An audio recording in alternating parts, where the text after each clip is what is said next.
Hey, how's it going? It's JPChivalry going live with Higurashi When They Cry. But more specifically, Chapter 7, Minagoroshi.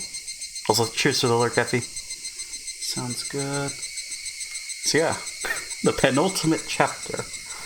I don't know how long this one is. I know Dirk said Chapter 8 was like 26 hours for him. So maybe that's a good indicator. I don't know how long this one's going to be. But besides that, I'm so excited.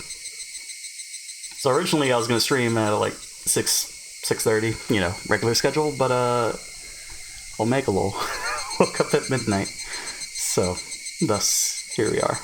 2 hours later, so we shouldn't sound congested. Or maybe it's just me. I don't know. It's just the way I feel. I don't, it's weird talking like that. But anyways, we're fine. We had our breakfast. We are rested. Hold on, I forgot to do something. So, that wasn't a fart. That was me wiping off the chair with my foot. Anyways, BRB.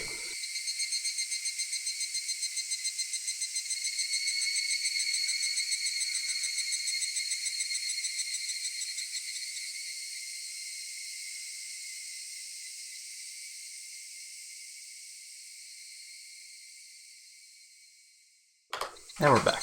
Okay. Squeaky chair. So yeah, yesterday after we were finishing Chapter 6, we pretty much just hung out. I actually stayed up. Actually, no, wait, never mind. False. I went to sleep. That's true. I went to sleep. Because what, that was like 3 a.m., 4 a.m.? I think that's about right. Yeah, I went to sleep and then woke up at 9, I think. And then shenanigans ensued from there. Got some cleaning done. Saw that the channel trailer was muted. Like, I'd seen that before, but I could still hear the music. But it was actually officially confirmed. So I thought the idea with the channel trailer was that I was using music from the Twitch approved library list. It was like Ajuna Beats, but I guess that's only for when you're actually. That's still weird though, because I used it in the video, in the trailer, right? But it didn't. Like, it still got muted. Like, it should have been approved or allowed, but anyways. So for this channel trailer, I used the old intro, originally that I had planned for like making it all fancy and whatnot. Used that. Then I went into Chrome Music Lab. Just made some sick piano beats there. Used that as a backdrop, and then just had time dancing. Funny clip. Funny moment. Then the ending. It's very, very lazy, but it gets the job done, But anyways, I'm not proud of it, but it's still, it made me laugh, so that's why I was okay with uploading it. Just because it's the one clip, and then it's like, oh, yeah, if you like that, drop a follow. But anyways, I'm silly. But yeah, also watched Babby play Hollow Knight.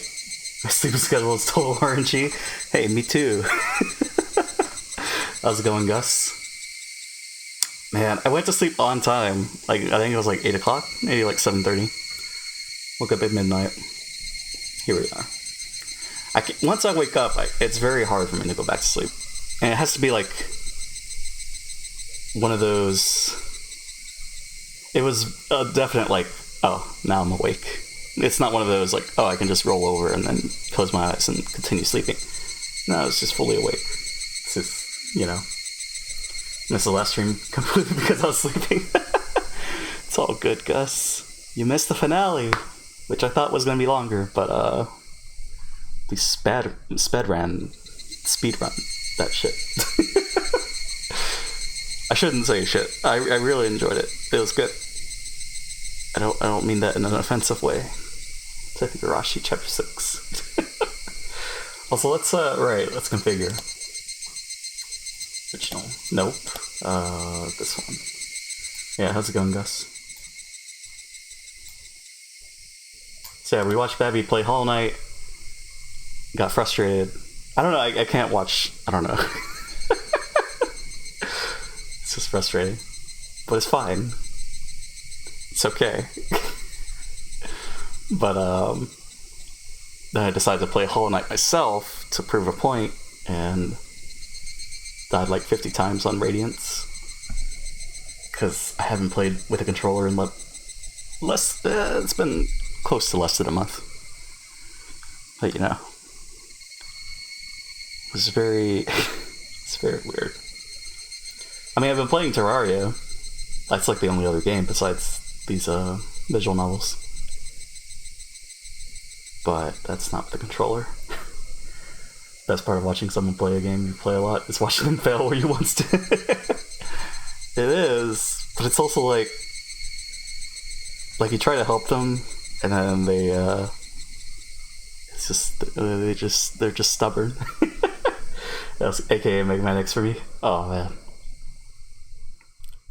it's just like, no, you can do it. Why don't you listen? Anyways, I have to let go. I have to let them do it. Touch the specs, JP. Oh, I do want to play Mega Man again, but also, I mean, we already played it. We can't go back. Touch the... Alright, I'm here. Hey, Epi. How's it going? Well, yeah, we played Hollow Knight. Got... Just to prove a point. And then, yeah, that's about it. Learned about Ed Breen and his films. Clearly, I've missed nothing. Of course not. There's nothing going on, Epi. Have you tried Azure Striker Gunvolt? Not yet. It is on the wish list, because I know it's made by the same people as Mega Man Zero. Yeah. It is on the wish list. They made 3 games, right? So... yeah. I'll play it sometime. I mean, it is more Mega Man, right? Has a very Mega Man feel with anime mixed in. Anime! Boy howdy do I love anime. But I have to play these other games first. I mean, it depends on how we feel, right? We'll play what we want. But for now, Higurashi. Minagoroshi, the final truth. The massacre chapter. Oh, okay. Everyone gonna die? The story introduces the unit inside and out, using all of the actors. This is no longer a story. It's a public autopsy for all to join. As they say after loving someone, cut open their belly and eat their organs. It's the same with stories. The difficulty is quite mild, well suited for those with pride. What? It's 2 of those games and then a new spin-off with one of the side characters. Hi, Effie. Right, isn't there one with, what's his name? Beck from Mighty Number 9? Yeah, let me... Discord, OBS... Let's start. Here's a creepy laugh. Okay, we can't click. Also, what's going on?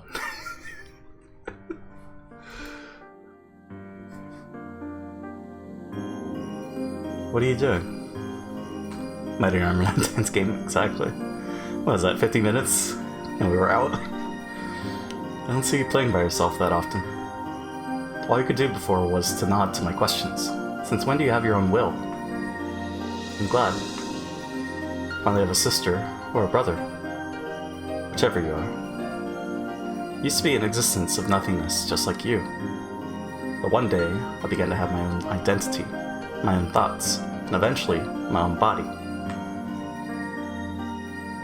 Talking just the actual mainline Gunvolt games? Ah, okay, gotcha. So it's not a surprise to see you in possession of your own will. Welcome to this vast yet tiny world, my sister. You might be my brother, but let me call you my sister until I know for sure. This is an endless, eternal, and infinite world. But that doesn't mean it's boundlessly vast. I suppose you describe it like a ring with a small diameter. While the ring is an eternal, endlessly looping world, that doesn't mean it contains infinite space. Yes, in short, This world is eternally sealed. The future is supposed to be an infinite weave of countless choices. Yet for whatever reason, our world always ends in death. If I were to compare it to something, perhaps a maze of fate would be appropriate. Looping through the same moments forever steadily grows harder and more dejecting, eventually producing something like me. Then as that draws further on, even one like you is born, and eventually this world may be filled with your sisters too. After that, we'll build a colony inside of it, and once we lose our interest in this maze, Rika Furude will disappear from this world. Looks like you can still cling to this narrow world, Rika. Though I lost interest long ago. Which is why I'm truly glad you were born for me to talk to. So what are you doing? Are you collecting fragments of memory? What? It's only 5 or 6 of them right now. Must still be fun for you, though. There used to be more fragments long ago. But one by one, they disappeared into the darkness. This is crazy. Now, these are the only ones that remain clear. Oh, that's not how you're supposed to use it. See? Try and hold it up to the light. All that is the life of Rika Furude and its end. That one is... oh, I remember that one. That's the world when Keiichi was cursed. Those fragments are like books to me, so I titled that one the Onikakushi chapter. That's so creative. Do you remember what happened in that one? Good. Good, that makes things easier. In Onikakushi, Keiichi Mibara was consumed by the darkness. He couldn't accept the kind words his friends offered him, and eventually beat them to death, not knowing of their kindness. We were all killed after that anyway. That had nothing to do with this story, though.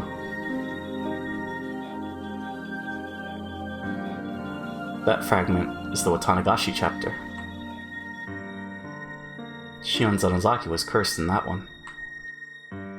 She killed many people out of revenge for her boyfriend's disappearance, as he went missing in 1982. Rika worked so hard, but she was captured at the end, and she was tortured to death. That's why she chose to commit suicide in the Miyakashi chapter, because things were going to turn out the same way. That fragment over there is called the Rigoroshi chapter. Satoko's uncle came back and locked her up inside her house. That was the worst world of all. There was nothing Rika was able to do in that world. Whenever Satoko's uncle comes back, Rika usually just gives up on that world. Fortunately, Satoko's uncle doesn't come back that frequently. That one is called the Sumihoroboshi chapter.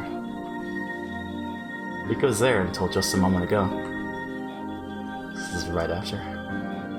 Renerigu was possessed in that world. It's pretty exciting to see her take over the whole school.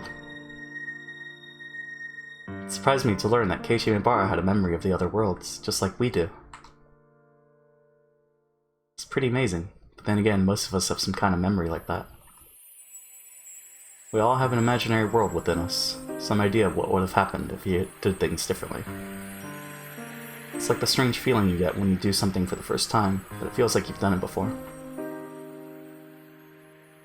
Deja vu. Everyone has a memory of an imaginary world in their mind, but the memory is not always that clear. It's not surprising, really. You are special enough to be able to see those fragments of memory. It's probably very difficult for you to understand how special you really are. You were born into a world where it's a natural thing for you to see these fragments. I was originally born in the normal world. Didn't know until recently that I could collect these fragments of memory. You grabbed those fragments just because you could, but I didn't know how to do that for a long time. I'm sorry. Sure you're not interested in hearing my story. I lied, never turned. Welcome back. Huh? What's wrong? What are you curious about? Oh. You're curious as to why so many different incidents occur in the same world? Hehe. It's very interesting, isn't it? Why do you think that's the case? Just think about it together. Thinking is the first step towards playing a game. The main character among Rika's group of friends is Keiichi Maebara. In Onikakushi, he was possessed by suspicion and killed Ren and Ryugu and Mion Sanazaki. If that wasn't an inevitable event, he would be killing them in every world. In other words, what Keiichi Maebara did in Onikakushi was not inevitable. Indeed, the only thing that's inevitable is Keiichi Maebara's role. If Keiichi Maebara was someone with a naturally suspicious heart, he would take the same actions in every world. If that didn't happen. It's true that Keiichi Maebara is both passionate and easily convinced of anything. But it's rare for him to exhibit that kind of rage he displayed in Onikakushi. In other words, even though something might seem inevitable in one world, that may not be the case if you compare it to a different one. Oh my god, I'm gonna die. I need food, BRB. Sounds good, Gus. Did the sound go places? I don't think so. There was the thwacking sound from like when he hit someone with a metal bat. Hopefully it's not going places. If something really is inevitable, it will happen for sure in every life. That's what true inevitability is like. It's very important that you know that. When you compare the different worlds, what's common among all of them is the truth. Understand? Like I said, what seems inevitable in one life could just be a random event in another. The club activities that Mion Sanazaki suggests are a good example. If Mion Sanazaki had a strong inclination toward playing certain games, you would be playing them in every world. But in reality, you participate in different activities than most of them. This is true. That means that the games that they play in the club are randomly decided by Mion Sanazaki. We know that now because we've been through many different lives. 100 deaths for Rika. Those who only live in one world can't see if the event in question is inevitable or random. Those who only live once can't predict what's going on in Mion Sanazaki's mind, but we can. Although the activities are random, Mion Sanazaki calls us together for the club meeting almost every day in every life. You can see that Mion Sanazaki holds a strong will towards having the club meeting. All around me are sounds going places. Sounds going places, Effie? It's weird. Let me listen. At the start? Might be me. Okay. I can't mute. Actually, can I? I can. Hold on.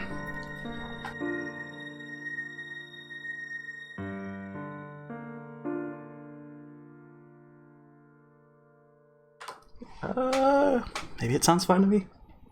I don't know.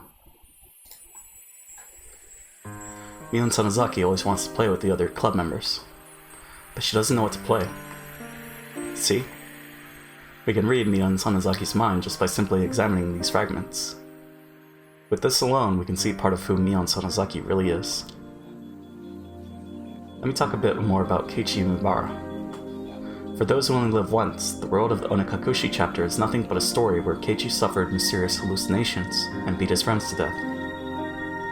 For them, there's nothing beyond that fact. We, however, can compare different fragments and find out something they could never see. As a result, we know that the murder of his friends was not inevitable. I told you that just earlier. In fact, while there are about 5 or 6 pieces in front of you, he only kills his friends in one of them.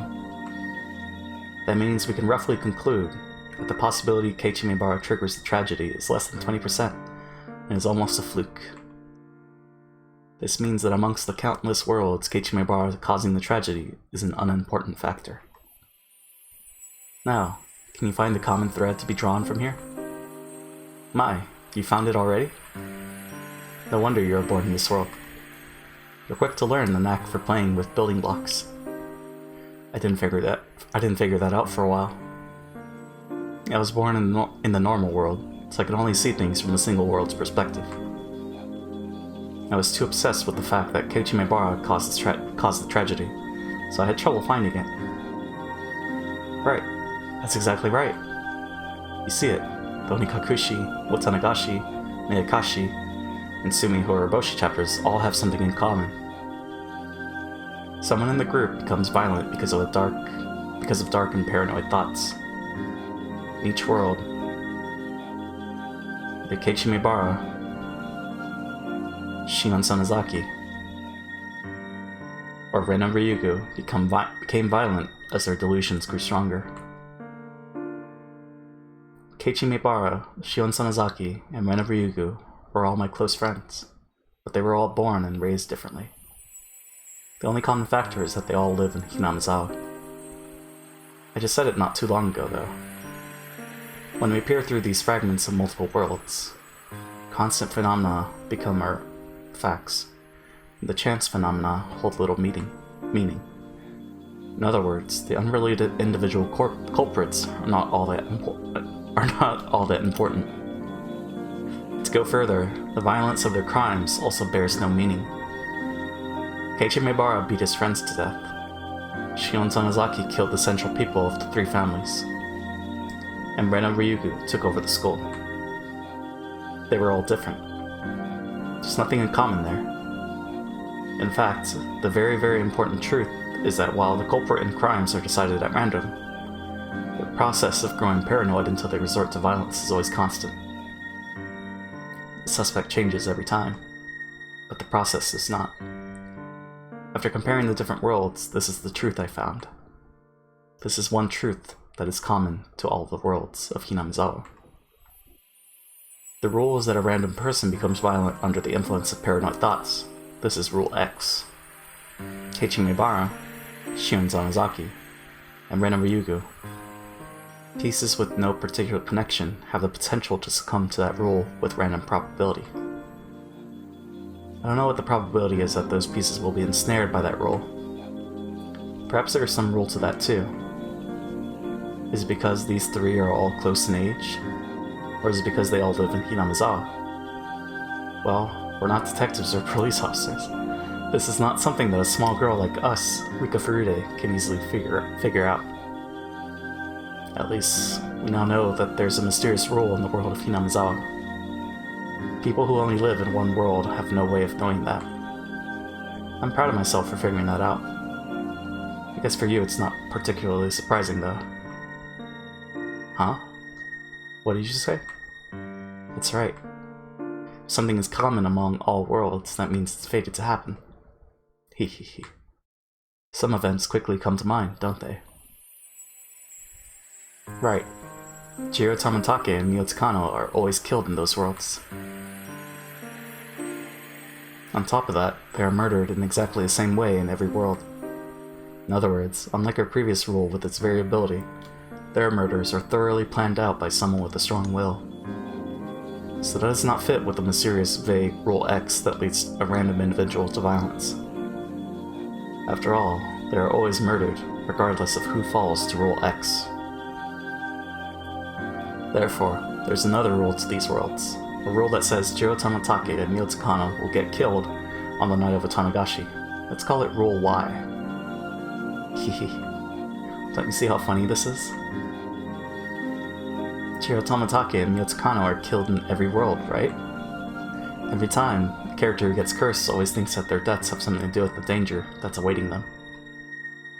The fact that someone turns violent, Rule X, and Jiro Tamatake and Mio Tsukano's deaths, Rule Y, are supposed to be two independent rules, but they all tend to link them together.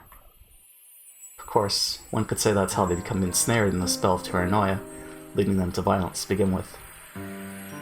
But do you think, in their paranoia, that they notice someone is trying to lead them to link those rules together? Yes.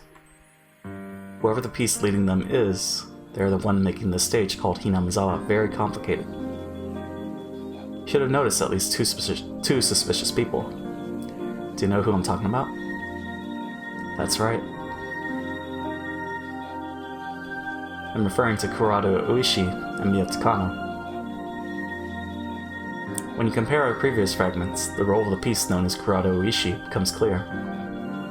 He's a detective who was retiring this year, and he's in a hurry to solve the mystery of the series of deaths in Hinamizawa. After he retires, he'll have to move away from the village.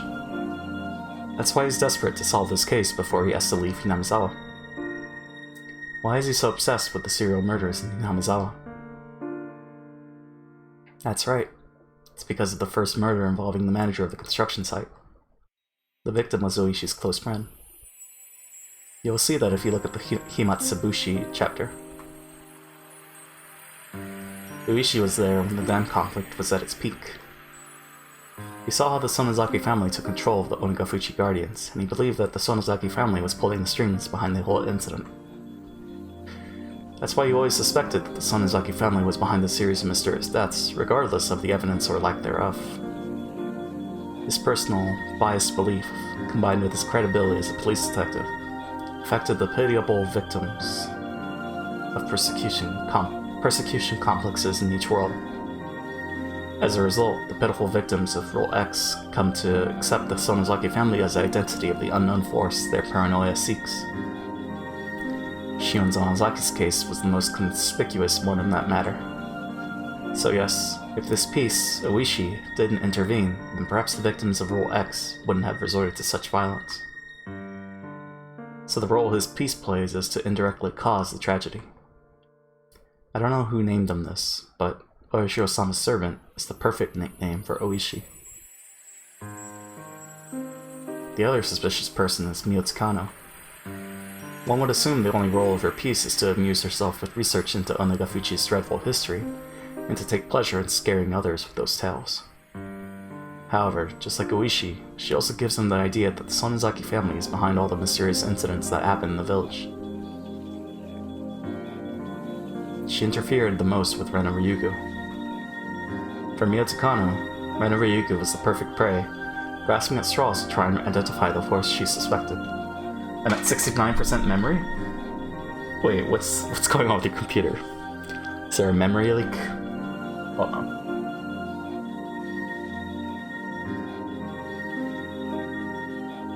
I'm checking. Okay. Getting comfortable. Ironically, however, Miyotokano always ends up getting killed at the end. If she had survived and seen Rena take over the school, she would have laughed long and loud. Now, have you realized that these two pieces and the roles they fulfill have their own role too? They talk about the Sonozaki family, and the listeners always believe them. This is Rule Z, and what a humorous rule it is. You should already have an answer to this mystery in your fragments on hand. The fact is that the Sonozaki family always acts as if they were responsible, no matter if they are or not. They always pretend to be the villains in order to make sure that people continue to fear them. As a result, the villagers have believed that the Sonozaki family has been pulling the strings ever since the dam conflict ended. Kurado Uishi and Miyotokano were simply fooled by that role. Actually, the whole village is fooled by it. Still, the more I think about it, the stranger the series of mysterious deaths in Hinamizawa seems to me. Do you know why?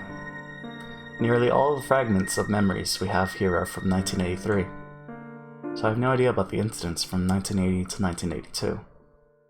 But it's likely that interpreting these murders as serial is simply a result of falling victim to Rule Z, believing that the Sonozaki family is pulling the strings behind everything.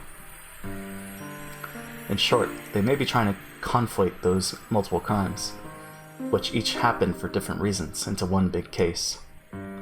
Well, I have no way of discerning the truth from the fragments here. Still, perhaps something lies in one of them. Each case was supposed to have been solved individually, after all. We don't know if that theory is sound or irrational, but it might surprisingly be an element we can't ignore. That reminds me, Shion said something intriguing in the Miyakashi chapter. That curse system she came up with. Do you remember that? I do!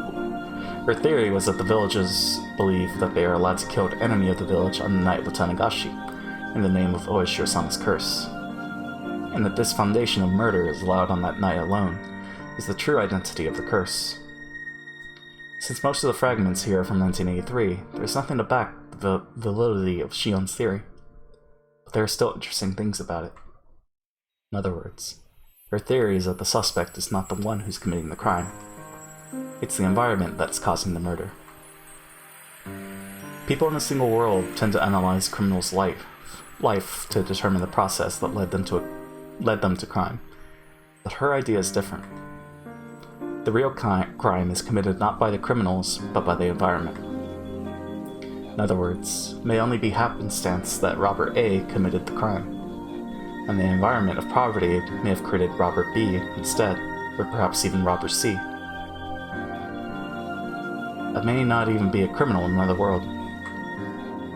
Therefore, the real criminal is not A, but the environment that creates A, B, or C. How do you deal with memory leaks? I'm not sure. Like, what programs do you have running? What's causing things to go haywire?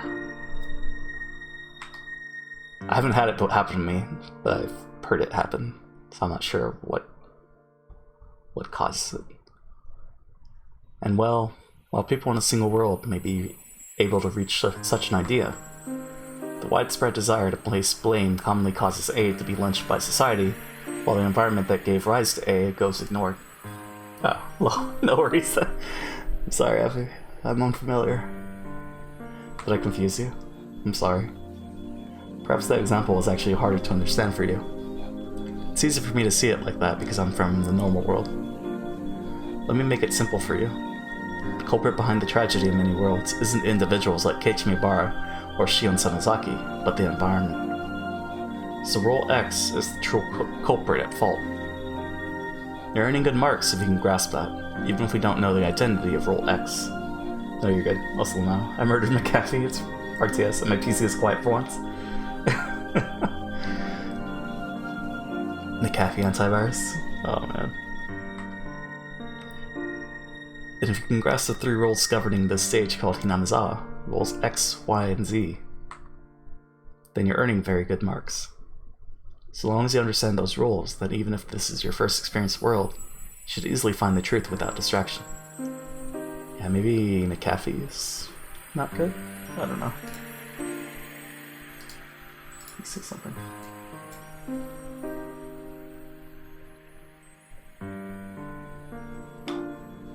Yeah, I don't know.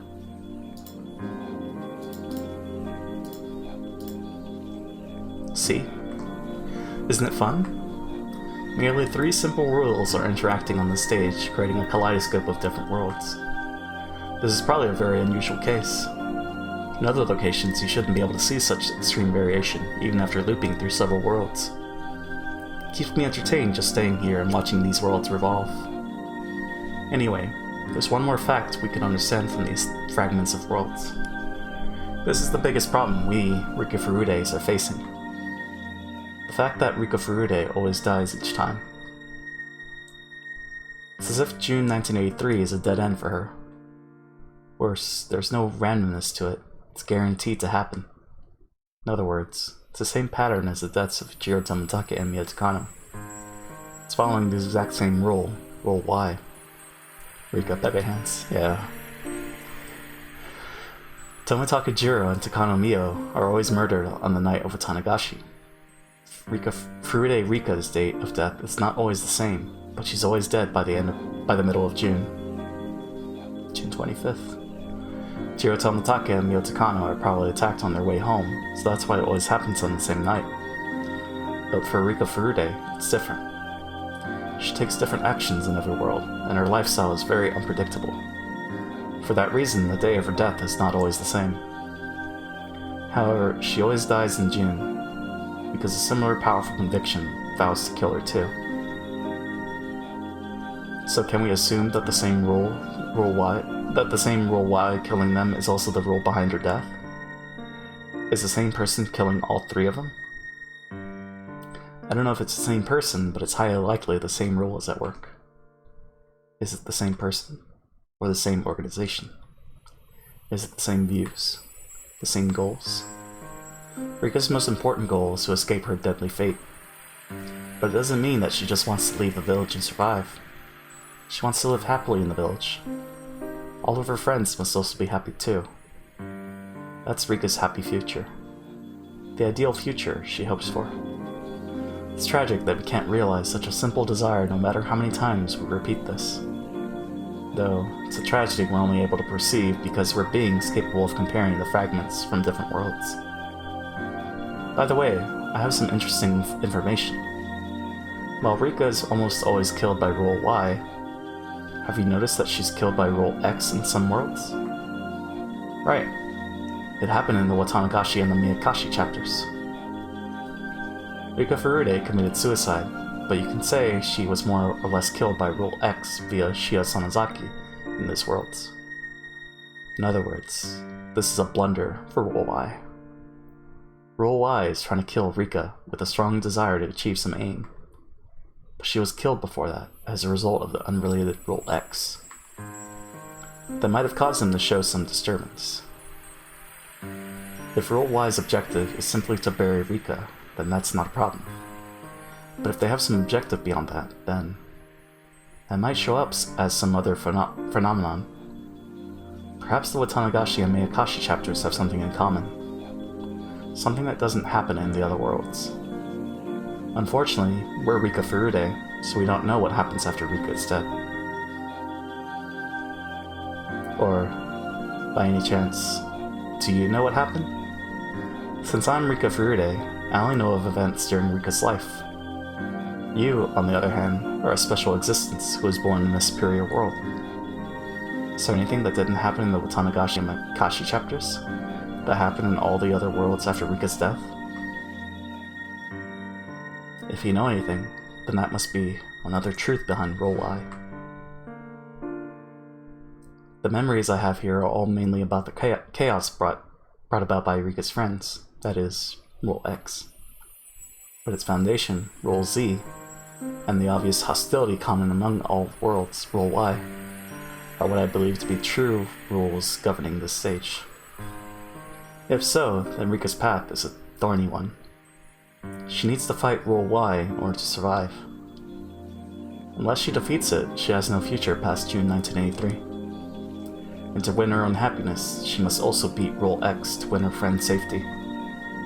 So long as that's undefeated, one of Rika's precious friends may be led to the tragedy. If that happens, then even should Rika survive, she wouldn't have the happy future she hopes for.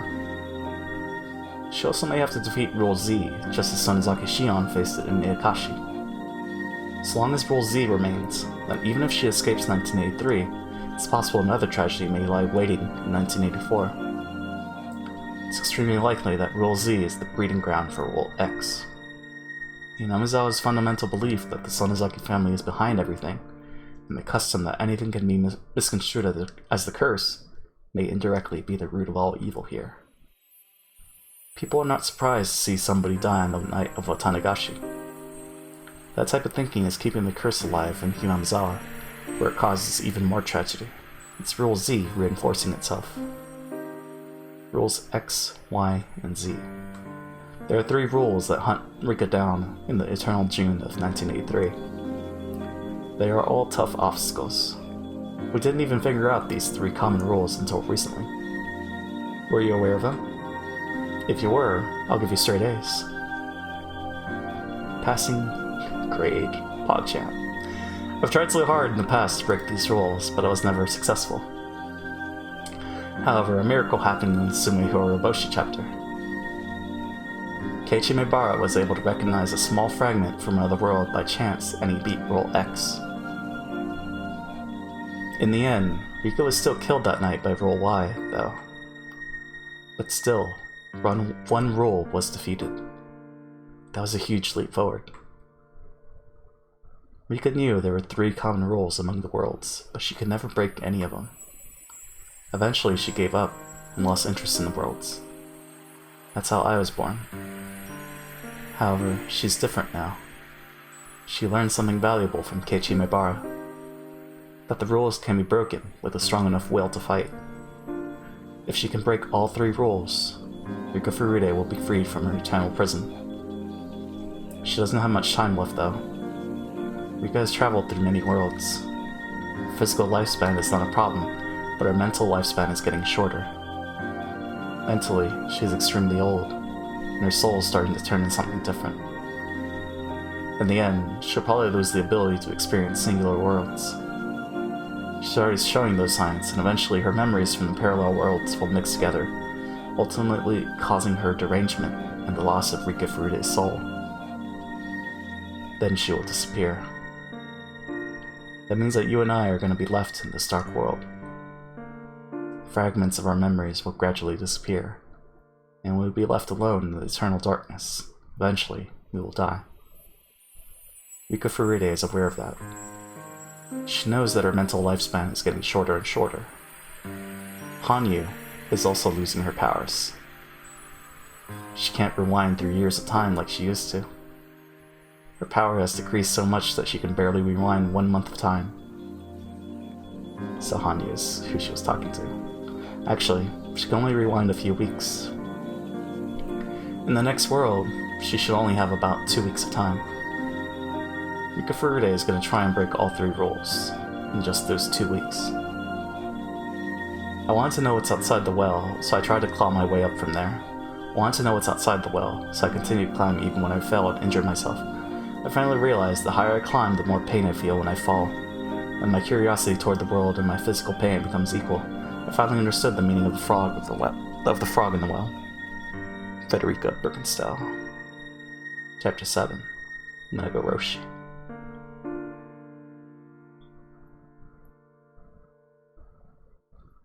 So 2 weeks at a time? So wait, was that always the case? Or like, no, she said she could rewind farther. Because what I'm confused about is how Rika's able to remember, or not remember, but act like herself when she was in chapter 4. Because I thought it was like she repeats her life, but if she's only repeating 2 weeks or a month, then I don't know. Someone's in a time machine? No, we have a Groundhog Day situation here. We have a time loop situation. Except the world's not always the same. There's different factors, situations. So that's Rika. I felt no gravity in the darkness, and lost all my senses as a result. I banged my head on the floor with a dull thud. Seeing stars behind my eyelids, I curled into a ball while holding my head in pain. Are you okay? Did you get hurt? Rika! Please say something. I had no idea why I was in this situation, but as soon as I heard their voices from the top of the cliff, I realized that I must have fallen. Ah, I remember. I was playing behind the shrine with the rest of the club members. Got too excited and started doing something very dangerous, then the tree branch broke. That's how I fell off the cliff. My body started to ache all over. I remembered how I felt, but I still felt strange for some reason. Couldn't remember what I was doing. No, it's more that I couldn't remember who Rika Furude was before I fell off the cliff. Ow, ow, ow, ow. I heard Hanyu's panicked voice. What? I looked behind me and saw Hanyu standing there with a scared look on her face. Hanyu? Ouch. What just happened? Ow, ow. You were playing with everyone and fell off the cliff. Are you okay? I don't care about that, Hanyu. What day is it today? What year and what month is it? I always ask the questions first when something like this happens. She finally realized I was asking the same old question. It's June of 1983. The Watanagashi Festival is next week, so... Oh dear. I only have that much time left? This is the best we can do. So... Okay. So she could send her back to birth. Or I guess maybe like 9 years old, I guess. Whenever the mother noticed that she was being weird. Okay. So not necessarily she repeats everything. I'm just curious about chapter 4. Why does that happen? Who this? This is Hanyu. She's got horns. What does her character sprite look like? New character Pog. It's not bad. Well, now. Well, let's stick with this. It's the best we can do. Hanyu muttered, regretfully. It was the middle of June 1983. This really was the best she could do. I had no choice. Couldn't complain. I gradually started to remember more things. This is June of 1983. I see. I was killed again. So she doesn't remember her death. After Rena surrendered to the police, all of the classmates were given checkups at the clinic. I didn't get hurt, so I was sent back home after they determined that I had no injuries. So this is right after Sumi Horoboshi. The memories started getting vague from that point on. I mean, they said it before, but I'm just clarifying again. Common characteristic of my violent deaths. When my life is taken away violently, the memory before death becomes vague but static. It's like a violently ripped off roll of toilet paper. That example should make it easy to understand, even if it's uncouth. That's why I have no clear memory of what happened and how I died that night. I only have vague memories. I think someone covered my mouth with a handkerchief or something. I passed out. That's about the only thing that I remember, and only vaguely. I'm not even sure if it really happened. Hold up. I need context? What do you need? What do you need, Effie? So this is after chapter 6. And she chose a world. One of the fragments. Dying? What's up? Rika dying? Well, so in chapters... we don't see it, but in chapter 1 she dies. In chapter 2, she dies to Shion. He goes crazy. Roll X. In chapter 3, she dies due to mysterious circumstances. So she remembers. She does remember. She remembers things. So I guess now it's gotten to a point where she remembers some things, not everything. But she doesn't remember dying. Shrine Maiden, right? Maybe it's something to do with that. Maybe it's true, Pog. She's the reincarnation of Orishiro-sama.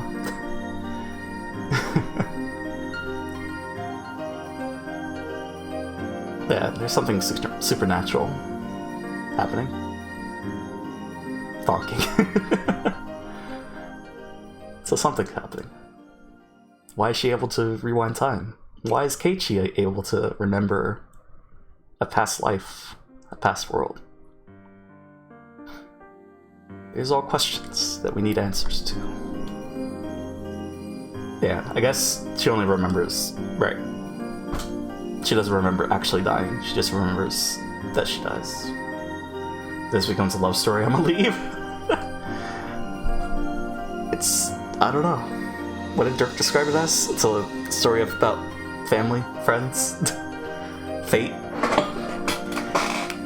The only thing I know for sure... also, chair squeak. The only thing I know for sure is that I was attacked on my way home, or possibly after I got there, and that I was murdered suddenly. I mean, it became a love story with Rena and Keiichi, kind of, right? At the end of the last chapter. Family of friends or something. It's the power of love. I don't know. I don't know who killed me or how I was killed. I'm glad that at least I don't remember the horrific ending to my life every time it happens. That's convenient. Because of my experiences, I think I now understand why ghosts wander around this world, not knowing that they died so suddenly. Krenna goes. Boing? No boing. She went to jail. But to death from a long-lasting illness, people tend to remember that they were sick. They can kind of assume that they died after being sick for a long time, and then Keiichi died like the next day. Well, when your memory is violently disrupted like mine, it can get quite confusing. I know, just wanted to boing one last time before this game ends. We still have 2 more chapters, Gus. I'm sure there's plenty of time for boing. Crap, please. When I first experienced this, I wasn't sure if I was dreaming or not. I even thought that I hit my head hard and lost my memory. Refreshing page, BRB. Sounds good. Oh. Need to organize things before I get too confused. My name is Yuka Furude. People look at me in a special way, but that's not a big deal for me. All I want is a happy life where I can play around with my best friends. Can't remember how long I've been living just for the sake of obtaining that simple happiness. Shows how much I've been paying attention. Oh, it's all good, Gus. You missed yesterday. So, it's fine. This panic girl here is named Hanyu. I'm the only one who can see her. Perhaps she only exists inside of my head? At any rate, Hanyu's invisible and can generally only interact with me. It'll be a long story if I try to explain Hanyu's existence, so I won't be doing that right now. Besides, I don't even know how I should talk about her. She's been there since I was born, and her existence is a natural thing for me. Wow. I saw everyone running up the gravel road toward me. They're my important and lovable best friends. Our group's active, boisterous, and we get serious about doing stupid things. I'm never bored when I'm around them, and I love them very much. Oh, Rika-chan, are you okay? Did you sprain your ankle? Where did you get hurt? Let this old man have a look at it. Meep, thank you so much. I just got a bump on my head. I think all I got was a bump, at least. My injury wasn't as serious as everyone thought. When you hit your head, you still need to be cautious, even if you're fine for the moment. That's true. You should get the coach to check you out just in case. That is a good idea. Do you want me to go and get him? Yeah. We'll go ask somebody to use a phone and call him here. You don't need to do that. Totally fine. Nipa! Absolutely not, Rika. You must be cautious. Satoko warned me with a stern voice. Really wasn't a big deal, but I decided to nod since Satoko was trying to be generous. She wasn't trying to boss me around or anything. She was only saying that because of how much she cares. I've seen it before in the many different lives that I've been through. I have no doubt that she's really concerned about me. Okay, yeah. Everything I have reset. Nice. Prep, please. It's not just Satoko. Mion, Rena, Keiichi are the same. They're also nice to me, and they truly do care. Mion left to look for a phone. Rena also left... Hold on. Rena also left with the towel, looking for the water tap. Satoko remained nearby, taking care of me with a worried face. And Hanyu was just standing there, still wearing a panicked look. Chikayo. Okay, great. Keiichi seemed to be panicked too, but he was trying not to show it. He was standing by me, wearing a calm expression. Are you alright? I'm fine. It doesn't hurt anywhere. Glad you're not seriously injured. I was super worried. I wouldn't feel anything special about his words if this was a while ago. But at that moment when Rena took over the classroom, and she hurt Mion, Keiichi tried his best to save Rena, even so. He is more reliable than I ever imagined from his normal behavior. He's usually an insensitive guy who hurts other people's feelings without noticing, but that's not his true self. He has a secret side. He's willing to sacrifice himself for other people.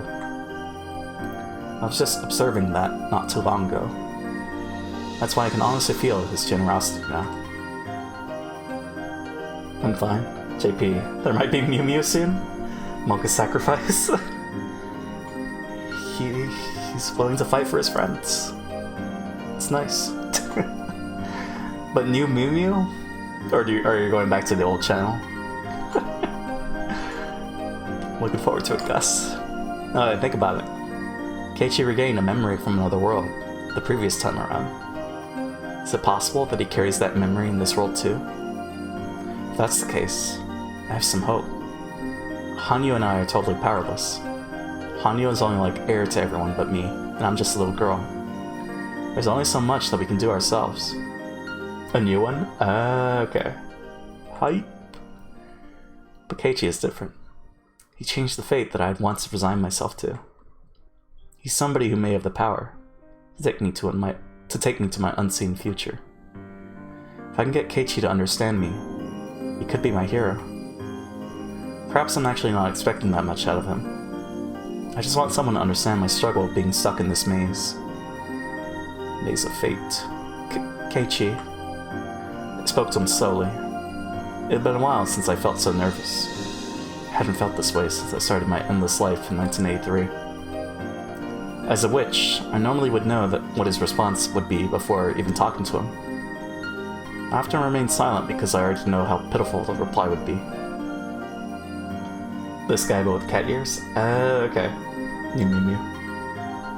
Nice. But in that case, why was I so nervous now? Huh? Did you call me, Rika-chan? Hanyu gave me a disappointed look before I responded to Keiichi. Rika...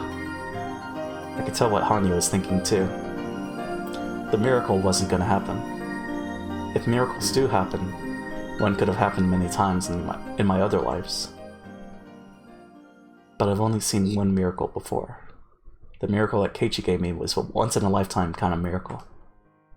Only if it happened again would it be a true miracle. I won't get out of this world just because I rolled 6 on the die once.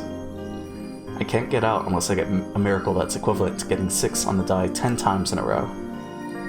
And so, I rolled 10 dice, wishing that they'd all turn out to be 6. Lurk, sounds good, Effie? Keiichi... What is it? Are you hurt anyway? He looked at me worriedly after I called his name twice. Keiichi, do you remember? I knew how sudden my question was. So I thought he would. He looked at me with a confused face. Huh? What are you talking about? I looked inside his eyes to see his true feelings. He should remember. He should know. Even though he doesn't have the memory, Keiichi experienced it.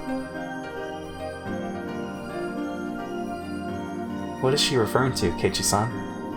Did you do something bad to her? You had better speak up. Keiichi, do you remember? Climbing up on the school roof? School roof? Keiichi-san, you climbed up there? I'm not asking you, Satoko. Do you remember, Keiichi? I did? I climbed on the roof? When? Damn. Must be mistaken somehow, Rika-chan. Never climbed on the roof. Not even know how to get up there. Of course you haven't experienced it in this world yet. Please tell me that you remember. I know you've never been up on the roof, but you should still remember doing it. You shouldn't be able to remember it, true, but you actually did once. You should be able to remember it once again. Perhaps you went up there to get a ball or something. Never. Have you been up there, Satoko? Unthinkable. I would get in such terrible trouble if I did something like that. But I bet it'd feel really good to take a nap up there. There's no way he would remember. Gah. If miracles could happen that easily, neither of us would be suffering like this. Shut up. I knew that. I knew that he wouldn't remember. That fate is already set in stone, like a pitiful cicada that dies after the summer festival. Shut up. Oh. As I stared at her fiercely, Hanyu realized that she had crossed the line. This might be a waste of time. The maze we're in might not have an exit. It might be an endless loop without a goal in place. We're trapped in this fate. Thought that Keiichi might be able to get me out of here. But that Keiichi I saw was truly a miracle, a momentary glimmer. Keiichi of this world doesn't bear that same miracle. All the same, not gonna give up. Last time too, I gave up on fighting destiny. I realized Venom was beyond salvation, so I bid her farewell and forsook that world. But Keiichi fought, broke the cycle of fate. I should have worked harder with that Keiichi in that world.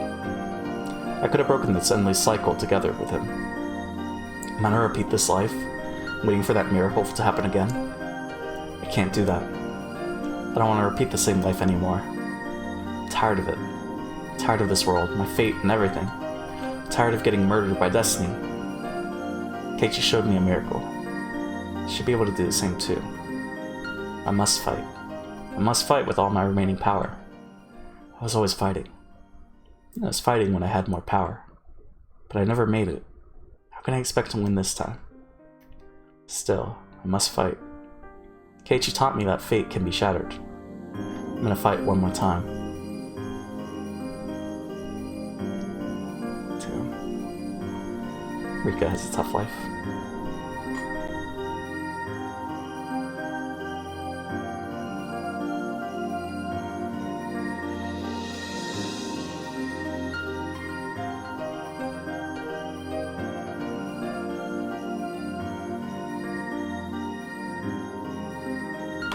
Breaking the cycle. Okay. Also, did I close anything? No, we're fine. Okay. I was drinking water and the water bottle fell. The water bottle fell. We're fine.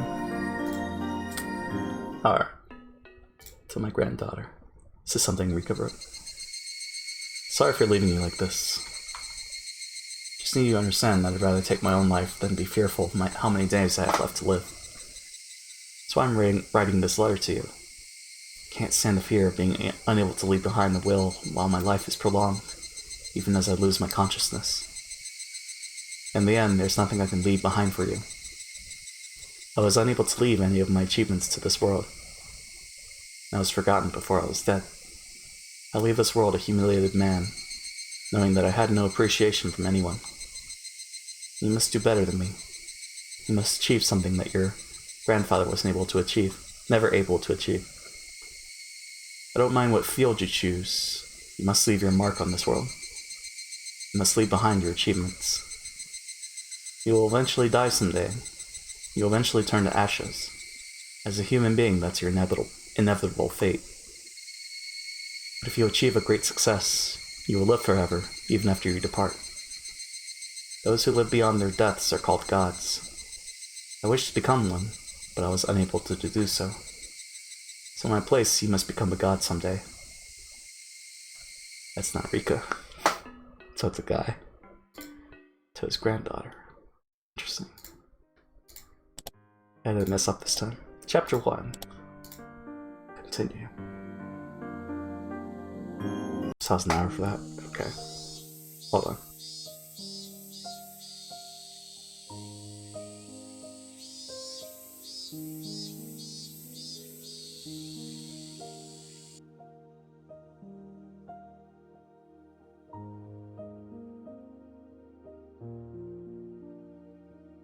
So many bottles. Okay. There. They're all done. Irie withdrew the needle from Satoko's arm. It must not have hurt much for the needle to be pulled out. Satoko kept her eyes closed in fear, thinking that the needle was still inside her arm. Satoko, you're all done, you know? What? Oh, it's finally over? As Satoko opened her eyes, she found that Irie was no longer sitting in front of her. Takano was wiping her arm with rubbing alcohol instead. Oh hey, what? Well, she's got her nurse's outfit.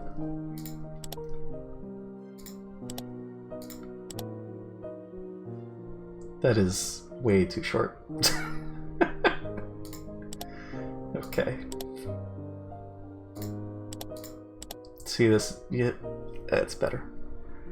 That's right, you're all done now. Dr. Irie is good with needles, unlike me. You didn't even notice he was finished.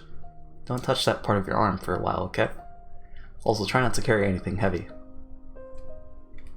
Of course, I know that by now. Good for you, Satoko. I'll pat your head for you. It was nothing. There's nothing I did that would require you to pat my head. Not long ago, she would go into a panic when it was time for her to get her shot. The way she behaved today in itself was worthy of praise. Everyone in the room smiled, aware of that growth. Please, give her the usual test. Will you, Takano-san? Sure. Alright, Satoko-chan, it's time for the quiz we always do. Your quiz is always quite difficult for me. Take it easy. If it's too difficult, you can just tell me that you don't know the answer. You don't have to think too hard, just tell me whatever comes to mind at the moment. Kano smiled at Satoko to ease her tension. Then she led Satoko to a desk in the back of the examination room. I hope Satoko gets better soon. I don't know if it's because of the heat, but Satoko has been showing negative symptoms since last month. The change of the seasons can affect her physically and emotionally. It's not a surprise that this is happening to her. I'm gonna see EDA and ask him how Satoko is doing. What are you gonna do, Hanyu? I'm gonna stay with Satoko. Thank you. I'll leave it to you. Hanyu went over to where Satoko was. Fortunately, I'm the only one who can see Hanyu. She won't be a distraction if she goes and observes Satoko's test. I, of course, would be a distraction like that. This is supposed to be a routine exam, but it seems like Takano is teasing her by giving her difficult questions. It would be pretty funny to observe how Satoko reacts to them. I'm a little jealous that Hanyu gets to watch everything without being a bother to Satoko. Hehe.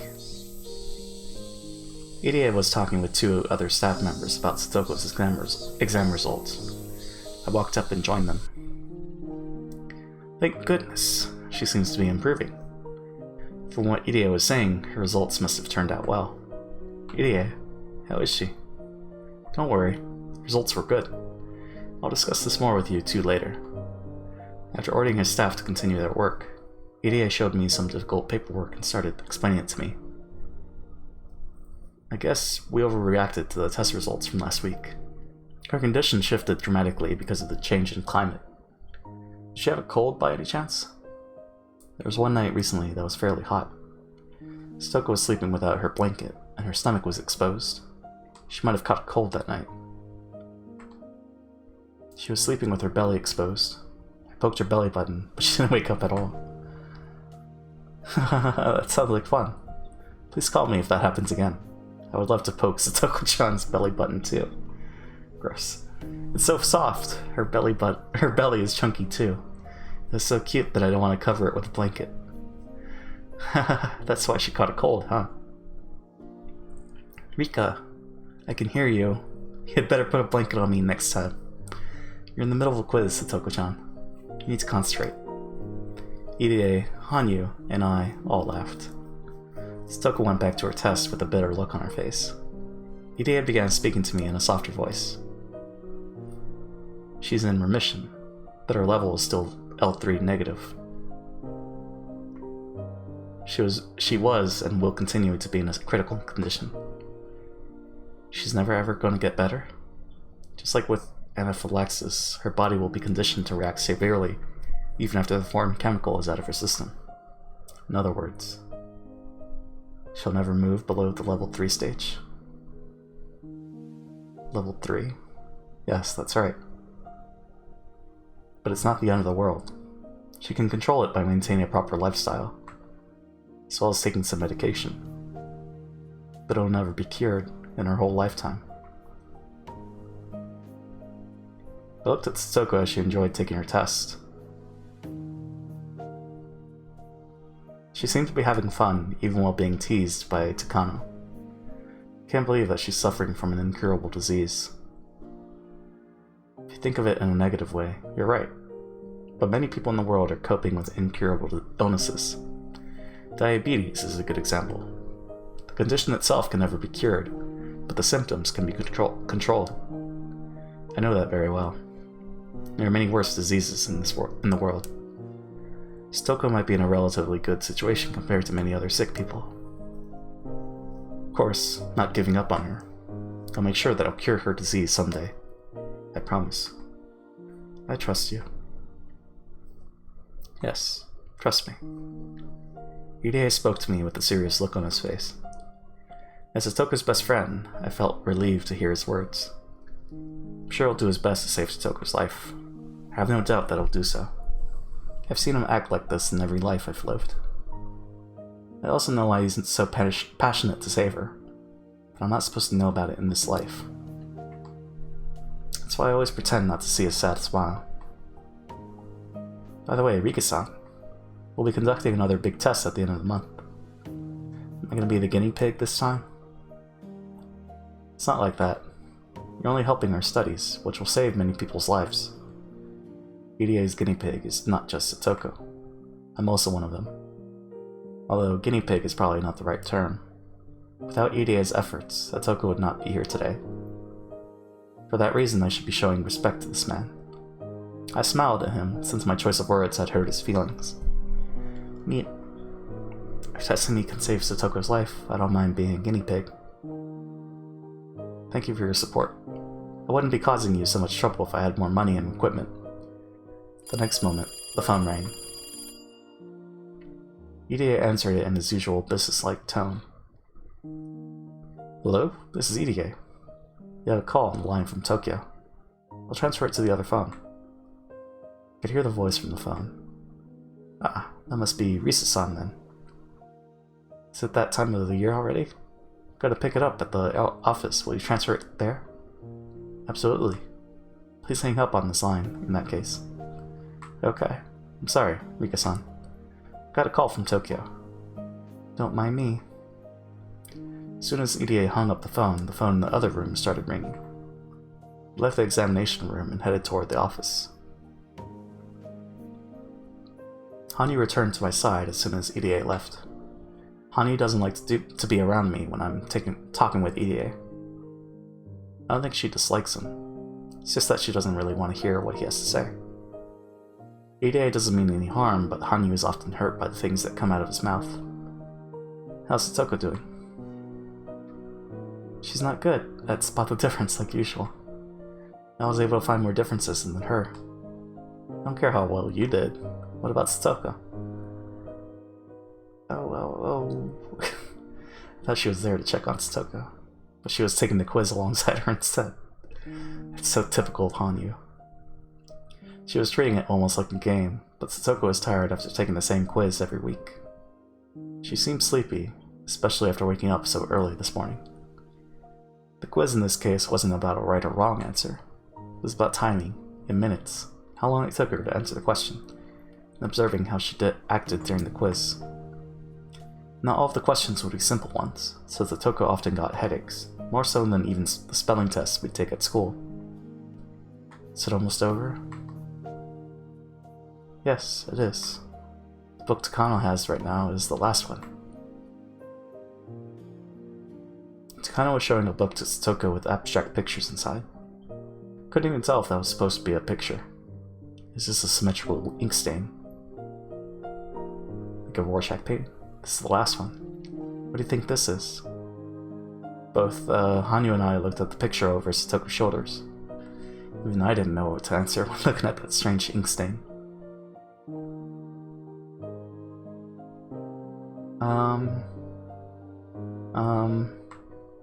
Satoko continued to think.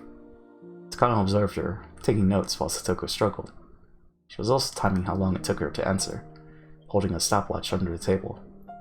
I spoke to Hanyu so only she could hear me. What do you think it looks like, Hanyu? Oh. It's soft serve ice cream. It fell into the ground and ended up like this. Oh. It's been wasted. I see. This is a good test for understanding a person's mind. He. To me, it looked like a horse mackerel that had been cut open and its guts pulled out. I was thinking of food too. It was rather shocking to learn that my thought processes are the same as Hanyu's. Gasp. Capital D. That's what Gus. What does it look like to you? You don't have to think too hard, because of the ice cream that fell on the ground. Satoko must not be very good at this test. She always takes a long time to answer questions like this. She finally opened her mouth to speak. It's like two butterflies are on top of each other. Two butterflies on top of each other. Tell me more about it. Why are they on top of each other? Takano continued to take notes as Satoko spoke. Curious about what she was writing, I looked, but... Is that German? Can't read it at all. Takano was so mean. They were apart for quite some time, but having finally reunited, they're excited to see each other again. I apologize. I don't even know what I'm trying to say. No, you're doing just fine. You can just tell me whatever is on your mind. That's the whole point of this test. You certain even such a strange answer is serving a purpose? Of course. For example, take this picture. You gave me a totally different answer last year. I can tell how you change just by comparing how you respond. Really? I don't like this test. What did I even say last year? Takano smiled and took a note without answering her question. I tried to remember what her answer was, but I have more than 100 years worth of memories in my head. Hanyu might remember better than I do. As I looked at Hanyu, I realized that she was standing there with a sad expression. I decided not to ask her. I could tell what kind of answers Toka gave back then just by looking at Hanyu's face. Last year, June 1982, that was when Satoko was being abused by her cruel aunt. Recalling that, I didn't even want to know what Satoko answered. But just a year later, the Satoko who was so worn down could no longer be seen. She became so strong. I know how difficult it was for her to stay tough and strong like this. Her growth over the past year is overwhelming to me. Are you done with the tests? Irie returned from his office. Yes, we are finished. Satoko-chan is handling it a lot better now. We were done pretty quick today. Ho ho ho. I did my best to ensure it was done with quickly. I have plans after this, so I can't stay here too long. You have something after this? Today is Sunday, right? We're doing a club activity at Mi's uncle's toy store today. Oh shit. Hahaha. No wonder you were so obedient with the test today. It's because you have plans. Sorry we held you so long. Well, here's your stuff, said Toko-chan. Irie put a big paper bag on the table. He opened it up and gave her instructions about the medications. Satoko had heard the same instructions over and over before, but Irie still continued to talk just the same. Since you're doing better, you can go back to 2 shots per day. Just give yourself a shot before lunch and before you go to bed. Make sure you change the needle every time. Don't ever use the same one twice. Prescribing this one in case you really need it when you're feeling sick. Yeah, same as usual, I know. Satoko couldn't wait to meet our friends for the club activity. It made me feel happy to see her as excited as this. She only has to take 2 shots per day now. I'm glad. The number of shots she has to take each day represents how well she's doing. So it's a good thing that she has to take fewer shots. It's tough for her to give herself a shot 2 times a day. Oh well. Hanyu grew quiet after hearing my comment.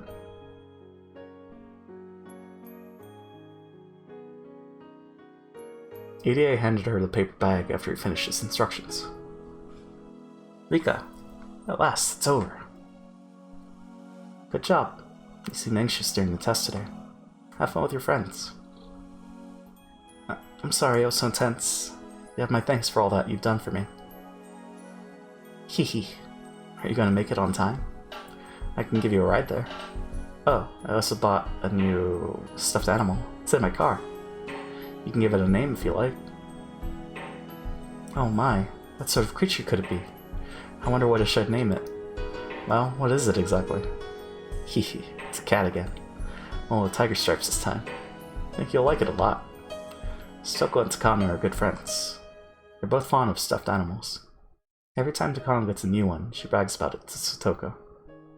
That's all they have in common, but having a friend like Takano is a special thing for Satoko.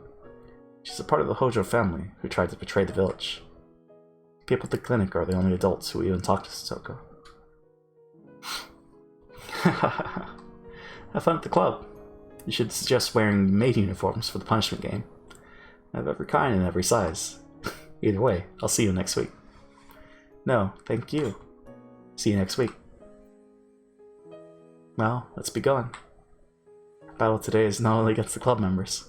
I'm itching it to put my skills to the test. I bowed slightly and made to leave the examination room, but I soon realized something. Irie was looking at me with a sad expression on his face. Just with that look, I could tell what he wanted to say. Please take care of Satoko-chan if something happens to her. I nodded at him and stepped out into the hallway with Satoko. My goodness, I'm used to these tests and quizzes, but they always leave me exhausted. You don't like taking the tests? Well, I don't, but they are my job. There's nothing I can do about that. Satoko is supporting EDA's research. She gets financial support by helping him out. Or at least that's what Satoko thinks she's doing.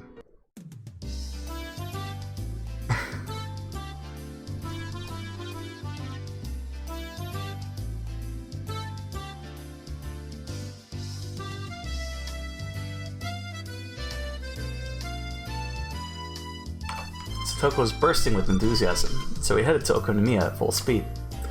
We wound up waiting for Takeichi and the other club members for a long time. We got here early, but they were late. I think they were late the last time we did this too. Did it mean that this was something that was meant to happen? It's unpleasant that I can't even change the most minor of fates. I finally saw them coming towards us on their bikes. Hello everyone. How utterly slow all of you are. Satoko acted like she was upset, but I could tell that she was pleased to see them just the same. Oh, Satoko's so cute. That's why I'll never tire of her. Hehe, she's adorable. Satoko's behavior soothes my feelings of frustration. That's why I love Satoko. If she was a small, fluffy animal, I would definitely keep her in a cage. Good morning, Satoko-chan and Rika-chan. Good morning. Hey, good morning, Rika-chan. Satoko, think fast. Gotta do this quick before the cops get here. Our goal is 1 billion yen. Huh? Keiichi-san, what in the world are you talking about? Are we late? When did you guys get here? Didn't take too long, so we've been waiting here for a while. Mion and Rena know that Satoko get a checkup every Sunday at the clinic. Sorry about that. Kei-chan didn't show up on time, so that's why we're late. That Keiichi. So he's the reason they're always late. That's not really surprising. Nippa. Wait a minute. Am I the bad guy here? Of course. Of all the club members, you're the only one who can play the villain. Ho ho ho. What's that supposed to mean? You better watch your mouth. Keiichi and Satoko messed around with each other.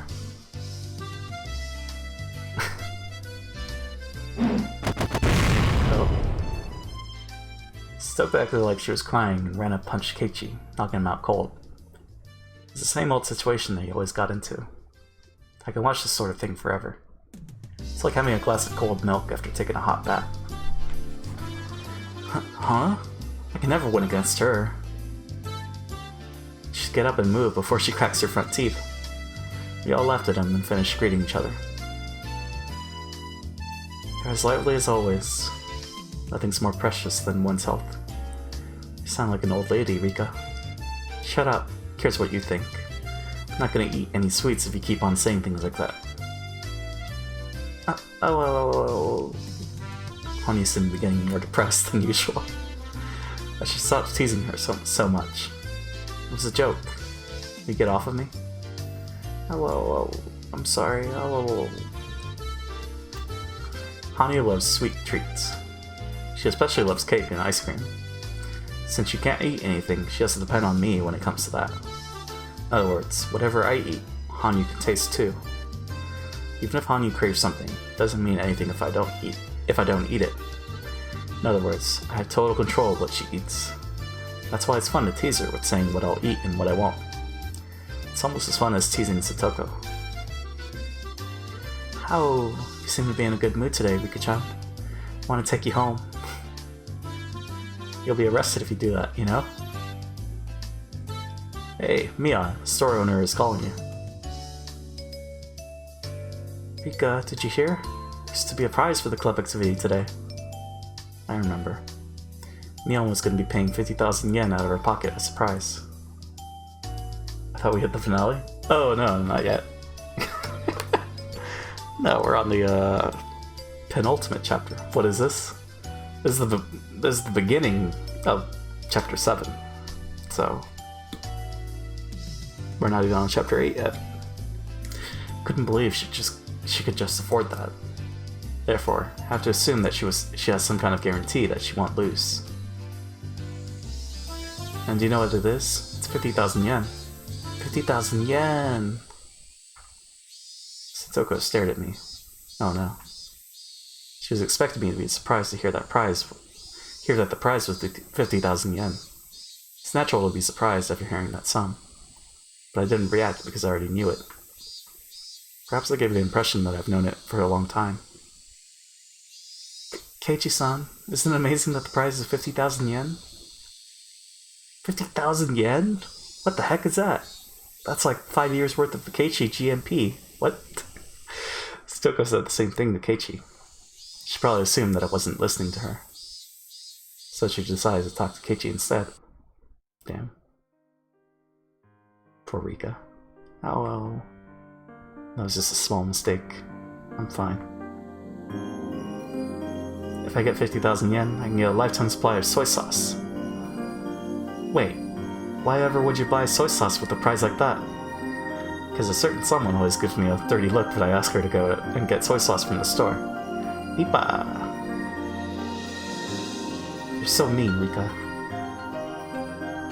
How much soy sauce do you think you can even get for 50,000 yen? Man, I want to see. Keiichi joined the conversation, which finally brought us back to our normal pace. In order to pursue a greater happiness, I need to sacrifice a smaller one.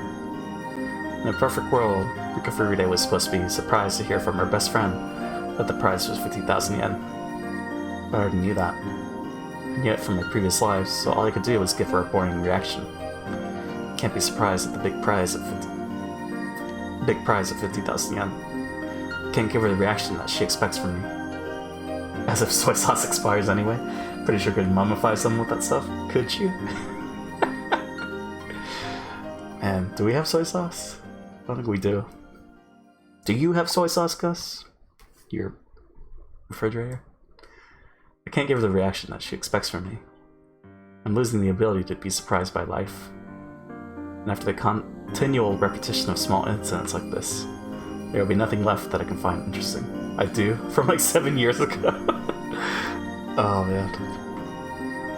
I have nothing to be surprised about. I'll never be impressed with anything. Eventually, I'll lose my emotions entirely. That's why I'm always trying to be careful. Make sure I act like the Rika Furude who doesn't know anything. Even though I may not be impressed, as a young girl, Rika Furude should be impressed with many things. Rika Furude is supposed to act excited when she encounters something for the first time. Try to, at least. Is that why she's so excited by Agasaka? Because he only comes that one time, I guess. The more and more I try, the more I feel like Rika Furude is someone very distant. Rika, I'm sorry. And now I'm only wasting my lifespan by feeling depressed like this. I should enjoy this life. I don't mean my lifespan literally. I'm not referring to my physical lifespan, but my mental one. The more and more I repeat the same days, the more I lose. From wonder to passion.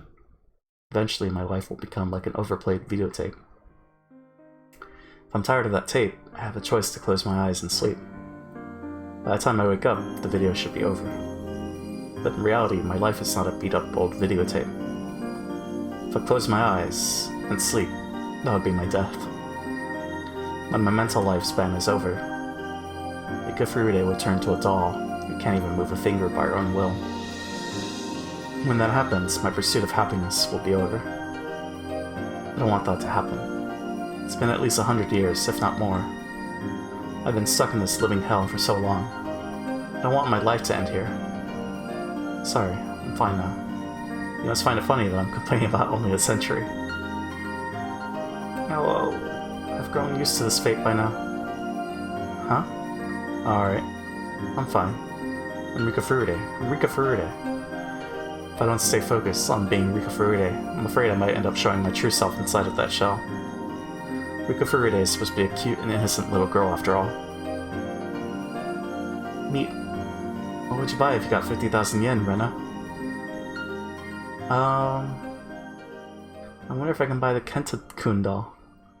Do you think they'll sell it to me if I give 50,000 yen to the fried chicken store? How? It could be easier for you to buy the tools and wheelbarrows to steal the doll.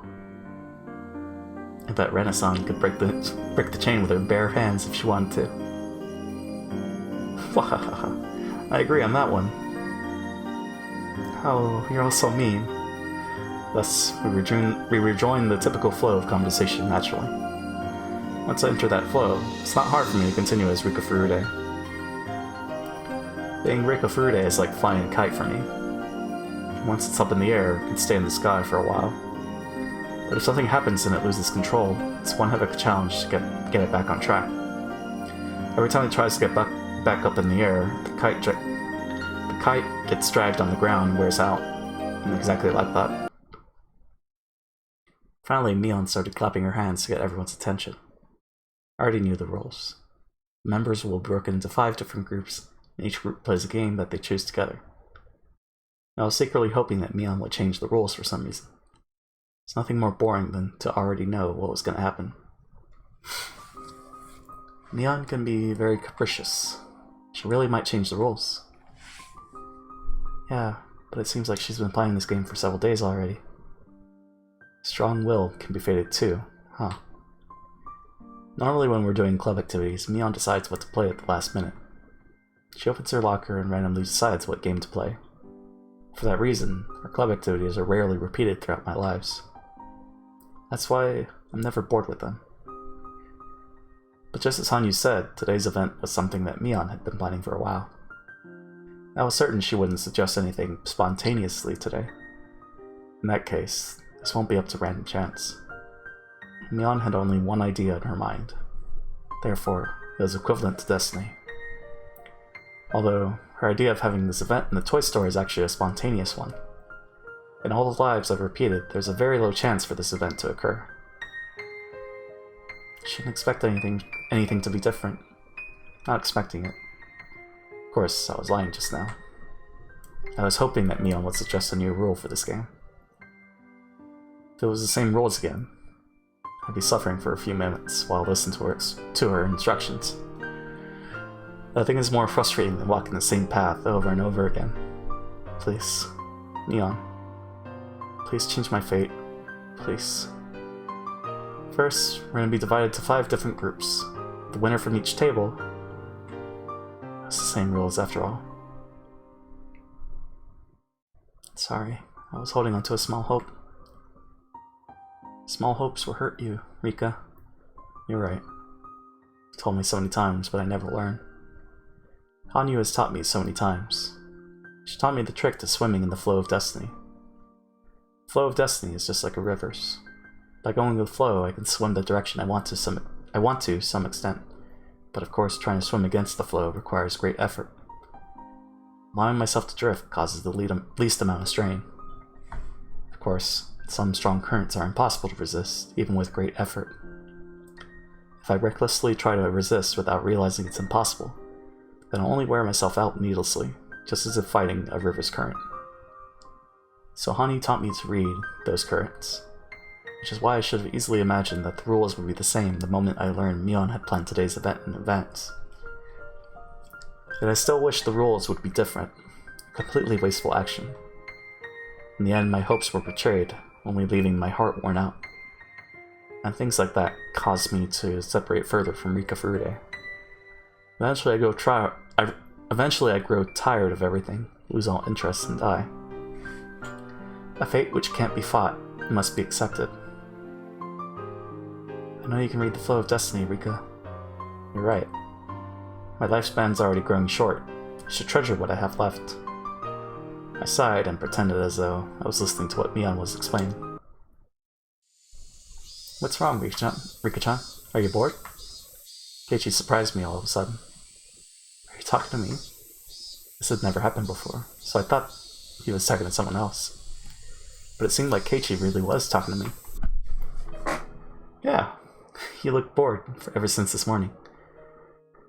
Are you sleepy from waking up too early? I was just thinking that I've already done this before. No one would understand what I mean anyway. Keiichi might. So, I told him how I honestly felt.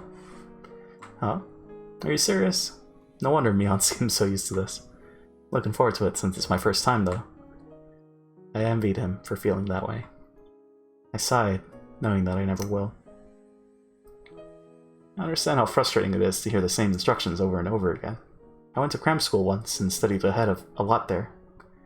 I remember how much I hated hearing the same lectures in school. Keiichi didn't understand me. But I'm glad that at least he understood how frustrating it was to repeat the same situation. I'm the same. I'm frustrated at school too. What? Are you really? You always seem so happy. Your Furude is supposed to be happy at school. That's why I act that way. Hearing the same things over and over again is like torture. It's easy for me to change what Satoko cooks for dinner. I can simply volunteer to cook instead of her. But I can't change what the teacher teaches at school every day.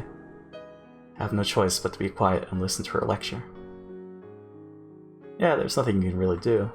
You can't just tell the teacher to move on because you already know what she's teaching you. But this is a different story. It's a game.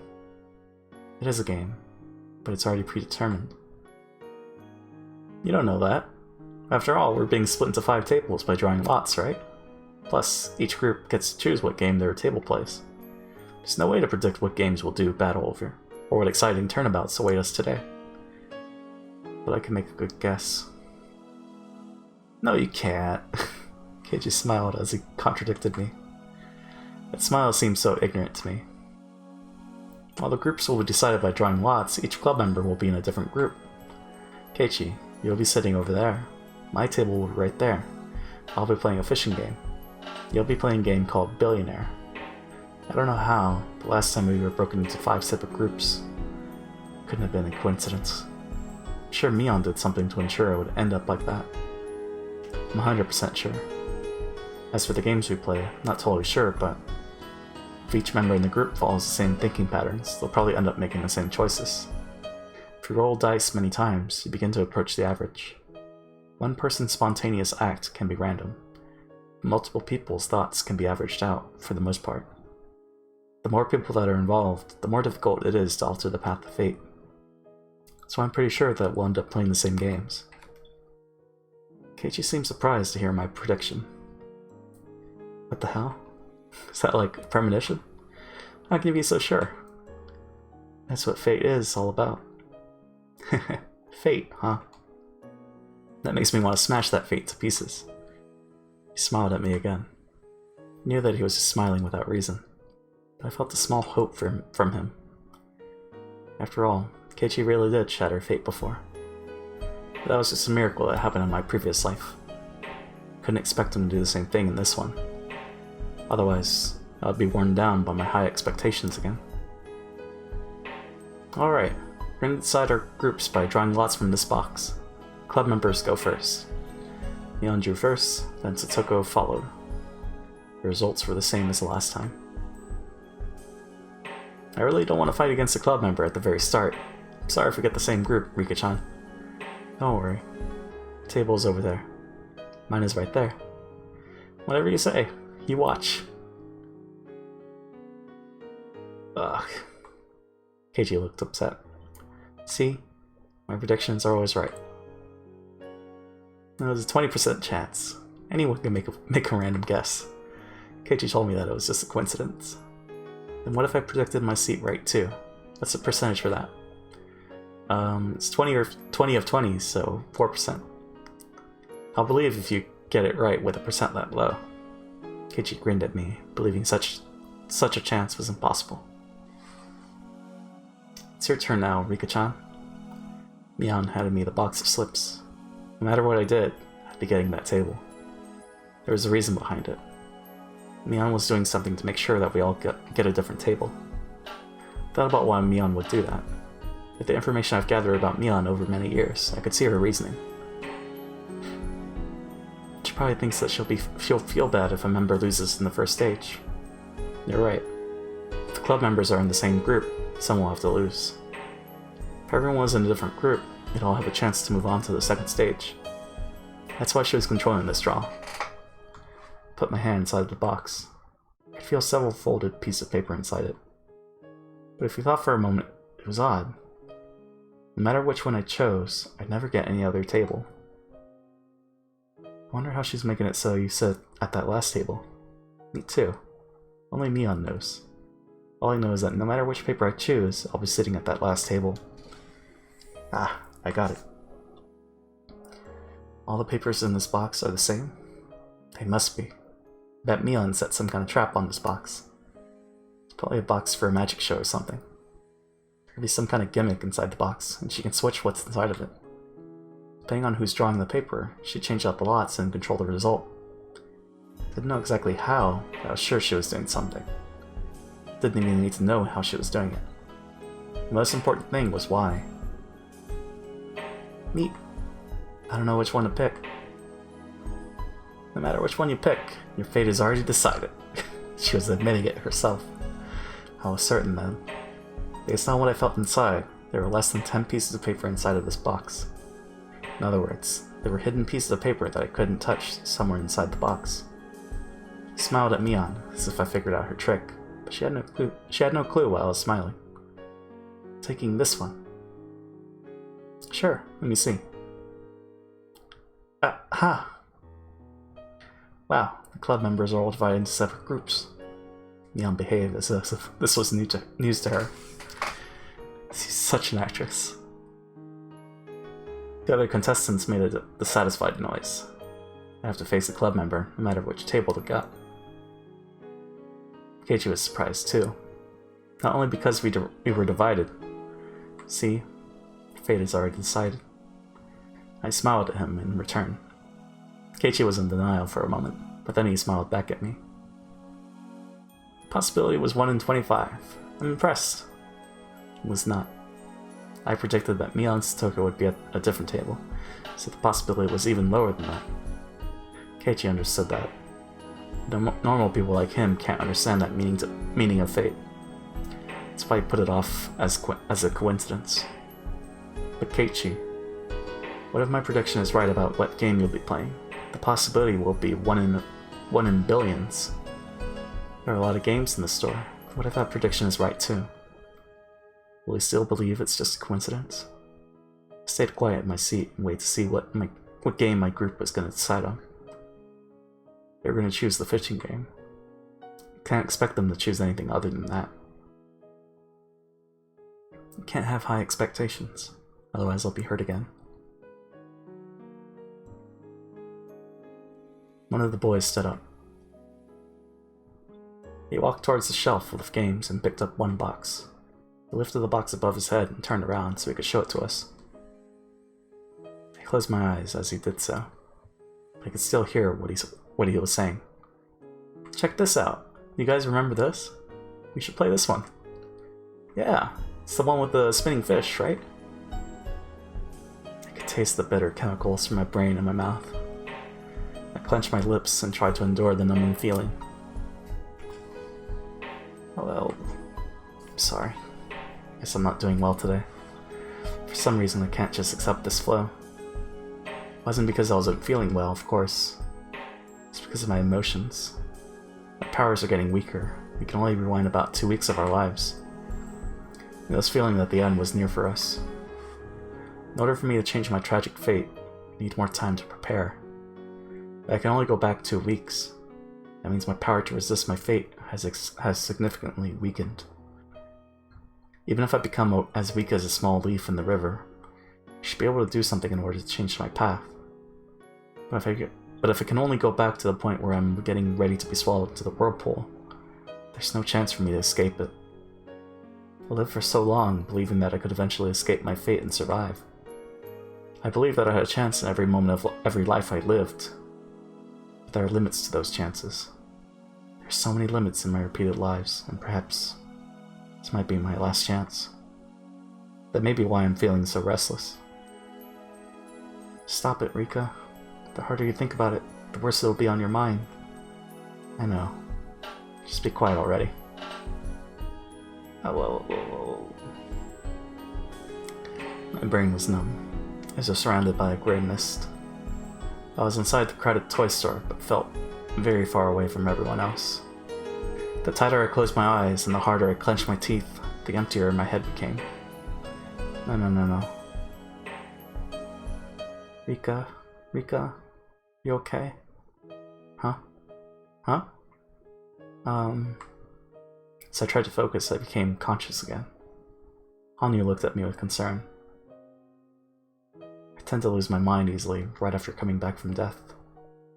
I usually have more time to relax and get used to my new life, but I have no time for that now. The Watanagashi Festival is only 2 weeks away. I can't just relax and wait for myself to get used to things. Don't be a wimp, Rika. Don't be a wimp. Fight against fate. But even if I do, that fate always betrays me, and I grieve. What if I did the opposite? What if I didn't fight against fate? A few weeks after the Watanagashi Festival of 1983, I will die because I am fated to do so. Fight, don't fight, fight, don't fight, fight, don't fight, fight, don't fight, fight, don't fight, fight, don't fight, fight, don't fight, fight, don't fight. As I repeat the same words, they started to lose all meaning. I felt like I was chanting something. I bit my tongue in my mind and forced myself to stop thinking about it. I was calming down a little bit. When I opened my eyes, I saw the fishing game right in front of me, as well as my pole. Someone placed it there while I had my eyes closed. It was as if I was seeing the immovable reality of fate right in front of me. It felt like a final verdict to me. What do you think, Keiichi? This is what fate is all about. Do I want to earn his agreement or his sympathy? I stood up and walked toward Keiichi's table. His group couldn't decide on the game, so the store owner was deciding for them. Just like the last time. The store owner will pick the game of life. It's kind of unfair to play a game that your opponent chooses. We couldn't decide on anything because we kept refusing each other's suggestions. Has your table decided on what to play? You can see it for yourself. I looked at my table and saw the fishing game there. Keiichi was surprised to see that my prediction was right again. He also remembered that I predicted his game too. So you're saying that the owner is going to bring out the game of life, just as he predicted? Pretty good at predicting things. Ipa. Are you serious? Alright, I'll believe you if he really brings us the game of life. You bet. The group is going to play the game of life. Fine, I'm willing to bet you. Don't you cheat and talk him into it. If he wants you to play a game he has a lot of. So he'll be bringing that one out. I remember it was covered by dust when he gave it to them last time. Since we had to buy the game if we lost, he was trying to sell products he had a surplus of. Therefore, he won't be choosing any game at random. He'll be looking for one with bad sales, with a strong will to do so. That will of his is going to make the pull of fate all the stronger. In that sense, there's no guarantee that he'd be choosing the game of life specifically. He might choose something else that's also overstocked. The owner finally reappeared with the box covered in dust. Whoa! See? Told you so. He has a game of life box in his hands. The part of me that hoped it wouldn't be the game of life tasted bitterness at the betrayal. But the cynical part of me that expected it to happen found it amusing in a way. I felt like my personality was twisting more and more. Why'd you pick that game? Huh? Well, I just picked it at random. I found it in the pile of inventory I have in the back. It's not like I brought the most beat up one. When he heard that the owner chose the game randomly, Keiichi shrugged his shoulders in confusion. That must be his way of surrendering. Hey, Rika-chan. Is this really a prediction? Nipa! Well, some old people from the village once told me that you're the reincarnation of Orosho-sama. They told me that you have special powers. They said your predictions are always accurate. Is that really true? I'm surprised that Keiichi actually believed the superstitious stories he heard from the elderly villagers. I just know that which is destined to happen. To make it clearer, it's because I've already witnessed this world once before. Damn. Can't even make fun of you. Keiichi seemed like he was just fooling around. He probably only thinks I'm goofing around and acting haughty because my random predictions all came true. I had hope for him. I thought the owner might bring a different game, because Keiichi once had the power to change fate. But that didn't happen. Not surprised. But I felt betrayed again. Huh. It hurts. I won the bet. I speak to Keiichi sarcastically. I wanted him to understand that no one can change the path of fate. However, Keiichi did nothing but smile. Don't get carried away, Rika-chan. Don't just say that you can read the future. For a guy, words like destiny and fate mean a lot more than you think. They're not things you can figure out that easily. Meat? I had no idea what he was trying to say, but it made me nervous. It wasn't a scary feeling. No, it was closer to hope. You said it was fate that the owner would choose the game of life. I have to admit that your prediction was correct. But you also said something else. What did I say? You said I was fated to play it. Yes. It was indeed his fate.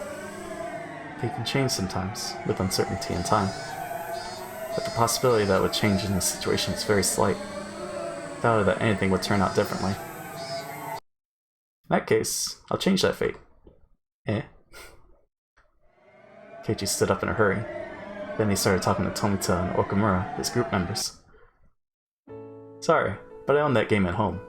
I know every little rule about it. What? Is that true? Yep. That won't be a fair game for us to play. Sir, I'm sorry, but can you give us a different game? Sure, I'll bring you guys a different one. The owner picked up the Game of Life again and took it back into storage. As I remained there in shock, he returned with a game called Pop-Up Pirate. How about this one? Oh, that's the one where we stab a knife inside the barrel. What do you think, guys? It's a fair game, isn't it? Yeah, the rules are simple enough. Let's play that one. We got a deal now. I'm gonna play Pop-Up Pirate. Keiichi winked at me as I stood there with my mouth open. It looked like he had just forcefully changed my prediction. But for me, it's not that simple. It's supposed to be fate. That's why the owner brought the Game of Life to their table. We were supposed to play that game. That's what happened the last time. That's what was supposed to happen. They just changed that fate in front of my eyes like it was nothing. It's as if someone asked me to stand an egg on its end. As I struggled to do so, Keiichi forcefully cracked the egg and made it stand up in front of me. I should have had a far greater power than Keiichi, but why was I feeling so weak? Was it because I wasn't trying to fight against fate so I wouldn't get hurt? Because I was going with the flow without trying too hard? What was I thinking? You looked so bored just a few minutes ago. I know why. You didn't want to play the fishing game, did you? Yeah, not gonna hide it anymore. Then that's easy. So I'm a witch who's been living for more than 100 years? So I thought I was better than everyone just because I could see the paths of fate? That's stupid. I really am so stupid. Keiichi tapped me on the back. He was urging me to return to my table. The sensation of his touch filled up my heart with emotion. I wasn't going to stand idly by anymore. I thought I couldn't cheat fate. I thought 2 weeks wasn't enough. But Keiichi just defied his fate in a matter of 5 minutes. I feel bad for the fishes when I play the fishing game. I want to play something else. The other people at my table looked at me with confused expressions. Their reactions were scaring me. Right at that moment, I could really feel that I was facing the impenetrable wall of fate. Even so, I have nothing to be scared of.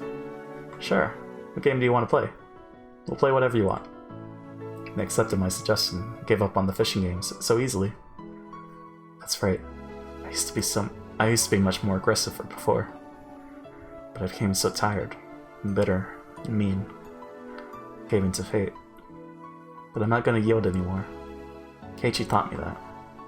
Didn't have any memories from his previous life, but Keiichi was still Keiichi. Never gave in to fate. For the first time in a long while, I feel motivated to fight. If I want to, I can change my destiny in 5 minutes. I have 2 whole weeks to work with. I'm different now. I'm gonna fight against fate. Let's do our best. In contrast to my motivation, Hanyu was wearing a sad expression.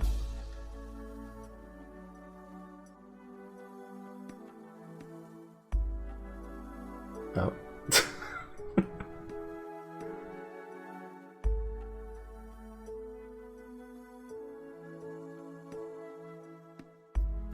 So is it the same result until the toy store, I guess? The reward.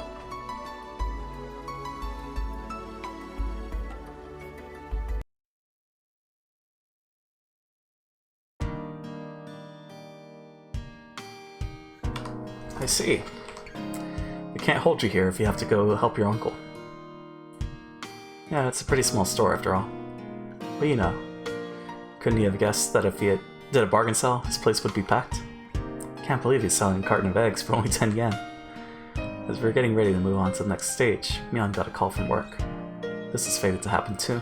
If I was still feeling depressed, I would have been disgusted with this situation. But after learning what it felt like to change fate, I was in a good mood. Keiichi and Mion seemed like they kept regretting that they were unable to settle the match. They really are such good friends. They're so close. I feel kind of jealous. How?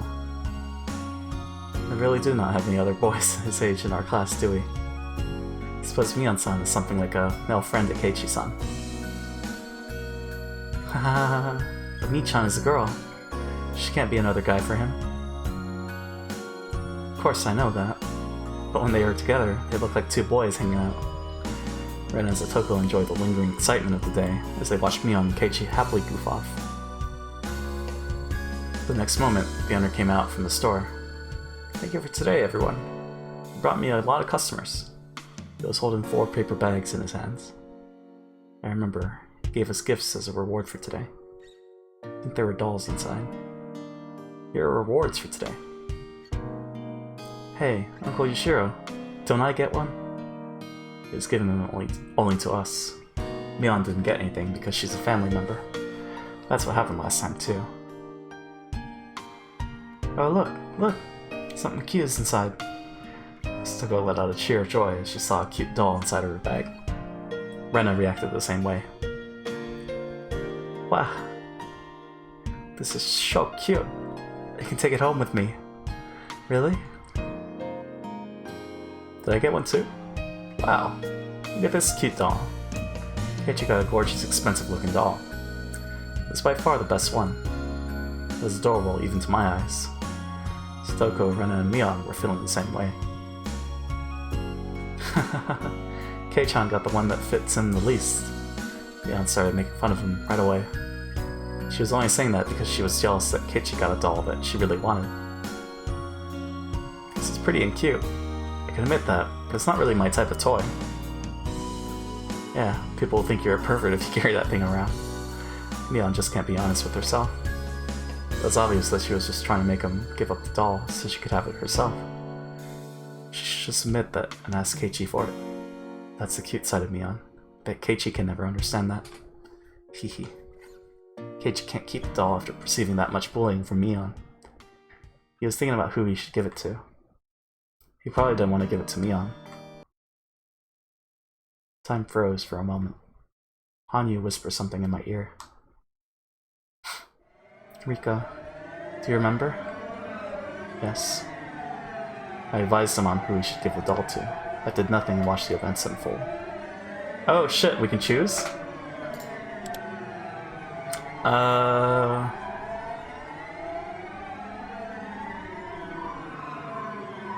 Let's do nothing. Thought about telling Keiichi to give the doll to Mion, but I stayed quiet because I wanted to believe in him.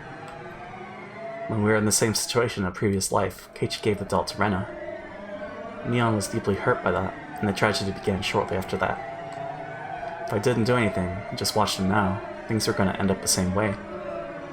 But I'm sure that Keiichi deeply regretted the fact that he didn't give the doll to Mion in that previous world.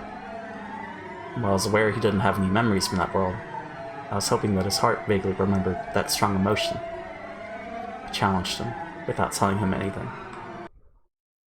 Keiichi is contemplating whether he should give the doll to Mion or Rena. He finally opens his mouth. Mion, if you think I would look like a pervert with this doll, who do you think deserves to have it? Huh? Yeah, I don't know. All I'm saying is that dolls aren't for boys. I see. Then I guess you can have it. Here. Keiichi tossed the doll to Mion, as if passing her a basketball. As if forcing her to carry her to carry his bag or something. Mion's face quickly turned red. Feeling shy, Keiichi turned away from her. That was amazing. Keiichi just made a miracle happen again. He did it without any memory of his previous life. It was exactly the same situation as in the previous world, but he made a totally different decision. Keiichi. Mika, this might just be a coincidence, you know? Strong will is directly related to fate. If his will to give the doll to Rena was weak, this might have been a result of that. I don't feel it was just a coincidence. I believe that Keiichi remembers something in his heart. Because of that, he made some progress. Hold on.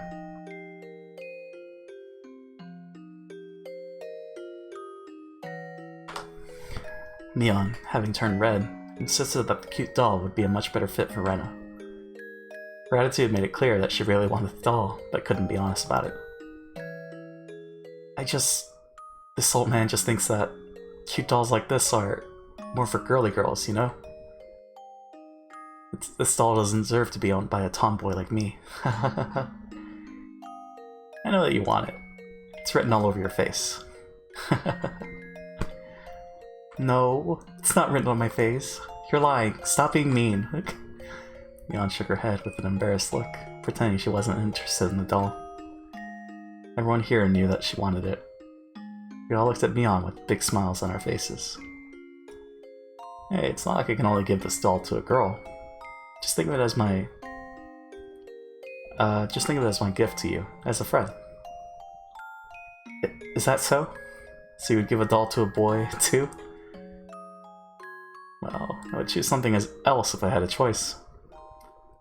Anyway, guys would never reject a gift unless there's something shady going on. It's just me being generous. Why would you refuse it? Oh, so I can accept this doll, even though I'm not a girly girl? Everyone thought Mion's reaction was hilarious. Rena couldn't stop chuckling. Stoko and I burst out laughing too. Mion, having realized she was being laughed at, got even more embarrassed. I'm offering this to you as a friend, but I want to hear that you're not cherishing it. Okay. This whole man just wants to make it clear that he's not accepting this because he wants this doll. He's taking it because he said it's a gift from you as a friend. He's taking it as a courtesy so he doesn't disrespect your generosity. Hanyu was cracking up too. She was laughing in a loud voice, knowing that no one could hear her anyway. What's up, Effie? Something frustrating happened at work or something? Oh man. I can't believe they gave us a choice. I'm quoting the Lion King. Oh, I see. But isn't there like an M at the beginning?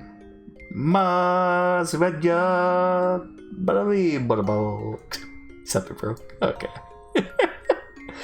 Gotcha. Yeah, I can't believe they gave us a choice. So wait, are the achievements tied to... Like, what would have happened? I'm gonna load the save when we finish the chapter. Bless you. Because I'm kind of curious what would happen. Manga achievements. Hey, Sexy Mans. Hey, clone. How's it going? It's been a while. Was this really a good way to resolve the problem? I thought that Mion's issue in the previous life was that she wanted Keiichi to treat her like a girl. Sandhaber, Pak, and Effie. She got the doll, but Keiichi still wasn't treating her that way. Still, Mion looked very happy. Maybe it wasn't a big deal after all. I'm sure that Mion will take that doll with her to bed tonight. She'll kiss it goodnight too. I could bet on that. It was written all over her face. She's finally accepted it. It was a challenge just for me to give her a doll. Keiichi turns around to face us. Face us, smiling bitterly. Ooh, dolls. Not a fan of dolls, Effie. You did it though. Yep, it was perfect. I'm impressed that you managed it. Oh, that's Rika saying that. Mion-san was hilarious. It was obvious the moment you looked at that she really wanted the doll. Isn't that the truth? Hey, you guys. You're saying rude things about this old man?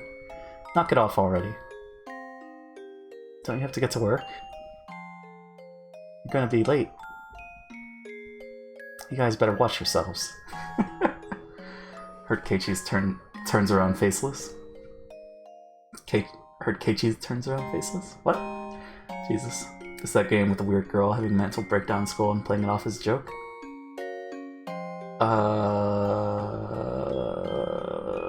Yeah? Wait. Were you here for chapter 2 or 5? Can't remember. It's been a while. But maybe? Playing it off as a joke? Maybe Rika? JP, you cannot defeat the level of snark that has just entered the chat? I can't. Answer is, I wouldn't know. I guess not.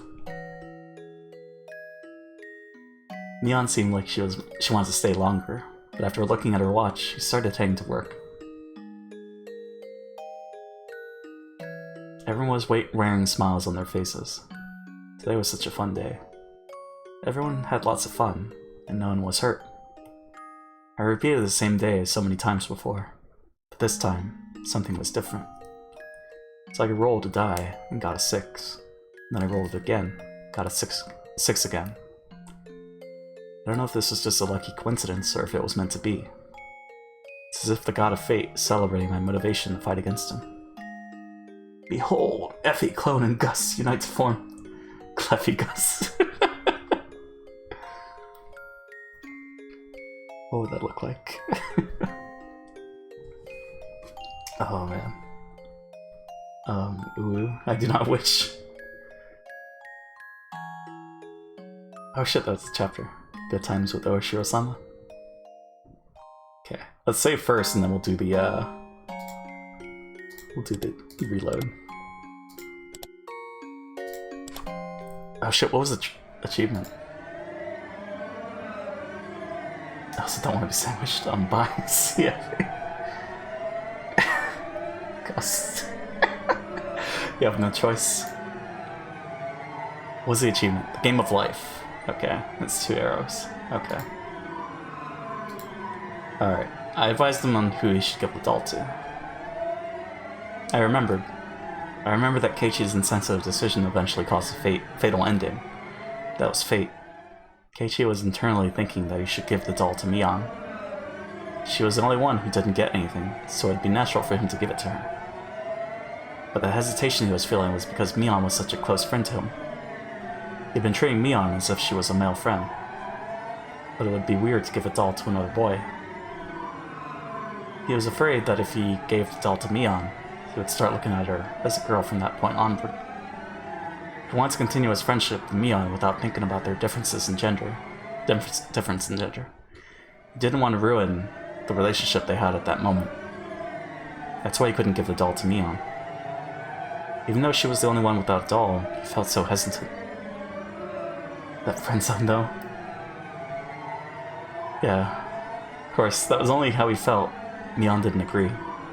In actuality, she wished he would treat her more like a girl. I walked closer to Keiichi so I could talk to him. If Mion heard me telling Keiichi to give her the doll, she would resist taking it. I had to make sure that no one but Keiichi could hear me. I also had to make this very quick. Poke Keiichi in the back. Huh? Keiichi. The person who really wants that doll is the one who's bullying you the most about it. I was gonna say that, but Keiichi opened his mouth first, even before I could say anything to him. I know. Hadn't said anything to him yet? Oh shit. But Keiichi told me that he knew. Felt confused, not knowing what he just meant. Turned around to face Mion, smiling mischievously. Mion, if you think I would look like a pervert with this doll, who do you think deserves to have it? Huh? I don't know. Okay, it's the same. She got so brozone. Oh no, it sounds like us. Is Ai Rika? Yeah, Ai is Rika. Swirly music. Oh, what do I like more? That interaction? I think I like that interaction more, because... Man, that's good though. I guess nothing else changes, but... It's free.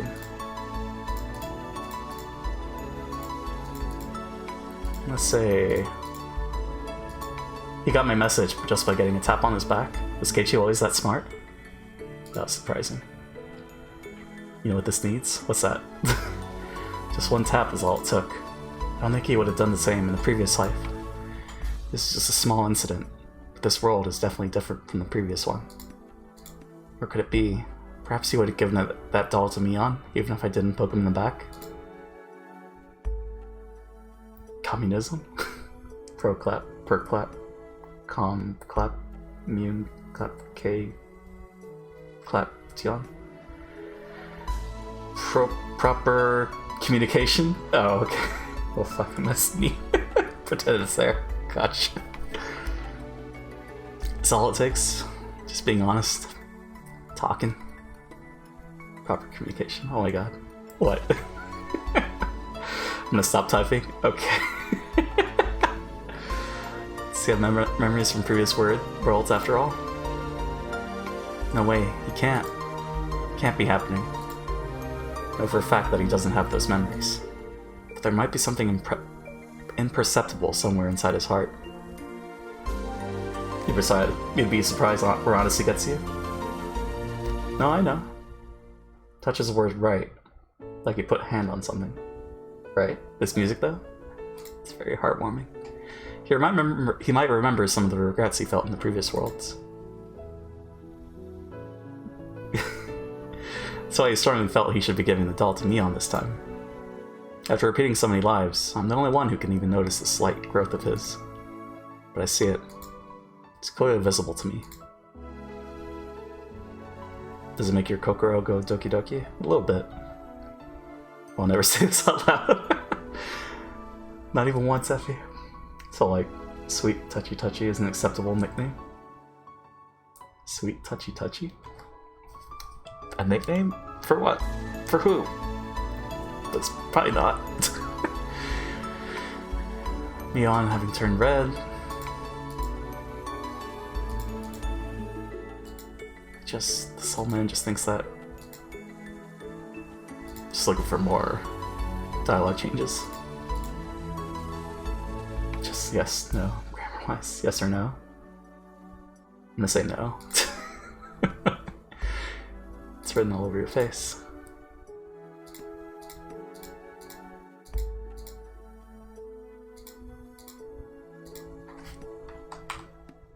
I'm gonna say there's nothing else that's different, maybe? When she says, does it make your Kokoro go doki doki, I flinch. And she knows I hate it. I don't have a female friend. Oh, it's context. I have a female friend who enjoys making things very suggestive. And she says, does it make your Kokoro go doki doki, I flinch. Sounds like a good friend. She knows I hate it. Just like the people that type in ooh and oh. Isn't it grammatically correct?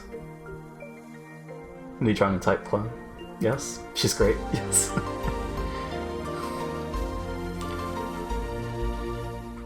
Something shitty going on.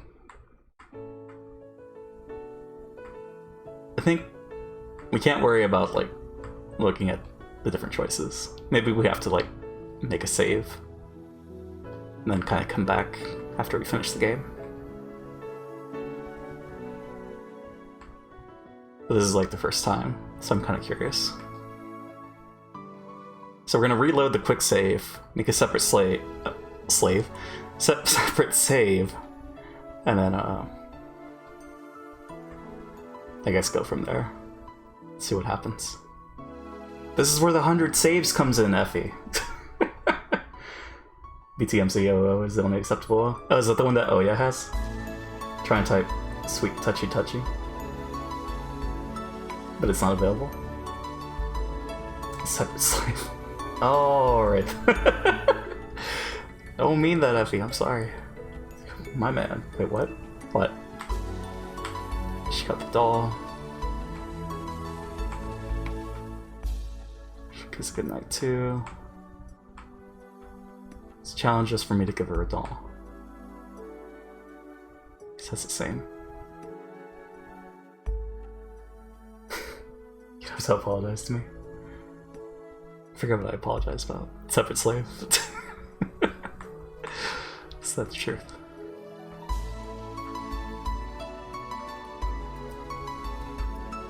Don't have to get to work. You're gonna be late. You guys better watch yourselves. Leon seemed like she would want to stay longer. Everyone's wearing smiles on their faces. This time something was different. So now she just needs 8 more 6s, and then she's fine. Does it involve cardboard boxes though? No. She was 22, Effie. Oh man. Good times with Ch.7. Okay. 15. See, she says she's 15, but she's actually a spy. And Alias is a show about a spy. Anyways. Okay. So let's load. Then save. We're gonna go all the way over here. Put that there. And then load. Nate, when it happened you didn't know. Okay, why are you saving? No, but I did know, because I played Metal Gear before. Which is why, right, I talked about this. When I initially did that mission, back when I played it, and I didn't know about her, that's why I just left. I didn't do the cardboard box when I played that originally. I'm still a good person, Effie. Alright, good times with the Ch.7. Why are you saving? Wait, why are you saving? Why am I saving? Because there's a choice right there, you know? Maybe it's important.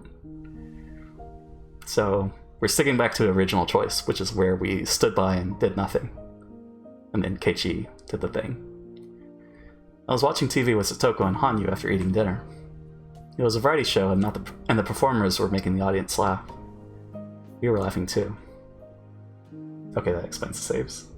Nani? Ho ho ho ho, look at you now. It only took 7 chapters for there to be choices. Whoa, but it looks so painful.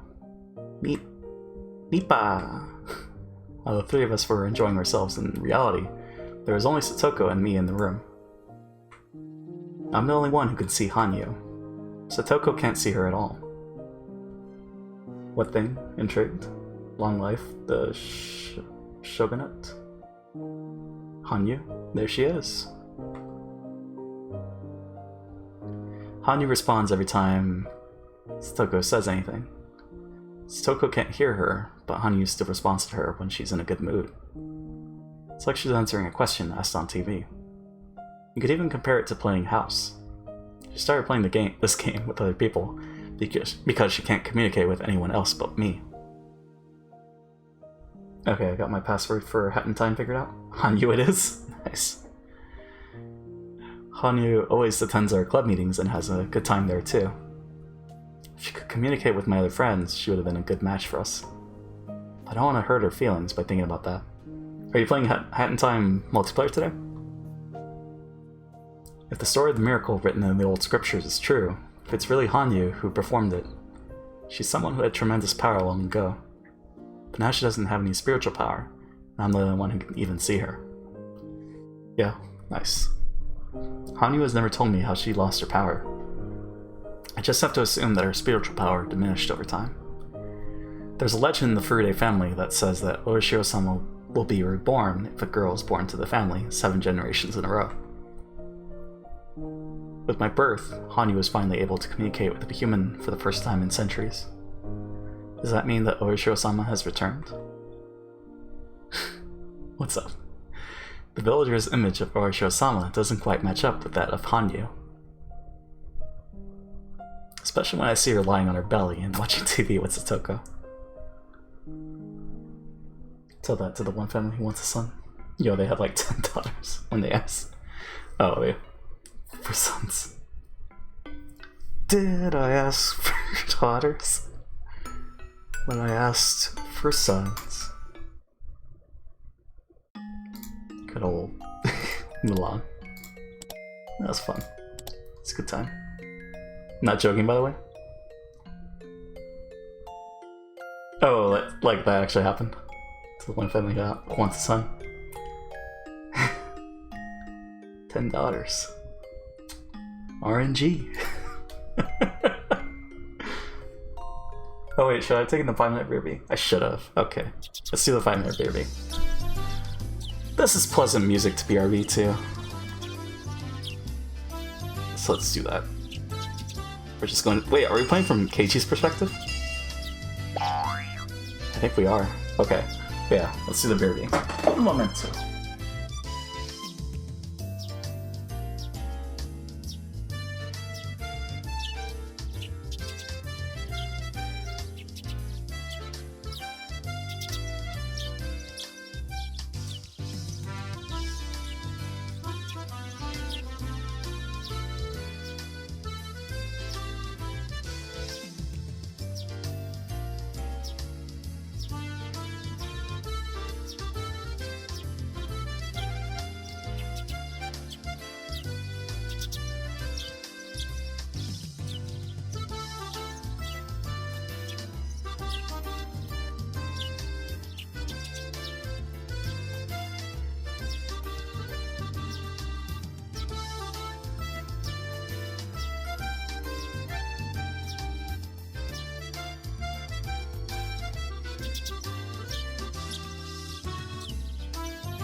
And we're back. Concern.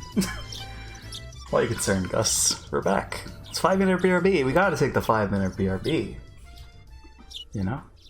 It's healthy. Anyways. What? I know I've heard some people mention it before, but they were serious about that? This world always has a lot of nice suggestions, but they're mostly out of politeness, right? They're just something you laugh off and reply with, that would be nice. But those ideas generally end as jokes, so it's crazy when they turn real.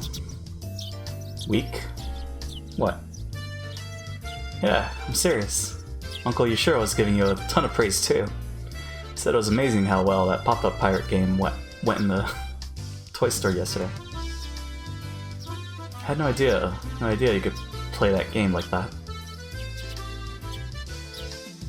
She mentioned that some of the kids around my table wanted to play with you too. Keiichi is a genius when it comes to playing games, so we are from Keiichi's perspective, right? Because we started at the house. You know, I wasn't just playing around, I was giving it my all, because I had no choice but to win. Guess we made it look like a lot of fun for the audience though. Shion's here too. Definitely have a blast no matter what club activity you're doing, Kei-chan. Coach was saying that the Hinamizawa Fighters would be so happy if you joined the team. What is going on? I don't know how to talk to people, so I'm saying random stuff? Okay. That's fair, clone. That's very true. Dr. Ide had nothing but great things to say about you at the meeting last night, Mibara-kun. Wait, what is going on? You have the ability to bring people joy, and far more than you think you do. You think so? Why is Shion here? This old man didn't mention your name just because you're his friend. He did it because he's confident you can do the job. I was there at the meeting too. No one was against the idea. Mibara-kun, you honestly do have a good reputation around the village. I've heard good things about you in Okonomiya too. What you did in the match between the Hinamizawa Fighters and the Okonomiya Titans was legendary. Wait. Right, he never met Shion until after. So yeah, this is like so different. Oh my god, JP, there's finally a star in your Twitch pic. Oh my god, and my mind is blown. Oh, you finally see the star for me being live. There it is. It exists. You saw it. Eventually. It happened. Oh my god, yeah. It has never happened for me. It required an update or something from your browser. I'm so mad. It's okay. It really was incredible. The reporters were there to see Kameda-san, but they were more impressed by you. Talking about that rigged baseball match I set up with Kameda-kun. Wait, that was chapter 3. The public did end up believing that talented pitcher locked me out of fear for my insight. Is this a dream? Kameda-kun and I have entered a strange relationship since then, but I'd really rather not talk about it right now. What's going on? It started again? It does it, Effie. What do you mean, what's going on, Clone? With the game? The star? What specifically? Basically, when you're live, your profile picture got a star animation for viewers. I'm actually mad. Why? What do you think, Keiichi-kun? I think you can do it. I'm backing you up, too. Definitely think you should be in charge of the Watanagashi Planning Committee. What?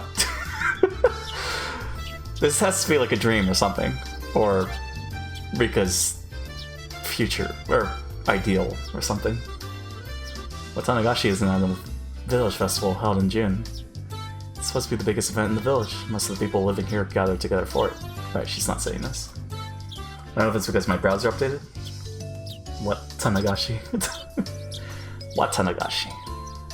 Since it's a major event, they always organize a committee to plan out the festival a few months in advance. The festival is only 2 weeks away, and I just moved to this village. Now they want me to join that committee? Look, first of all, I don't even know what you do at a committee. You don't need to be too concerned about it. The job we unanimously want you to fill is hosting the auction. That transition though. Guantanamera? Guantanamera? What the hell is that? Do you want me to sell bananas or something? Well, let me explain. We're holding an auction event for the first time this year. We're gonna auction off donated items just to see how it turns out. Didn't they do the auction before? Or no? Announce one? Oh, I see. But I don't see. There's kind of a long story behind it. We want to do something in which everyone can participate, using donated items as prizes. But the elder members decided to distribute the prizes using something other than a lottery, for their own reasons. Don't worry. Okay. To put it simply, our hag of a grandmother let her temper get to her, and wouldn't back down after that. But she didn't really consider any specifics.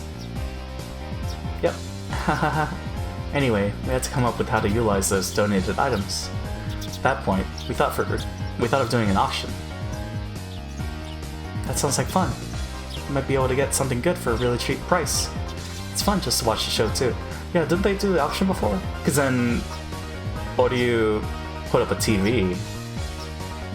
That was like 1980 or 1978, right? Before the thing. Unrelated. What's Shion's hair braid? Shion's hair braid? Oh, I see. I see it. I never figured that style out. Does seem complex. My sibling decided to put my hair into a samurai bun. You know, it's a style. I took a photo, but I don't know if I'm gonna share that, so. The items were all donated, so they're free, huh? Never forget that style. It's so pretty though. Guinea pig JPChivalry. Pretty much. They're like, yeah, your hair is so long, let's just put some braids and clips. The items were all donated, so they were free, huh? That committee sure is good at making money. The profit will be going to the beer fund for the village committee's winter getaway trip. It's not fair. You're not ready for beer yet, Furude-san. Not general practitioner. No, of course not. I think I understand what's going on now. But still, I've never done anything like it before. I'm sure you can do it, Keiichi-kun. That you do really well if they told you that you'd get to keep 10% of the profits. Well, yeah. If I can gain something for producing results, then I'll do my best at it. What is going on? Okay, that doesn't work. What doesn't work? JPChivalry? On the other hand, you might be facing a dreadful penalty game if you don't produce anything. Wait a minute, Satoko. Why would I agree to a risky deal like that? Don't forget, they're the ones asking for my help. I'm a very busy guy, you know? Try asking my agent first. Tried using channel points to get a different emote, but I got the same next sexy man's picture. There it is. Is there still new filters that they added? Alright, Kei-chan. If you want some kind of compensation, we can talk about it. I really want you to be a part of this. We can make a deal. Sounds interesting. I wonder what I should ask for. We're always talking about punishments, but that's our first time talking about a reward. Well, yeah, I guess. That's true. We're always fighting for something, huh? Nana is right. The whole purpose of our club activities is to escape the punishments we come up with. Even if we win, we never get a prize or a reward for it. The prize is to not lose. Keiichi has no idea how to respond to something that sounds too good to be true. Maybe Michan can come up with a good idea. It's hard to decide on what you want, isn't it? Let me see. How about this? An admission ticket to Angel Mort's Desert Fiesta. See, they say Fiesta there. Before it was Festa. Desert Fiesta. Don't be too cheap, sis. Why don't you give them 3 years worth of admission? Hey, that sounds more like a deluxe reward to me. Heard that some people pay lots of money for that ticket. Are you sure you can hook me up with 3 years worth of admission? Of course I can. But you have to do a good job. I'm sure you will. With Keiichi-kun there, it's gonna be heaps of fun. I feel the same way. I'm really looking forward to the auction now. Yeah, could probably get people to line up for takoyaki that doesn't even contain octopus. Hey, takoyaki without octopus? That's impossible. Impossible. No, I'm pretty sure you could do it. Yeah, you'd probably say it was a healthier kind of takoyaki. What is everything blending together? Is that what's going on for Keiichi? Are you making fun of me, or what? So what do you think, Mibara-kun? I think you'll do a wonderful job. Chie-sensei was also on the committee. She must have backed up Mion's suggestion when she brought my name up at their last meeting. I'd also love to see what kind of magic you can do. Ipa! A good auction always depends on how good a speaker the host is. Sounds like it's gonna be Keiichi Mibara's big show. It'll be so much fun just to watch. Yeah, because they're bringing up the takoyaki, which I think was chapter 2 when that happened. Hey, I haven't accepted the offer yet. Don't worry, Keiichi-kun, you could do it. You're saying that because you don't have to. How? That's not true. The principal suddenly opened his mouth. Hey, Mibara-kun, in my opinion, you will do a fine job. You'll do a fine job. As a man, isn't it your responsibility to meet people's expectations? The pressure. If I had to, I'm sure I could do it. Mion has made me do so many different things for the club, and I've learned a lot from that.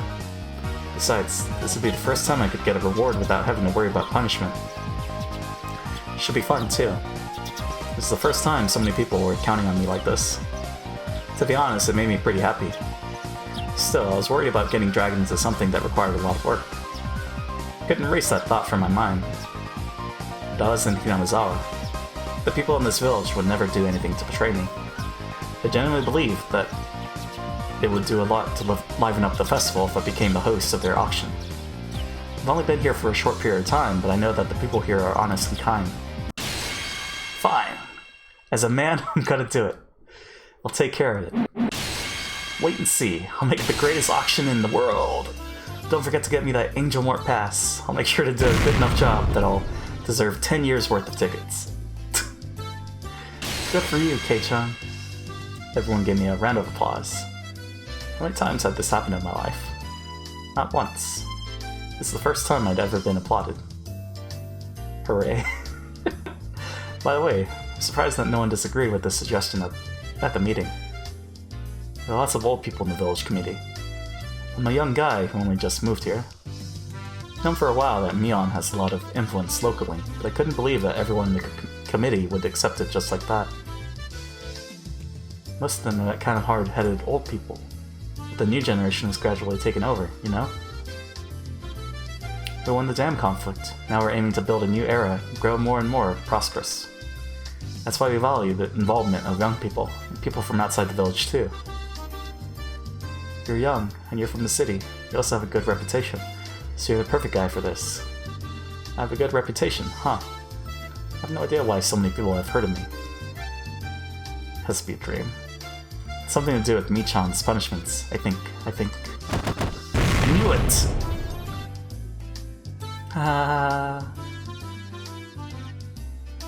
Alright then. I'll call your parents about it tonight, so please let them know when you get back home today, okay? Sure, my parents will have no problem with it. They won't have any objections to raise, at least. They might ask me why my name was brought up, though. Chie-sensei and the principal went back to the teacher's office after the discussion ended. We're in the middle of lunch break at the moment. Chie-sensei and the principal had come along together. And Mion scared me by saying that they all had something to talk to me about. My stomach wasn't digesting my lunch particularly well. Mibara-san, I heard everything. Good for you. It's a big honor being chosen by the village committee. Hey there, Tomita-kun, Okamura-kun. I'd love to give that honor to you. No thank you, I wouldn't be able to handle it. I realized the whole class was talking about me. They were saying how fun Watanagashi was going to be, and how high their expectations were for it. I have taken on a huge responsibility. I need to do my best to succeed at it. By the way, I forgot something. My granny made tons of ohagi. Yeah, it's like all blending together. She told me to give them to my classmates. Mion clapped her hands as she remembered and took a box out of her bag. She opened the lid, letting us see a bunch of ohagi neatly packed inside. What's Nagashi? Wajira? What's Nagashi? Oh no? Why? Why the oh no? Wow, there really are a lot. Oh, because of the ohagi. I think there might be enough for everyone in the class to have one.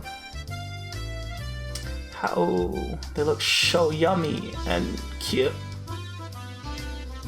For some reason, my granny is very good at making ohagi. Yeah, okay.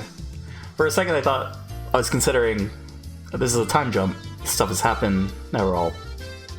I don't know. Something's changed. But, right, Shion. So, I'll just link it in your Discord? Okay. That's because Sohei used to love him. Sohei. Lurk. Sounds good, Effie. Thanks for the lurk. Oh yeah, heard my gramps... Oh, okay. That's Sohei. Heard my gramps used to like ohagi. He ate tons of them. For your grandma, ohagi is something that makes her remember your late grandpa, huh? You think so? I thought Gramps liked canned food. You don't like canned food, do you, Shion? What? Is that true? Why so? Well, it's because of the smell. I just don't like the smell of the metal. Because of human flesh? Oh, is that so? After always forcing me to eat my squash, turns out you too have something you can't eat? To tell you the truth, she hates canned food because... Come on, sis. Don't you dare tell anyone. I don't know what's going on, but it seems Mion knows a secret about Shion. Tell it to us. Go on. The reason why Shion doesn't like canned food must have been something pretty funny. The two sisters battled for a while. Oh, Gus, there's the boing. The machine gun knee kicks Mion launched from close quarters weren't bad, but I don't think she expected Shion to land a capture suplex off it. Okay. Guess Shion is the stronger of the two siblings. I'm ready to tell you the truth, then have you hear it from my sis. See, there's this bad guy named Kasai. What? He once told me, when I was still young and innocent, that there's sometimes human meat mixed in with canned food. Haha, I've heard of an urban legend like that before. Me too. Once heard that there's dog meat mixed into beef bowls and worms inside burgers. Are you quite serious? I can never eat beef bowls or burgers again after hearing something like that. You see, Satoko? It was a very traumatic thing for me. You have my sympathy, but I still have yet to forget about how you made me eat a full-course squash meal. Did you do that? I need to let go of that one. That meal is delicious.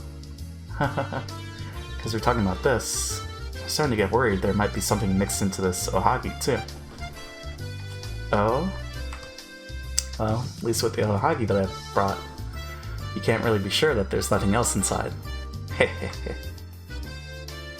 Ohagi that Mion brought. When you consider that, it's only natural to suspect that she probably did something to them. What's going on? Felt like I was forgetting something.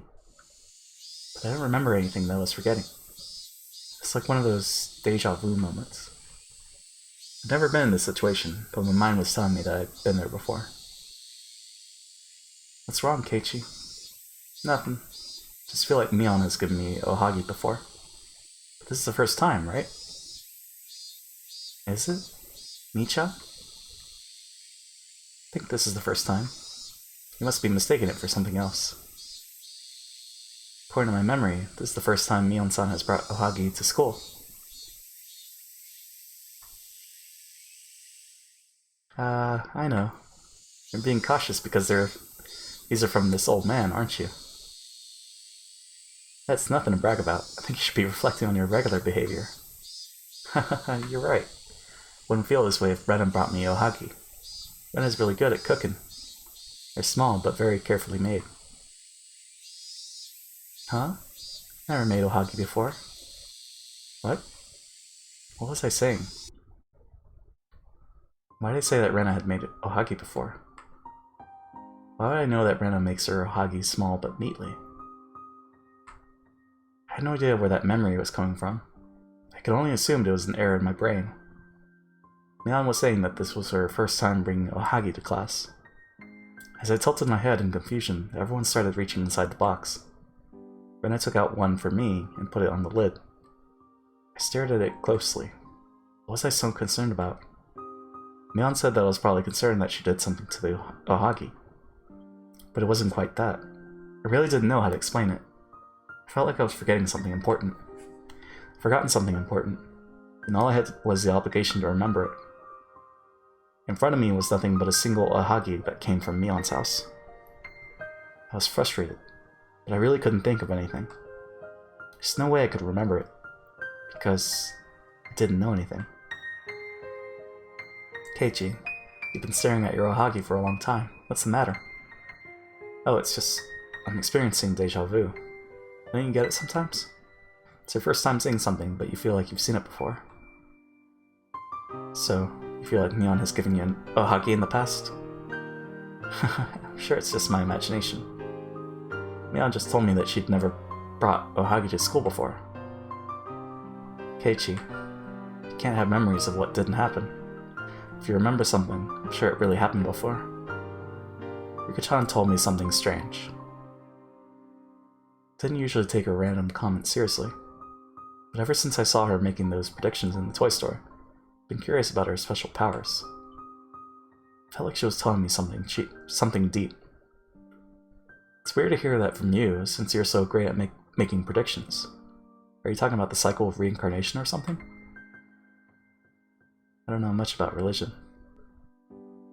I just want to tell you that if you know about something that happened to you, I want you to try and remember what happened. I don't want you to treat it like you're just mistaken. Do you understand what I'm trying to say? I guess? I was a little surprised by how serious she sounded. I always thought that Rika was just an innocent girl who fooled around all the time saying things like meep and meepa. But all of a sudden she seemed like a totally different girl.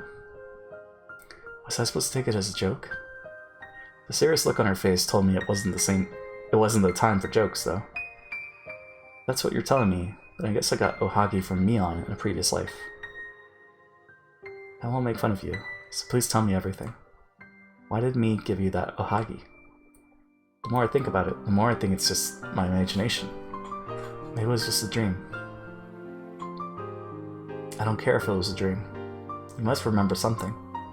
Please tell me. What was up with her? She seemed so curious about it. I didn't think the story was that interesting.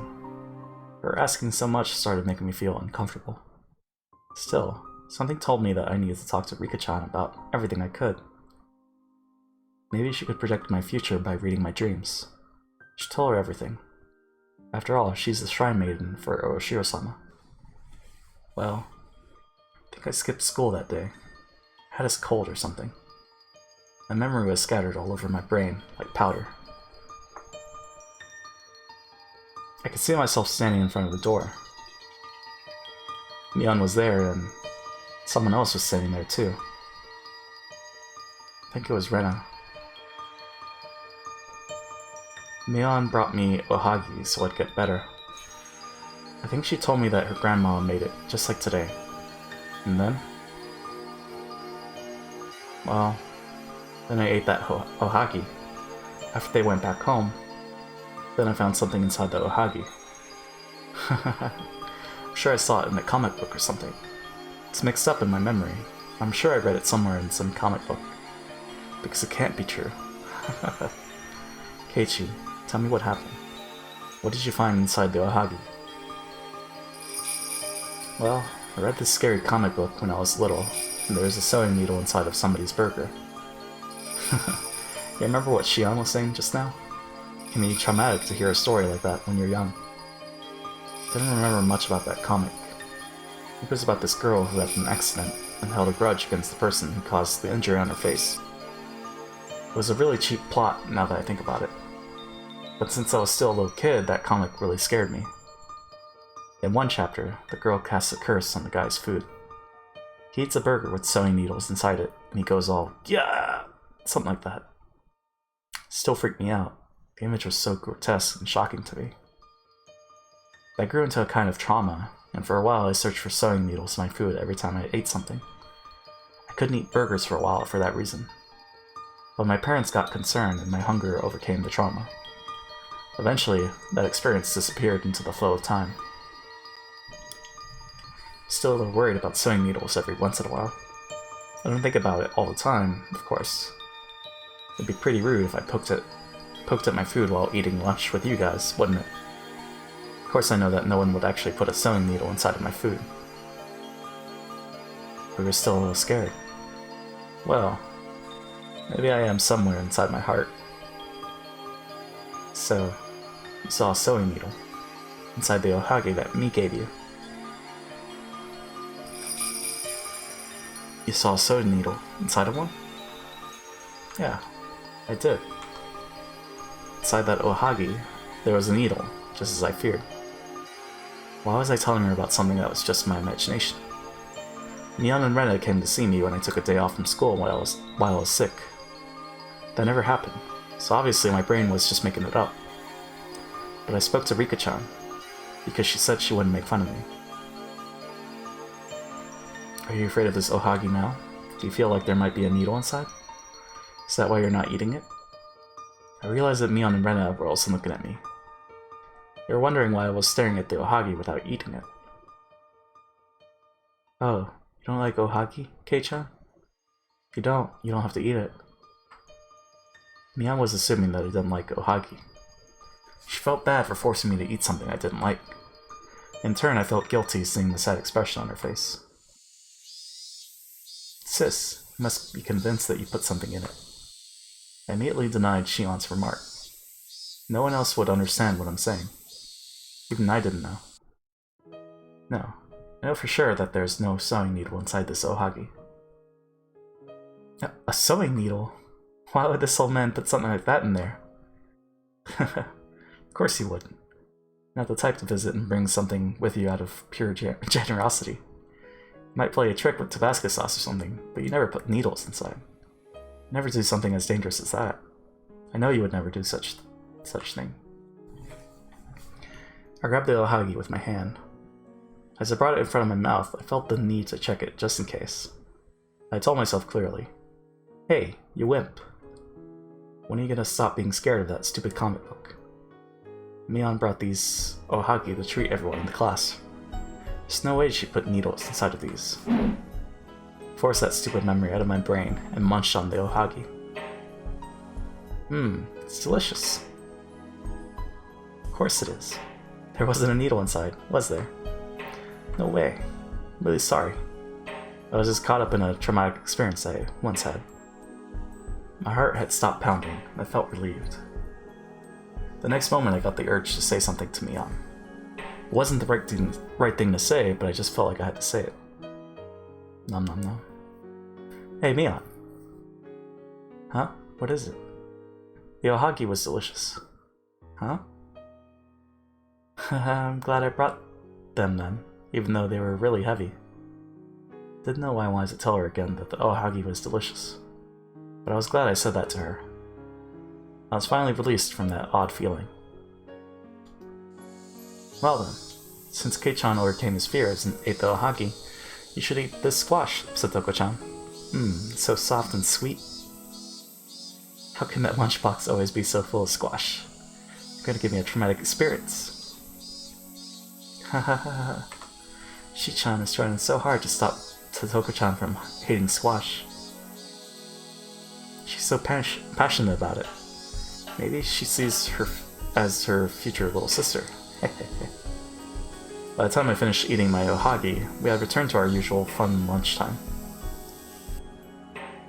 Keiichi, what if... What if what? What if you really do see a needle inside your food? What would you do? That's not gonna happen. Don't you threaten me, Rika-chan. Keiichi, what if it really happens? Rika-chan looked at me with a serious face as I joked around. What's gotten into her lately? Stop it. It's not gonna happen, and I don't believe it will. I just overcome my stupid trauma after all that. That's why I made that firm statement. I understand. Keiichi, sorry I'm asking you so much. You see a needle inside your food, it's definitely some kind of mistake. Please don't ever believe that it's me's fault. You're just trying to tell me not to be suspicious of Mion, right? Of course I won't. I would never be suspicious of my friends. I raised my fist in the air. Rika-chan finally looked happy. She smiled as if she was relieved by my words.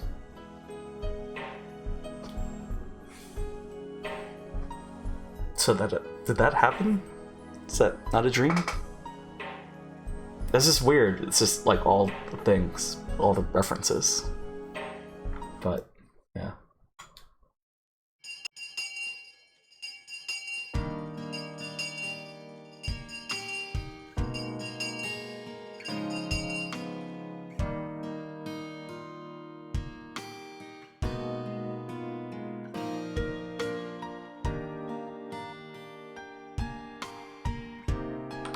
Items donated for the auction were gathered at the Furude Shrine. There's so much stuff here. I expected to see towels and old furniture, but there are way more things than that. I even see TVs and refrigerators. These are pretty neat too. Yeah, didn't they do the auction? I forget. Or maybe that was... I can't remember. They've done the auction before, I remember. Impressed, huh? We got donations from the stores my family owns. Some of them were display products or leftovers that they can't sell, but they're still practically brand new. If you don't mind something a model behind, they're incredible, right?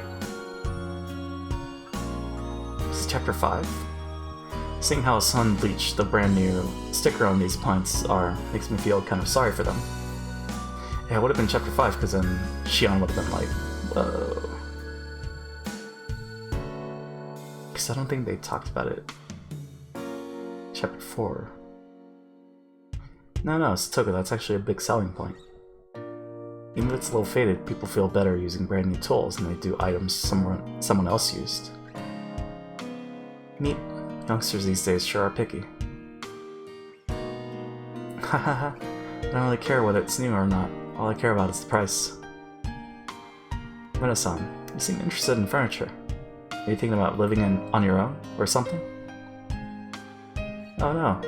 My dad and I were just talking about redecorating the house. Brand new furniture is expensive, so I've been checking out these recycled ones. I mean, I guess it's all culminating. You're changing the furniture? That's quite a big deal. Yep. Dad finally found a job recently.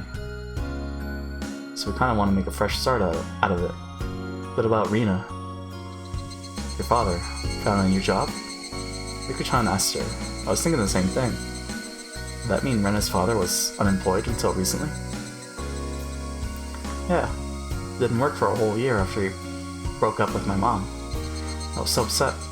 I was always telling him to go get a job already. And explained that with her usual smile. It took me a moment to realize how serious it was. If what she said was true, her parents were divorced and she wasn't living in a very good family environment. Rena talked about it like it was nothing. Your mother and father broke up? Yep. They got divorced in Ibaraki. That's why my dad and I came back to Hinamizawa. My dad couldn't get over the divorce for a long time though. He was always just sleeping or daydreaming. Divorces and breakups always wound deeper the more they love their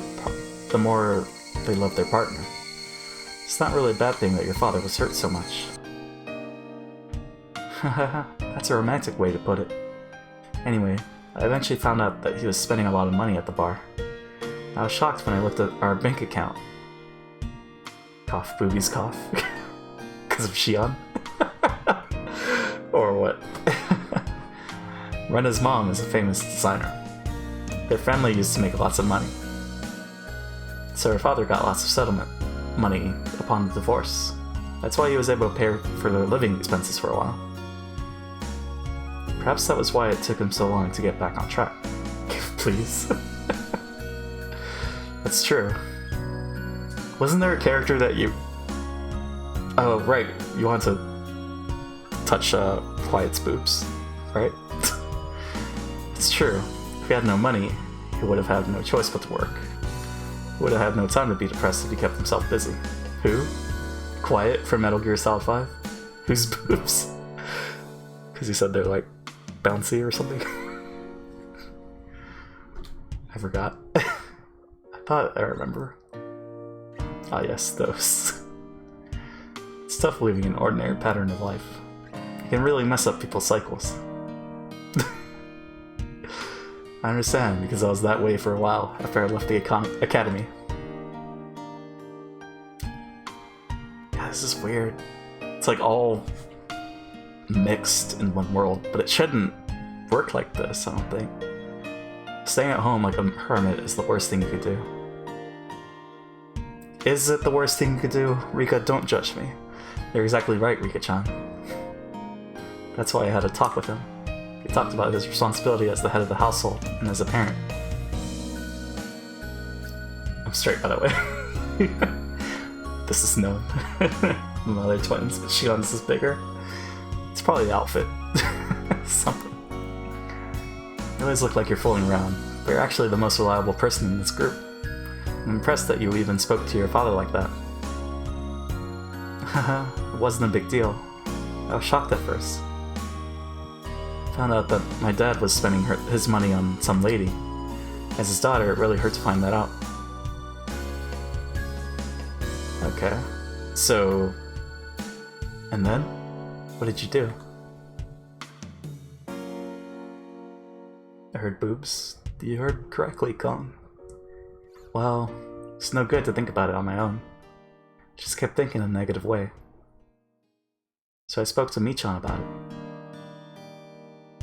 Wait, but why did she talk to Mion to fix it? Or where? They're underage. Yeah, they are underage. Quiet is not, though. All I did was listen to her. Rena was the one who faced the problems and came to the conclusion of talking with her dad about them. I didn't give her any advice. Dude, at age 15? Never mind. Okay. I knew no one with that size? Did we?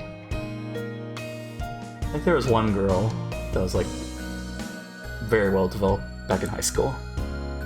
It was like, wow. That is, you know, okay. Actually, I'm not sure. I'm doubting myself. I think there was one girl, and I was like, whoa. Anyways. We were 15 at the time. It's fine. It's like... But that was the important thing. Talking to people about your problems can calm you down a lot. Is that so? She overcame it just by talking to Sis. Maybe her problem wasn't that serious. Hello, police. But I was 15 at the time. I'm not thinking about it now. It's not true, Shi-chan. Before I spoke to Mi-chan, all I thought about was how to hurt that lady. But I realized that wasn't a good solution at all. Talking it out with him was the important thing. How did she come to this conclusion, though? So what happened after you spoke with him? Well, we concluded that he wasn't moving on because of the money, so we transferred the funds to a different account, and I took charge of them. Or is everyone else remembering, and it's not just Keiichi that's remembering? Now my dad has to get an allowance from me every month. Yo, at uni I met this girl and she was crazy. I mean, basically like teasing a friend with risque jokes because she reacts very amusingly to them. And you're one of those crazy ones. And her friend knows because they always hung out. So this friend like, yeah, had holy shit sized ones. I was so confused. Like, how does that happen? I'm guessing it was natural. Something can't be surgery, right? I mean, it could be, but it's as though you're the parent now. Everyone else laughed along with Satoko. I wasn't sure if I should laugh. I saw Rena laughing too. So I basically went, so I have a question. Oof. You're gonna ask me about my boob size, boob size, right? Yes. What did she say? Anyway, the money was keeping her father from moving on.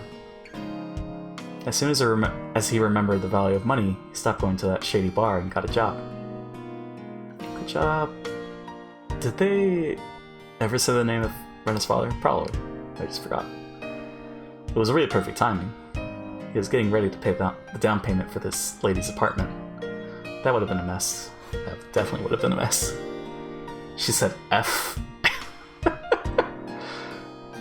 Damn. Casually. No, I'll look that up later. F size though. Talk about it like it's nothing, but it's a pretty serious story. Your family could have been ruined. That's true. If I didn't talk to Michan, I kept on thinking about it on my own, I don't know where I would have been by now. You would have been in the last chapter, Rena, I think. I probably would have tried to kill that lady. Everyone laughed at hearing such a dangerous thing come out of Rena's mouth. Rena laughed too. But I saw something serious in her eyes. Oh god. I can't remember F or E, but Jesus. The back problems though. When your society is an average B, that must have been like a shock, for sure. You get curious. It's understandable. It's probably true that she once thought about murdering that lady. She seduced Rena's father so that she could get money out of him. Knowing how short-tempered I am, I might do the same if that happened to me. I think she made the right decision in talking to Mion, instead of being irrational. I'm impressed. It's not that easy to talk about your family issues. I know. It took me a while to make the decision to talk to Michan. But that one dream changed everything. Dream? A dream? Yep. Every night in bed I think about my problems. So it's trouble even in my dreams. Is Hanyu interfering? I mean, not that that's wrong, but you get curious. Yum? Or yummy? In my dream, I thought about what would happen to me if I didn't do anything. I don't know if what I saw was my imagination or a prediction of the future.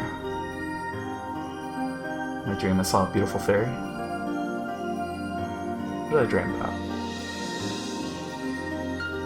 I don't think I had a dream last night. In my dream, I saw that lady living with us in our home. My dad and I don't smoke, but there was an ashtray in the living room. The futon in our guest room was now hers. In the bathroom, there was a toothbrush and shampoo I'd never choose to buy.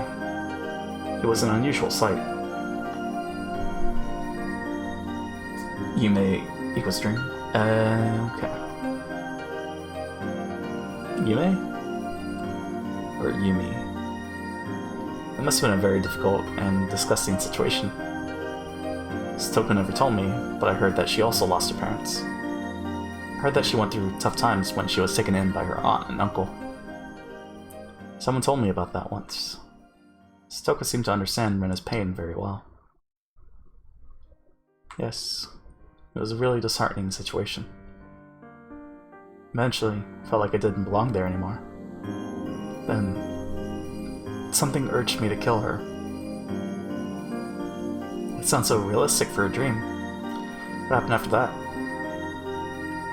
I realized I was a murderer. Didn't want anybody to find out about it, and I stopped trusting anyone. I spent all day at the place I buried her. I was afraid that if I left that place, someone would find out that I killed her. That's a nightmare. Glad it was just a dream for you. I don't know. I wonder if that was just a dream. I think I saw my future. That would have happened if I didn't do anything about the situation. I woke up the next morning shaken in fear. I even felt like I smelled her perfume at home. I wondered when that dream was going to come true. I was so afraid, and that pushed me to talk to Michan. I'm guessing it's like a couple days ahead, because Shion's just hanging out with the group now. I don't know, this is weird. I remember Rena coming up to me and telling me that she had a secret to tell me. I honestly thought she'd gotten a positive on a pregnancy test for a moment. I can talk about it like this now, but it was very serious then.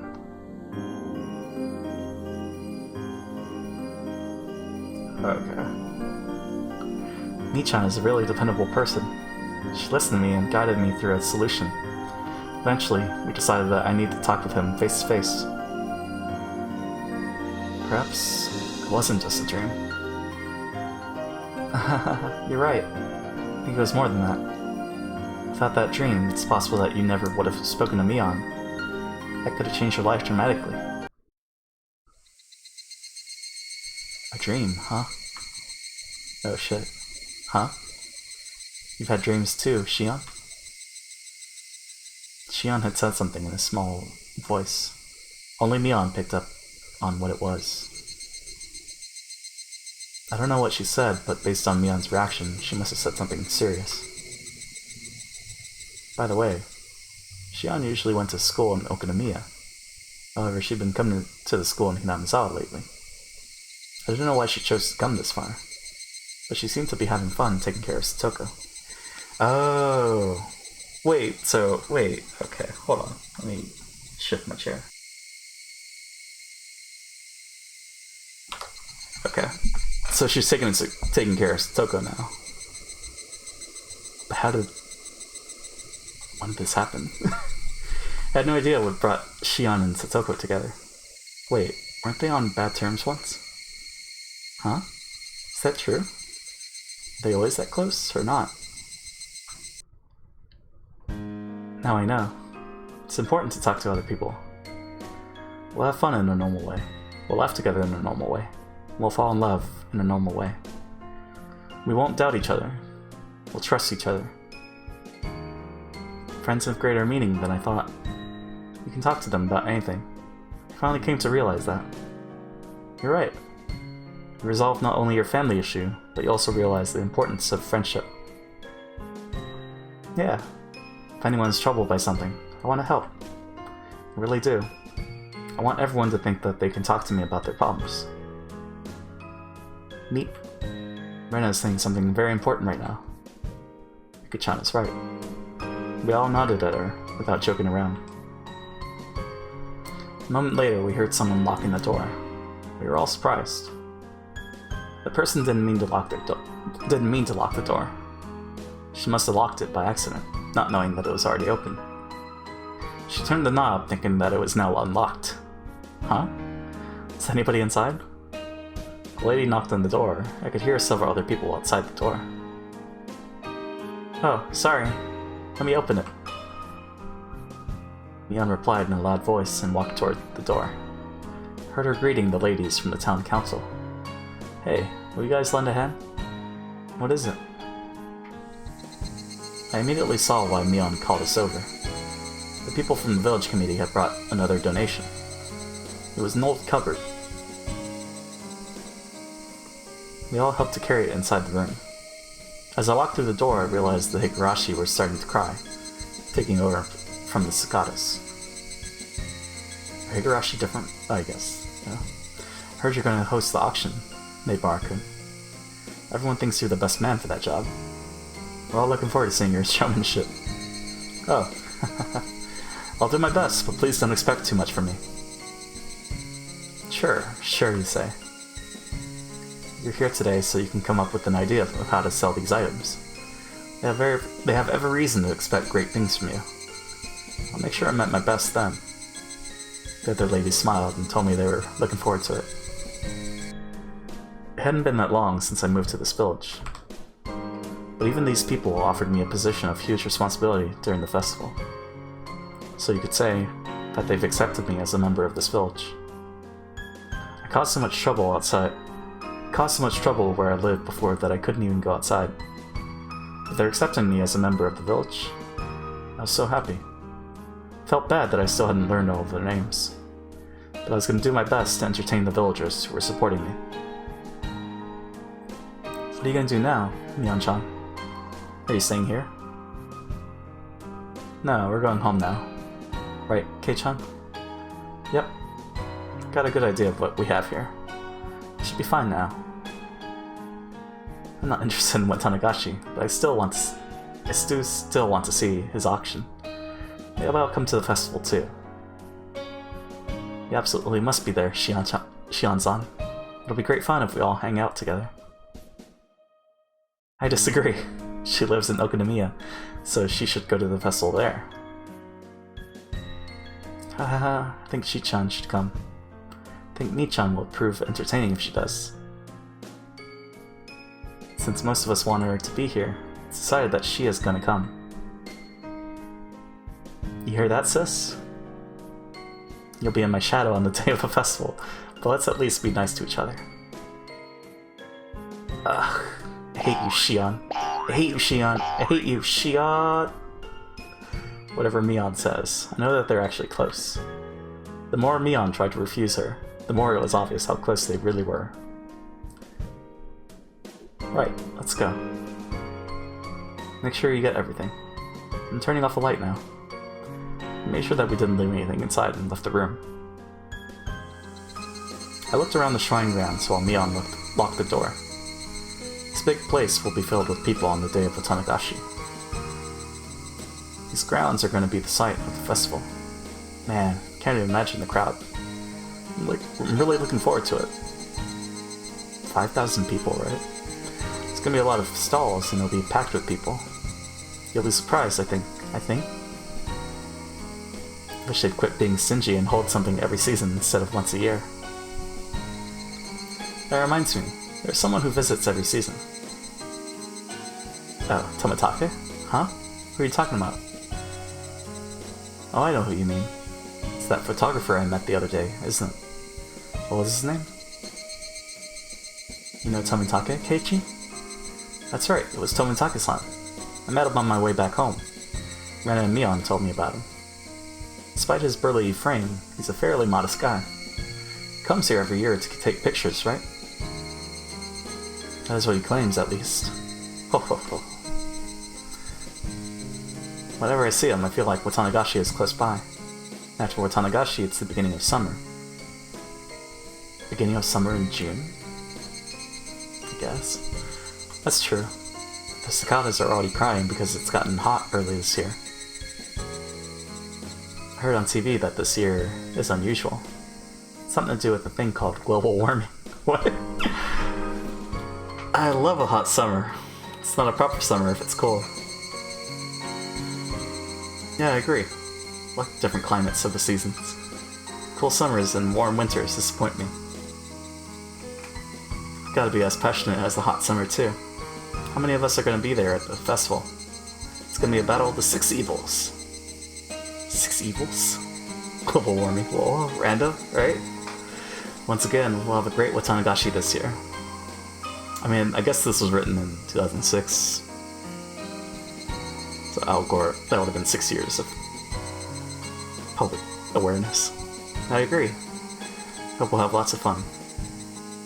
Hey Rena, don't you know? When Rika-chan says something like that, it's not just what she hoped for. It's a prediction. Rika-chan is telling us that it's gonna be great. It really is gonna be great. That's our fate. Right, Rika-chan? Yes, that's our fate. Rika-chan smiled with a Nipa! A smile assured me that the day of Watanagashi was going to be a great one for us. Oof. Global warming is fake news since the world is flat, not a globe. Is it though? Oh no.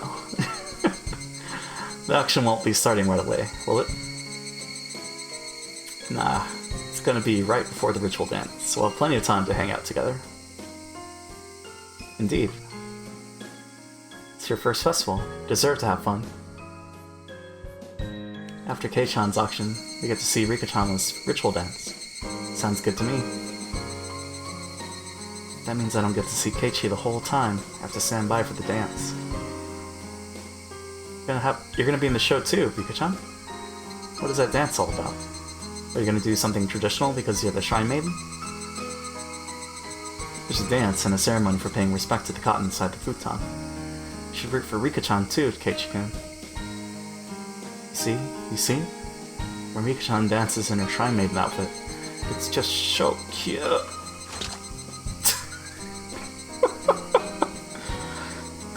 Sploosh sound, but I guess it's her nosebleed.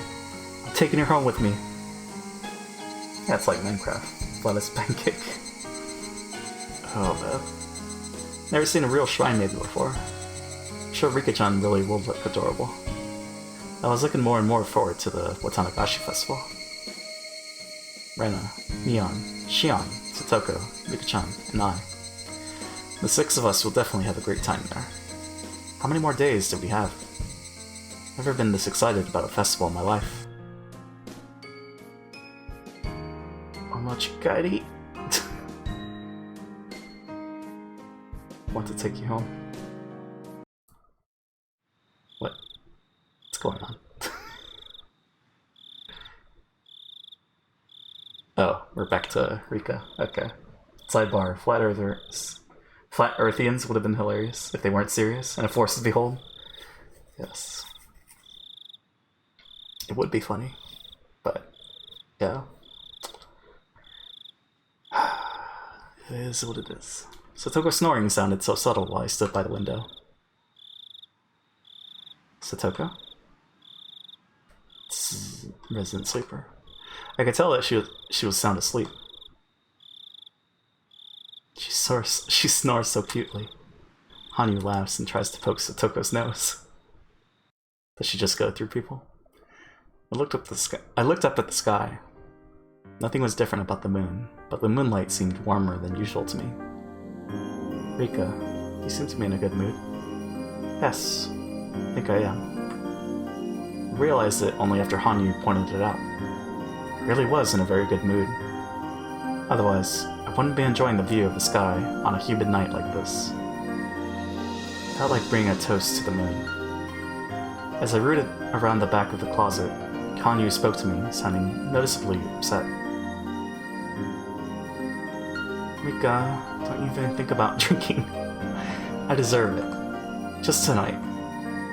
Hanyu doesn't like alcohol. If I drink, Hanyu will also taste it. That makes sense.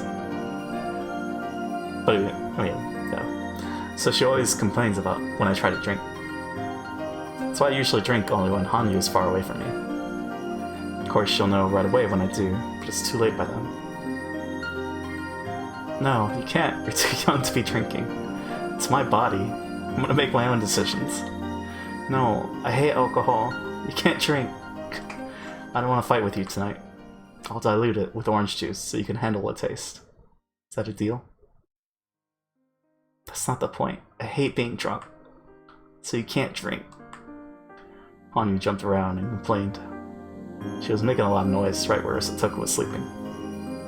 Stop that, you're gonna wake her up. Oh, she's jumping. Okay, well, that makes sense. No, I'm not.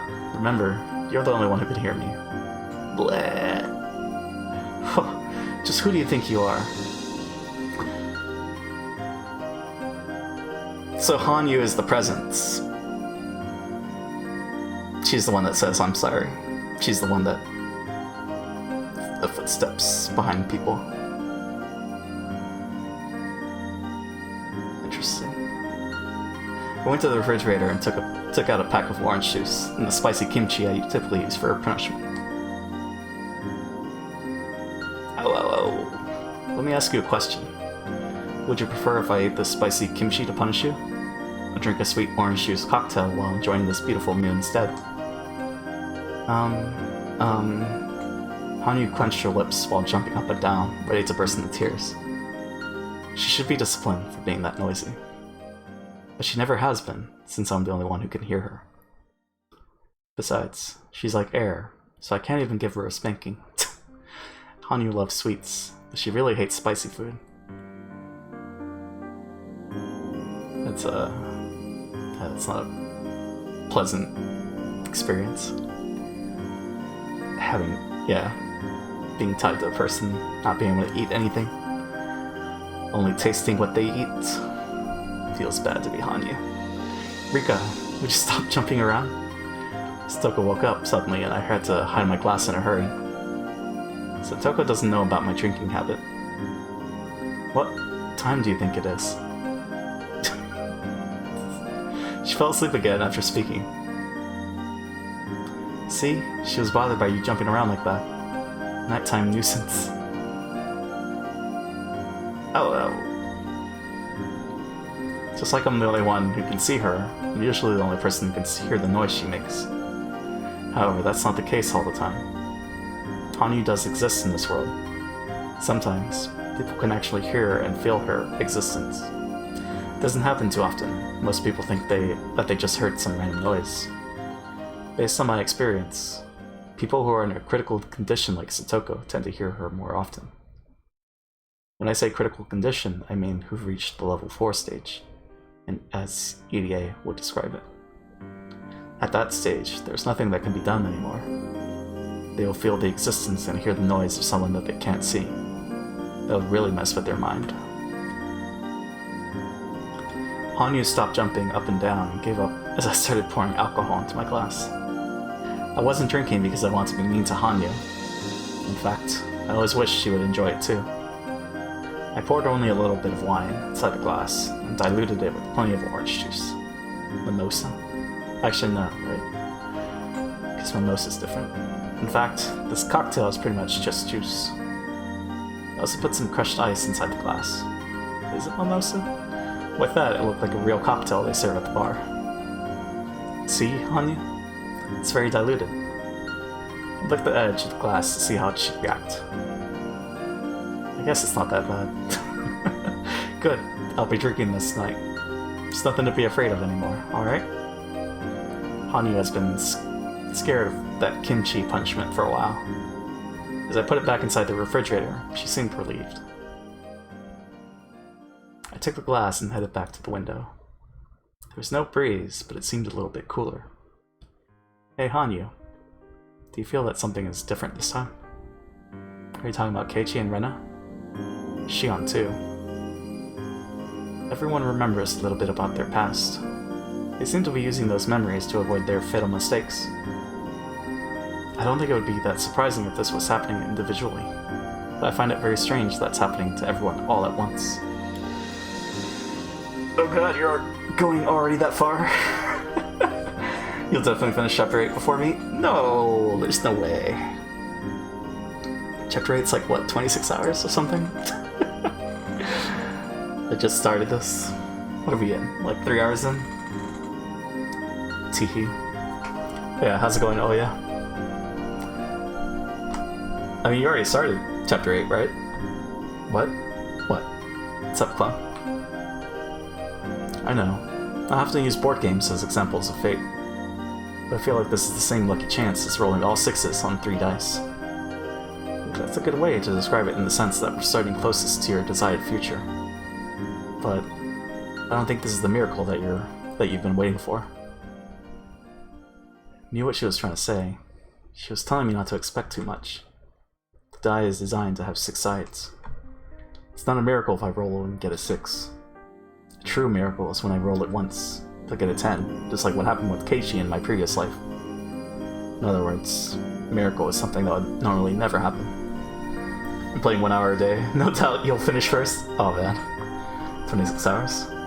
For the next chapter. Not this game that I'm playing right now. Club. But I mean, it varies, right? Keiichi gave the doll to Mion. Rena spoke with her father. And Shion started taking care of Satoko after remembering her promises to Toshi. That was all because they had those intentions somewhere in their hearts. Just don't look at the thumbnail, Zoya. You'll be fine. It was only a side of their die that was engraved there already. But still, even if he couldn't call the 3 dice rolling the spell a miracle, it did mean good fortune.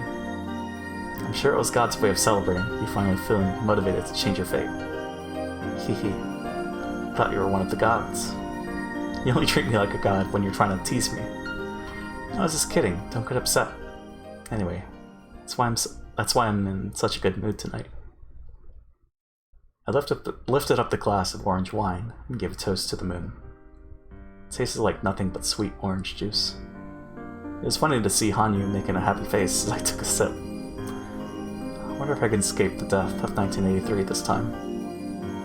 If our goal is to escape from this board, I don't think we'll ever have such a fortunate start again.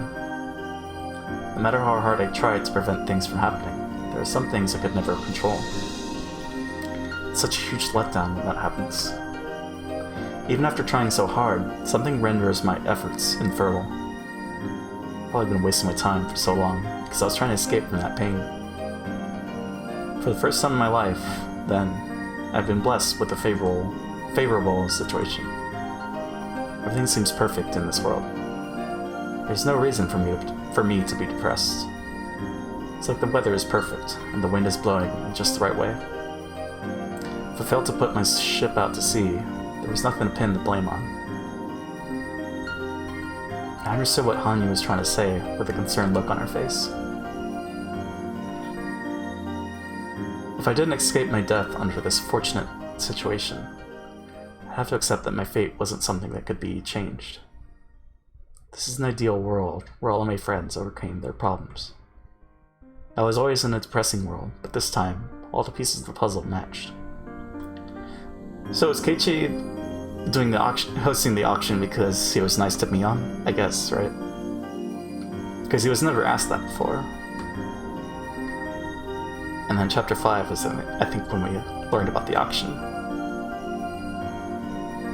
So then, everyone's had their dreams before. We're just seeing the results. That's why Shion's taking care of Satoko. Rena's dad got a job. And dumped Rina. Yeah, I don't know. If I couldn't change my fate in this world, then it was proof that I couldn't change it in any world. That was the ending that I've been afraid of for a long time. The loss of hope, and the death of my soul. But the pair of us, I was probably the only one who would die.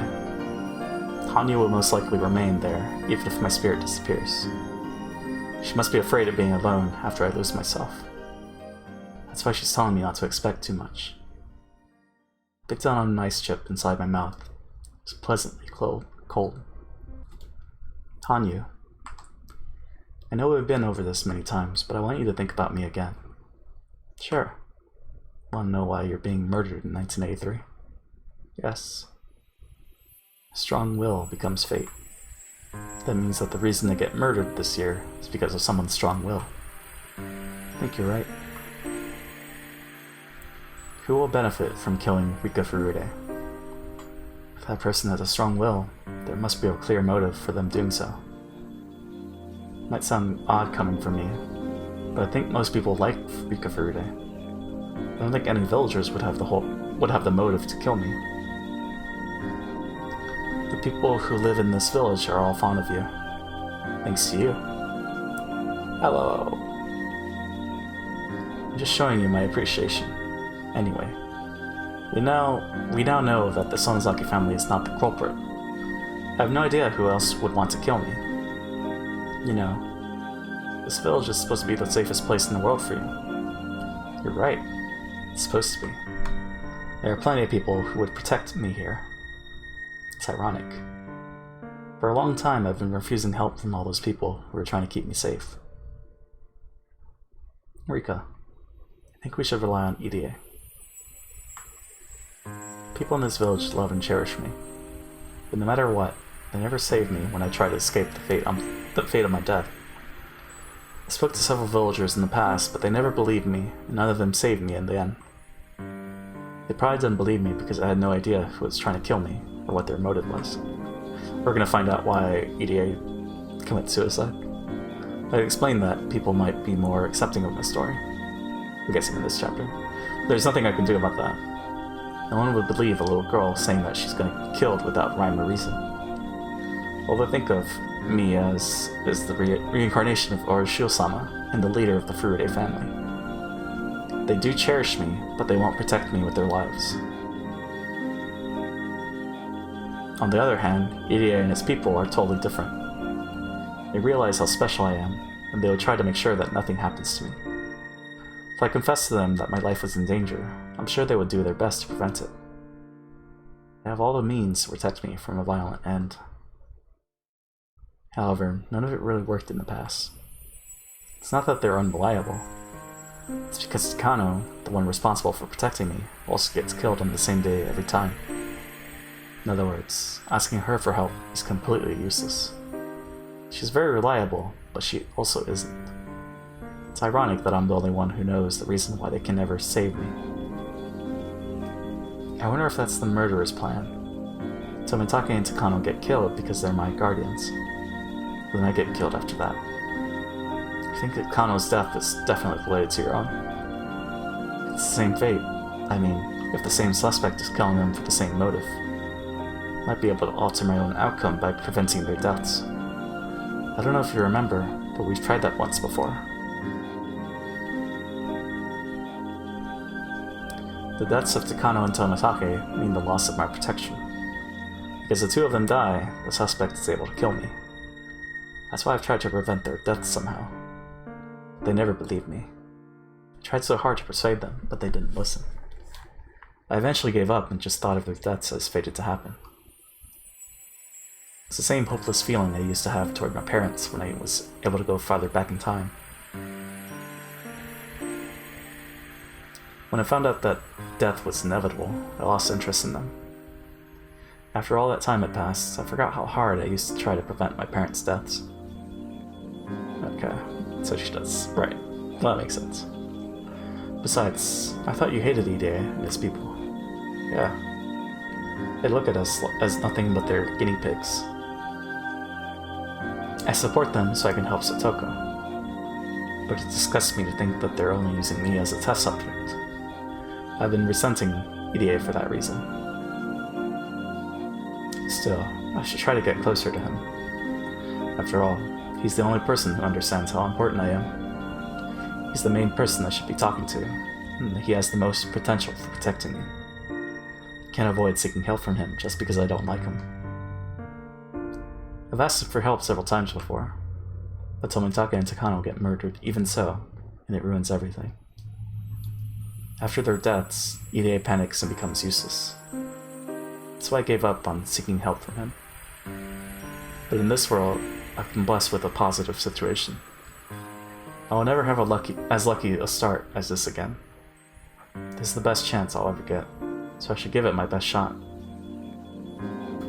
I really don't like him at all. But he's not a bad person. I should respect him more. He's serious about helping Satoko, and he's not as much of a mad scientist as I'm inclined to think. Takano is a strange person, too, but she's also someone who can give me support. But she thinks I'm only her guinea pig. That's why I don't really want her help. Tomitake is more reliable than Takano, but the biggest problem is that he only visits this village a few times a year. On top of that, he always dies before I get killed, so he can never help me. However, they really are the people I should be talking to. If I can change the fate of their deaths, they should be able to save me from my own. It's possible that the only reason I lived until 1982 is because of their effort. I'm gonna approach them once more and do what I can to try and save them. Oh, don't worry. I expect they'll be murdered anyways, so I'm not getting my hopes up. So I'll be fine, even if this hope's betrayed. Oh, you're such a cruel girl. I chuckled at her comment. If they can escape their fated deaths, then I'm sure they'll greatly influence my own destiny as well. And this time, I'm gonna try talking to them with the assumption they'll still be killed. In short, I'll talk to them about how I'll be protected from my coming danger after they die. If they issue such orders, then maybe the guard around me will be strengthened after they do. What's up, clone? The protection they provide is probably the highest standard of security I could hope for. Yet, I lose that the moment Tomitake and Takano die. So I never have their protection after Watanagashi. And therefore, I get killed too. In other words, that's it. Whoever possesses the strong will to kill me actually just wants me dead. Yet so long as those two are alive, there's tight security all around Hinamizawa. That prevents the killer from getting to me. So to kill me, they must first kill Tomitake and Takano, the heart of that security. Then my protection falls away, leaving me exposed. The more I reason it out, the more I realize their fates are connected to mine. Thinking from that point of view, my destiny becomes inescapable the moment I abandon them to die. You should know what you have to do first, then. Yes, I have to think about saving their lives before thinking about mine. It's kind of ironic. I gave up on them because I was more determined to save my own life. But I finally came to the conclusion that I have to help them first before helping myself. But there's something I still don't understand. Someone with convictions that this strong is trying to kill me for some equally strong motive. Yet no matter how often I debate it, I can't think of anyone who'd benefit from my death. Not only that, but there should only be people who'd want to protect me. Especially since they would do anything to protect me and the present environment. They even eliminated my mother. To be perfectly honest, I don't even care about her anymore. Never got along with her, and she's the one who took my father's death the wrong way, making a huge deal out of it like she did. She got what she deserved. Jesus. I'm a valuable guinea pig for them.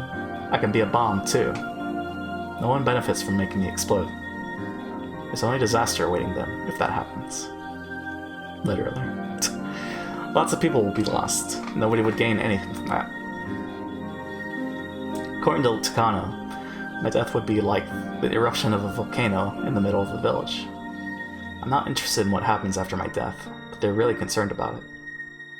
They're watching me every day to ensure that I don't accidentally hit my head on the corner of a block of tofu and die. It's fair to say that they are here in order to prevent the eruption from happening. I'd be suspicious of them if they were going to benefit in some way from my death. But as everyone knows, that can't possibly be the case. My death would create nothing but a disaster. They're benefiting from my being alive right now. Perhaps it's not about gain, but about a grudge. Maybe someone has a strong grudge against my family and kills me not knowing that I'm like a bomb to this village. That's why I was suspicious of the three families, especially the Sonozaki family. However, after observing them in numerous worlds, I feel that's not the case. I felt that way in several lives, but it always had something to do with that incident with Keiichi and the doll. It's clear that there's nothing going on between the Sonozaki family and mine. In that case, it must be some religious fanatic. It's not about profit or a grudge, it might be someone who's secretly a deranged cultist. We've already had a series of murders 4 years in a row under the name of Orochi-Osama's curse. Timing-wise, it would somewhat interesting if I, the reincarnation of Orochi-Osama, were killed on the 5th year. I couldn't stand to be murdered for such a whimsical reason, but such a motive actually seemed fitting. Punch trees. Ironically, I would have to suspect Takano if that's the case. She's well known for being an eccentric researcher of local histories. Cult of sexy bitches. She's only interested in the village's history because she already knows who I am. She's doing the research based on the notion that I'm important. So she should have no reason to kill me. Are you playing Minecraft Dungeons? What is it called? Minecraft Dungeons, right. No Ruthers is playing it.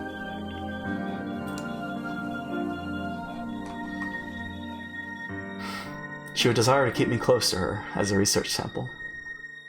It's hard to believe that she would kill her favorite toy. She might be willing to kill someone who would try to harm her little toy, though. I will never find out, no matter how hard I think. I just know that someone is definitely going to kill me. I don't care about anything else, as long as I can escape that fate. No, I take that back. I want to escape my deadly fate. But I also want all of my friends to be happy. I want the rest of my life to be happy. Excuse me, hiccups. I want the rest of my life to be happy too. Nah, I just got done playing normal Minecraft. Ah, okay. I don't want to hide myself in the forest forever just to get away from my murderer. In fact, I tried that once before, but I still met with the same ending. Living in the forest was a horrible experience. I think I was able to survive until July that time. That might be the longest I've ever lived. She kinda weird? Who, Rika? I mean... I don't know, she's lived like 100 years. I smiled bitterly and finished off the rest of the orange wine in the glass. I have to talk to Ide again. I don't like him, but his people are my only hope. I don't know. It's getting late. I should go to sleep now. I think so too. Good night. I lay down and closed my eyes, but I couldn't fall asleep right away. Suddenly, I remembered Rena's words out of nowhere. It was no good when I was thinking about it on my own. I wasn't thinking about it on my own. I was talking it out with Hanyu. Now I know. It's important to talk to other people. Friends have greater meaning than I thought. You can talk to them about anything. I finally realized that. After I asked Takano for help, should I also talk to Keiichi? I've showed him before in my previous lives, but he never believed me then. Huh. I mean, the miracle happens twice. The miracle has happened twice, so I mean... why not? The two of us. Just the two of us. Anyways. Who done it? With the bottle? What? Oh, it's the wine bottle. Gotcha. Okay. Let's go ahead and read the tip first. Then we'll save and then do it's 3:46. Yeah, we'll do the 5-minute BRB. They did it. They did it. They did it. Rika Furude always thought that there were 4 members in her family. She could clearly see all of us, her father, her mother, and me. She had no idea that I was invisible to anyone else but her. My appearance is a little different from human beings. I may otherwise look like a person, but I can't hide my horns. So it's obvious that I'm not human. I'd hoped that because Rika has seen me since she was a baby, she wouldn't be bothered by my ugly horns at all. And that hope came true. Just as chicks believe whatever they see first is their parent, Rika accepted me as a part of her family as a matter of course. Even though I have these horns, Rika and I have been close ever since the day she accepted me as her family member. I became closer to her than her parents. I couldn't even remember the last time I was able to communicate with someone. We spent all day together. But her family, especially her mother, denied my existence. Since her mother was so strongly denied me, Rika and her mother became distant. Rika didn't learn certain things that many children learn from their mothers. That's why I taught her instead. It's kind of ironic how that made her mother resent Rika even more. Rika used to fight with her mother a lot about how she talked. Guess she picked up some bad habits from me. Besides the fact that she didn't get along with her mother, Rika's a pretty normal girl. She was just like Satoko. She loved running around the woods and doing mischievous things. However, in June 1983, Rika's life was taken. All we want is a happy life for Rika. My power only allows us to search for the path leading to that. It's awful to repeat the same tragedy over and over again. Although it's devastating, you can still find happiness within this endless world. Rika Furude's destiny is a tragic dead end. But I'm secretly enjoying the fact that I get to spend more time with her than what normal people can enjoy. It's not just Rika. They may not see or hear me, but being with Satoko, Mion, Rena, and Keiichi is also very fun. I can never be one of them, but I can still be by their side. Aww, she wants to play. But yeah, let's do the save. Chapter 3. Oh man. Yeah, we're still going. We're not ending the stream, but we are going to do a 5-minute BRB. So, one momento. That was chapter 3? Damn. Okay. One momento.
Alright, we're back. Tower, please. You can't see him? You can't see the Addy Blushes clone? Gotta get better Twitch TV. Hi, back up, Effie. Hey, Effie. How's it going? We finished chapter 3, so now we're, continuing. Who's we, though? What do you mean? Monkus? Do you mean Monkus? Right, I forgot. That's a personal emote. It's nobody, no one. It's not in the channel. We're back. It's the royal we, Effie. You know? Who's we? It's me, myself, and I. Let's continue. I know it's personal.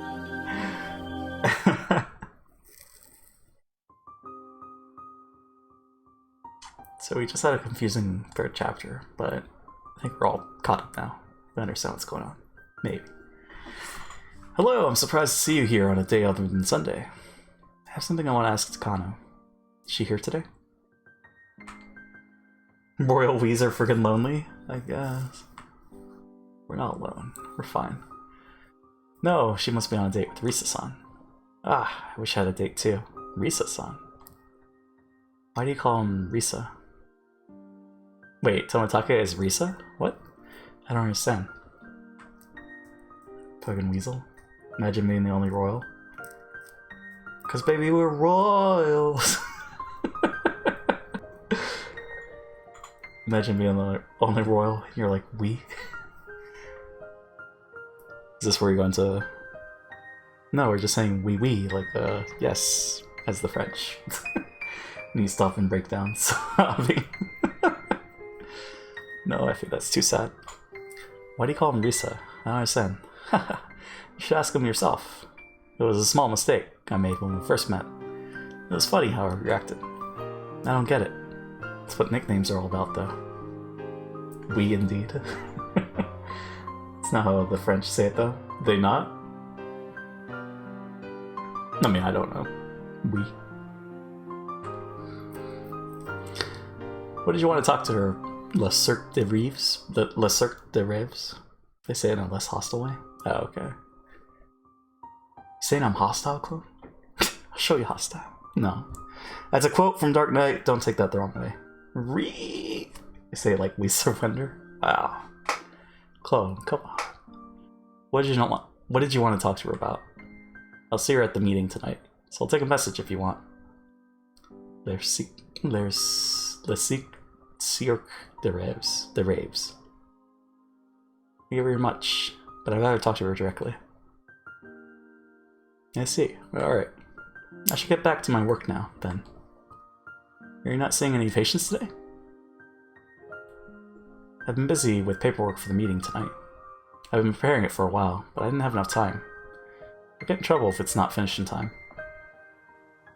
Sorry, Cozy. Love you. What? Aren't you busy coaching the baseball team too? You have so much energy. Haha, such a busy guy. I've been looking for a cute maid who would take care of chores and help me with other work, but I've had no such luck. He laughed and looked at his watch. He seemed to be in a hurry. What? I was just reading what Clone was saying. Hmm? Do you have any idea of where Takano is right now? They're probably going around to different places in the village. I know that they always meet at the shrine. She left not too long ago, so she might still be somewhere near there. I looked at the clock on the wall. I must have just missed her. This is no time to be chatting with Irie. Some French dude. Oh, Cozy is a person. Thank you very much. I'll try the shrine. Shouldn't bother those lovers, since they only see each other 4 times a year. He smiled mischievously and waved his hand in goodbye. BRB. Sounds good, Effie. I headed back to the shrine. I was gonna park my bike by the stairs that led to the shrine grounds. Sasoko and I are the only people who park our bikes there normally, but I saw more than 10 bikes there today. People must be gathering at the convention room. There are more and more meetings when the Watanagashi festival draws closer. Seeing all these bikes remind me that summer is nearly here. Most of the bikes were old and beat up. However, I saw two unfamiliar ones parked there. They were sporty mountain bikes with the same design but different colors. They must belong to Takano and Tomitake. I went up the stairs to look for the two of them, but I couldn't find either. Was there any place with a great view for taking pictures? I tried looking in places like that, but I still couldn't find them. So I started looking based on what Takano might be interested in. I could only think of one place. How is it, Chiro-san? It's a pretty simple lock. All I need is the right tool. Should be able to open it in a minute. You can do that? You opened the lock to my heart, but that's not the only thing you're good at, huh? Hee hee. I'm gonna curse you. Two of them jumped in surprise as I suddenly appeared in front of them. Hello, Rika-chan. It wasn't nice of you to scare us like that. It's not nice to try and open the ritual storehouse's lock either. Hahaha. She's right, Takano-san. We can't do something like that. Tomitake conceded right away, but Takano was stubborn. She made up excuses to try and fool me. Based on my previous lives, I knew just how much interest she had in this storehouse. Buff man. Super buff. It was actually rather impressive how hard she tried to cover that up. What does he look like? I forgot. Buff man times 2. Right, not as buff. Kind of a beer belly. Huh? Wow. Tried to cover that up. What the fuck have you done, JP? I was looking at the old sprites. The ritual storehouse is full of the remainder of the dark history of Onigafuchi. It contains bloody and vicious tools that Takano is fascinated with. She should have a good idea as to what those things are inside of the storehouse, based on what she has been researching. She was making up some story about cultural treasures and such, but it was obvious that she was just making excuses. Tomitake also seemed impressed just listening to Takano's phony justifications. In the past, I've tried to conceal what was inside of the storehouse from Takano, because I don't want her spreading information about the holy and brutal traditions they used to have in Onigafuchi village. Hold on, I'm gonna burp. Okay, I burped. It'll be a disgrace. As a member of the Furude family, I can't let that happen. Looking at the history of Onigafuchi and the way Takano does is a painful thing for Hanyu as well. He went from daddy to derp in 4 clicks or less. Just a little bit. For Hanyu, the ritual storehouse is a special place. I don't know what's so nice about being surrounded by those scary ritual tools, but she feels cozy when she's surrounded by the smell of old times. This storage is like Hanyu's hideout. When I can't see her, she's usually relaxing in here. I don't want Hanyu's happy place to be turned to the bloody, horrifying den of evil Takano believes it to be.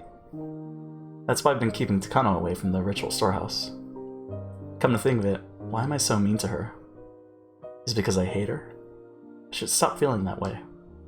I have to keep in close contact with Takano and Tomitake. I won't give up just because it didn't work before. I'm gonna try it one more time. This world is different from the other ones. I might be able to change their fate, which in turn might change my own. Hanyu, I'm thinking about showing the ritual storehouse to Takano. Hello. Hanyu made an irritated face. Takano will lose herself in ecstasy as she sees what's inside of there. She'll run around spreading rumors of the bloody history of Onigafuchi. Hanyu wasn't too excited about that prospect.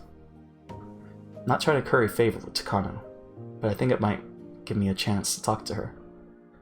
Takano holds on to grudges, so if I'm mean to her now, she might not listen to me later. Hello. I understand that Hanyu doesn't want her inside this holy place, but she can't do anything more than be irritated about it. I'm the only one who can make the ultimate decision.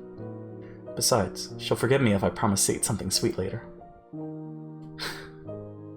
Maybe she should curry favor with Chi instead. That might work. Also, hey Dirk, how's it going? Takano, if you'll keep a secret, I'll let you in. Really? Inside the ritual storehouse? You don't mean inside an emergency shelter, right? I mean it. I'll let you into the ritual storehouse. You mean this storehouse? Inside of this building? I'm not trying to trick you or anything. I'll let you inside. Nipa! Nipa! What? What is this art? Return to lurk. Sounds good, Effie. Wow. Nipa! I've never seen such a big smile on her face before. I'm okay, what the fuck? She's just really excited. Now this is a miracle. I'm seeing this face for the first time in 100 years. I'm returning back to lurk. Okay. Boing. That's appropriate. Tomitake must be feeling the same way. His image of Takano is slowly falling apart as we spoke, I'm sure. No, maybe he just found a new side of her to love instead. I'm surprised that Takano is actually such a funny person. Communication is important. It's sometimes so hard to tell what people are all about. I remained there and watched Takano spinning in delight for a while. This is a secret, so no one can see us going inside. You're right. I'll try and calm her down. I'll go get the keys now.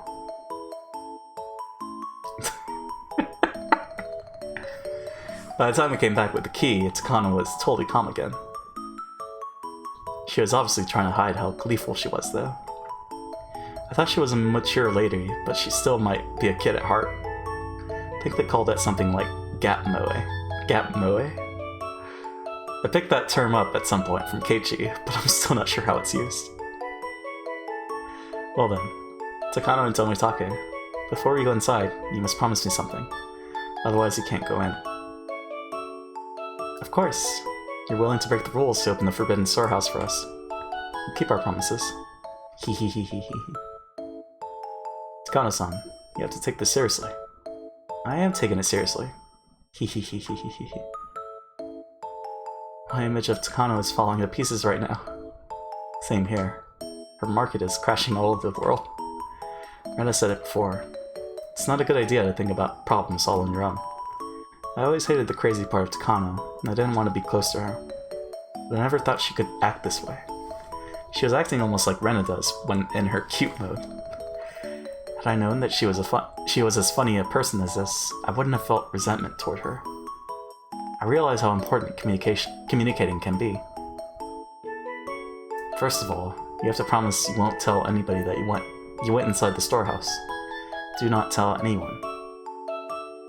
Of course I won't. I'll promise. Takano put her hands to her chest. She also forced Tomitake to do the same. It was funny to watch Tomitake trying to keep up with Takano too. Also, you can't damage anything inside the storehouse. Of course not. Is it okay if I take pictures? Neat. You can, but I'll charge 100 yen per picture. What? How much money do you have on you right now, Jiro-san? If you pay me 10,000 yen, you can take all the photos you want. That's a good deal. I'll take it, Jiro-san. They paid me the money for real. Hanyu seemed excited, knowing that the money could be used for buying desserts. Oh my god, yeah. Ow, ow, ow. Takano is such a nice person. He's so greedy. Finally got approval from Oishiro-sama, the master of the storehouse. We'd have no more problems now. 10,000. The ritual storehouse is behind the building with the convention room. Sometimes people come out for a cigarette break. I can't let anybody else enter. I can't let anybody see us enter. I'm excuse you, but OnlyFans? Kaboom, boing, boom, kaboing, boing, John. How much is that? I'm gonna guess like 100, maybe? I thought it was like peso rules, but I might be wrong. Yeah, it's about $92, so I wasn't too far off. It's like 100. But Effie, I don't have an OnlyFans. Oh man. You're good. No one is around. Tomitake checked out the scene and gave me the signal to go ahead. Wow. I nodded at him and unlocked the door. What? Why wow? That's how much you cost? $100 for the OnlyFans? No, I meant... I didn't need to know. Effie, stop. I pushed open the heavy door, just far enough for us to sneak inside. Let me lurk in peace. Okay. JP, these sound effects are out of control. Something must be done. What is that emote? Flooded nation? Flood easy? Oh man. Imagine someone charging $100 for OnlyFans though. It looks suspicious to be way outside like that. What? I can come inside too? He seemed surprised that I was asking him to come inside with us. Tomitake, of course, wasn't particularly interested in what was inside the storehouse.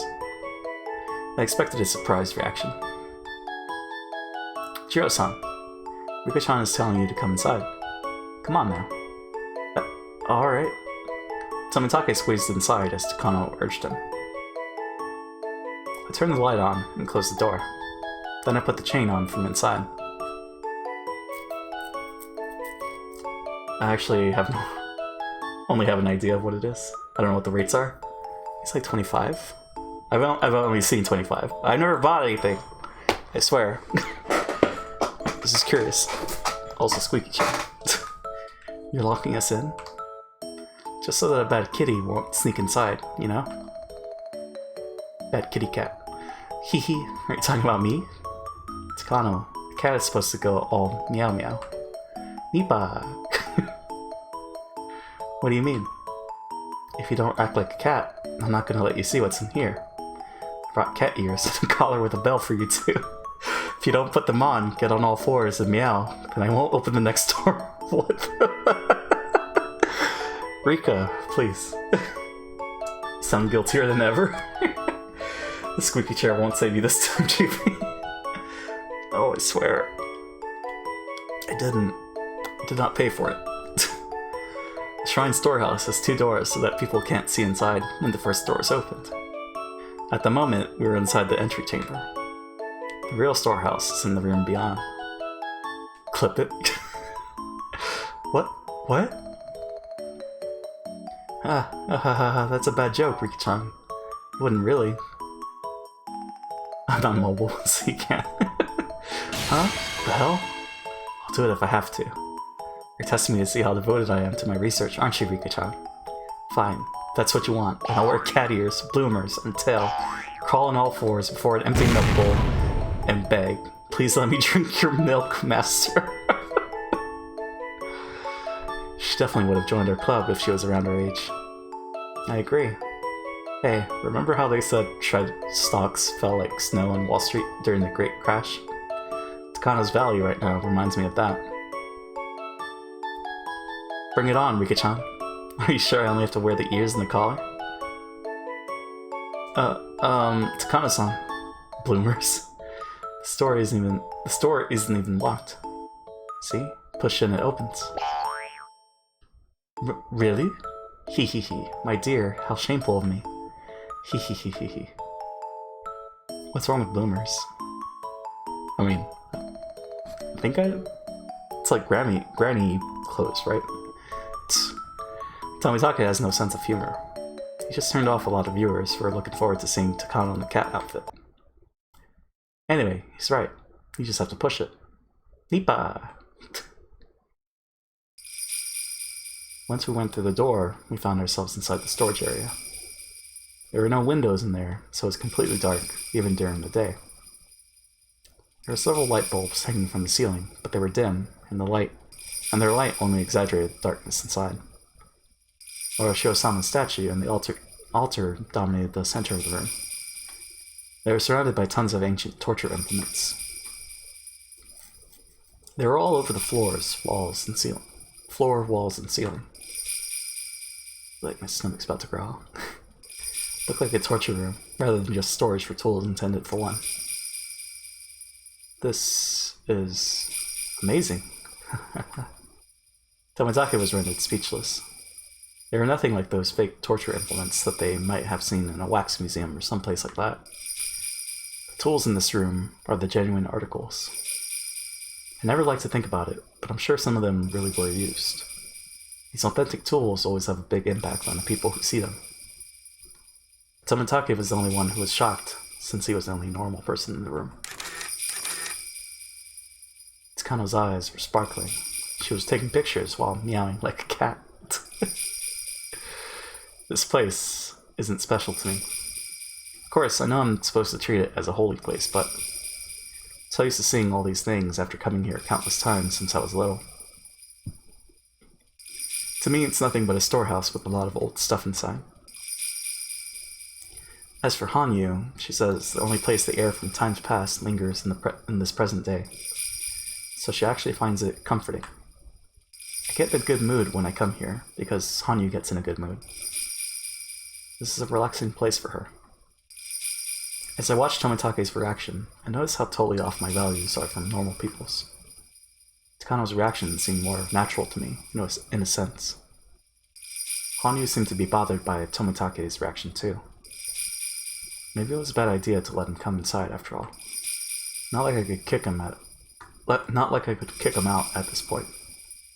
Hanyu and I sat in a cushion in front of the altar and watched Takano dance with childish glee while Tomitake made touching efforts to keep up. I wonder why they made so many torture implements.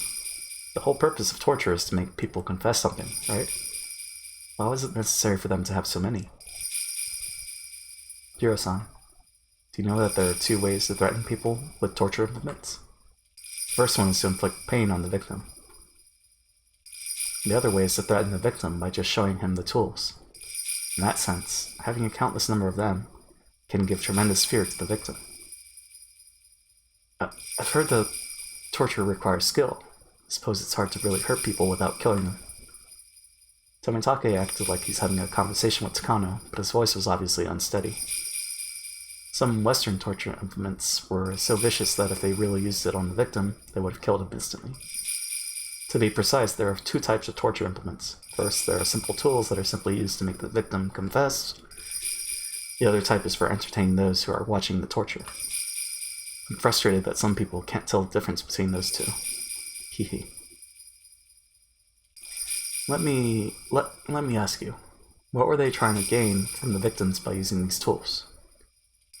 Tomitake asked me that. He must have thought that Takano would say something far more scary if he asked her. He's forgetting that I'm just a little innocent girl. I think they were forcing their victims to obey the rules of Onigafuchi Village. That's what I believe. Am I right? Yes, you are. Most of these tools were never built for actual use. They were simply displayed in front of villagers to intimidate them.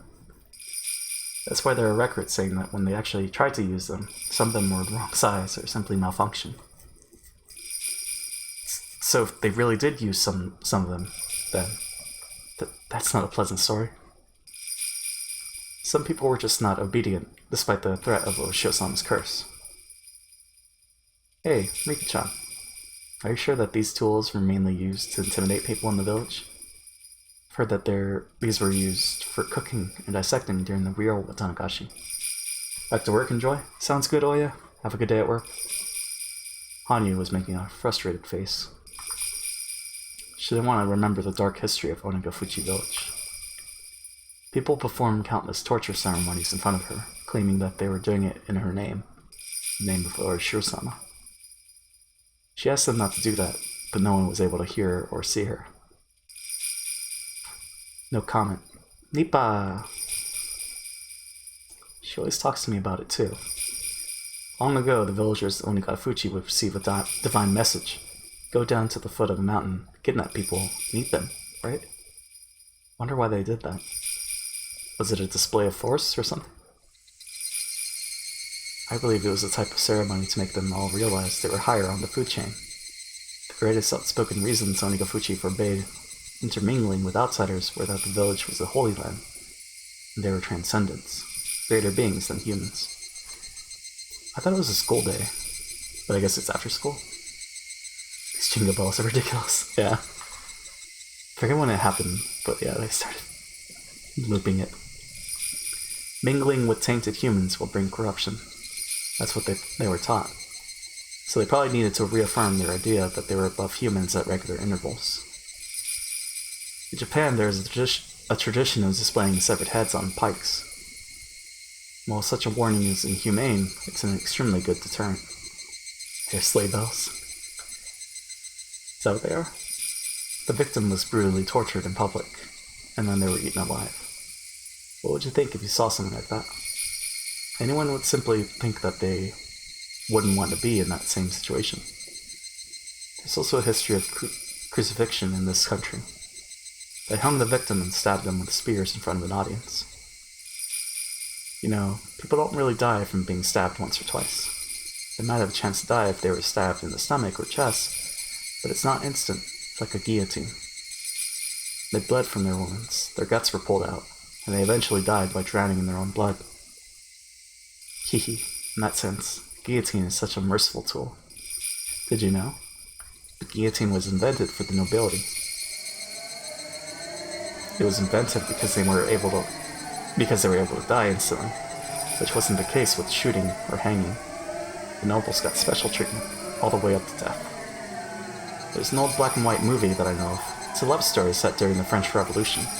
The final guillotine scene is the best part. The nobles are lined up and bound in chains. They get publicly executed on the guillotine, one by one. Snap. Next. Snap. Next. Snap. Human lives are taken away like they're on a conveyor belt. There's no last words or prayers or anything. Snap. Next. Snap. It's not even that entertaining because it's over in a flash. No one holds any sentiment for their deaths. The audience enjoys how the nobles' heads are sliced off like vegetables. It's like a show to them.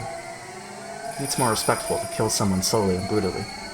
That way, people will pay a little bit more attention to them, right? Hehehehe. Swirly bells. Ch.7 here was the one who made this brutal torture possible. Takano raises her hand to honor the statue of Ch.7. Ch.7 is just an idol created by human beings. That idol is worshipped with fear and made divine. Yes, people laid the bricks of his church with rules and doctrines, strengthening it with the mortar of curses and malediction. As they stacked and stacked those bricks up high, its height reached up to heaven, and their god was placed above it all. Gods are born because people desire them.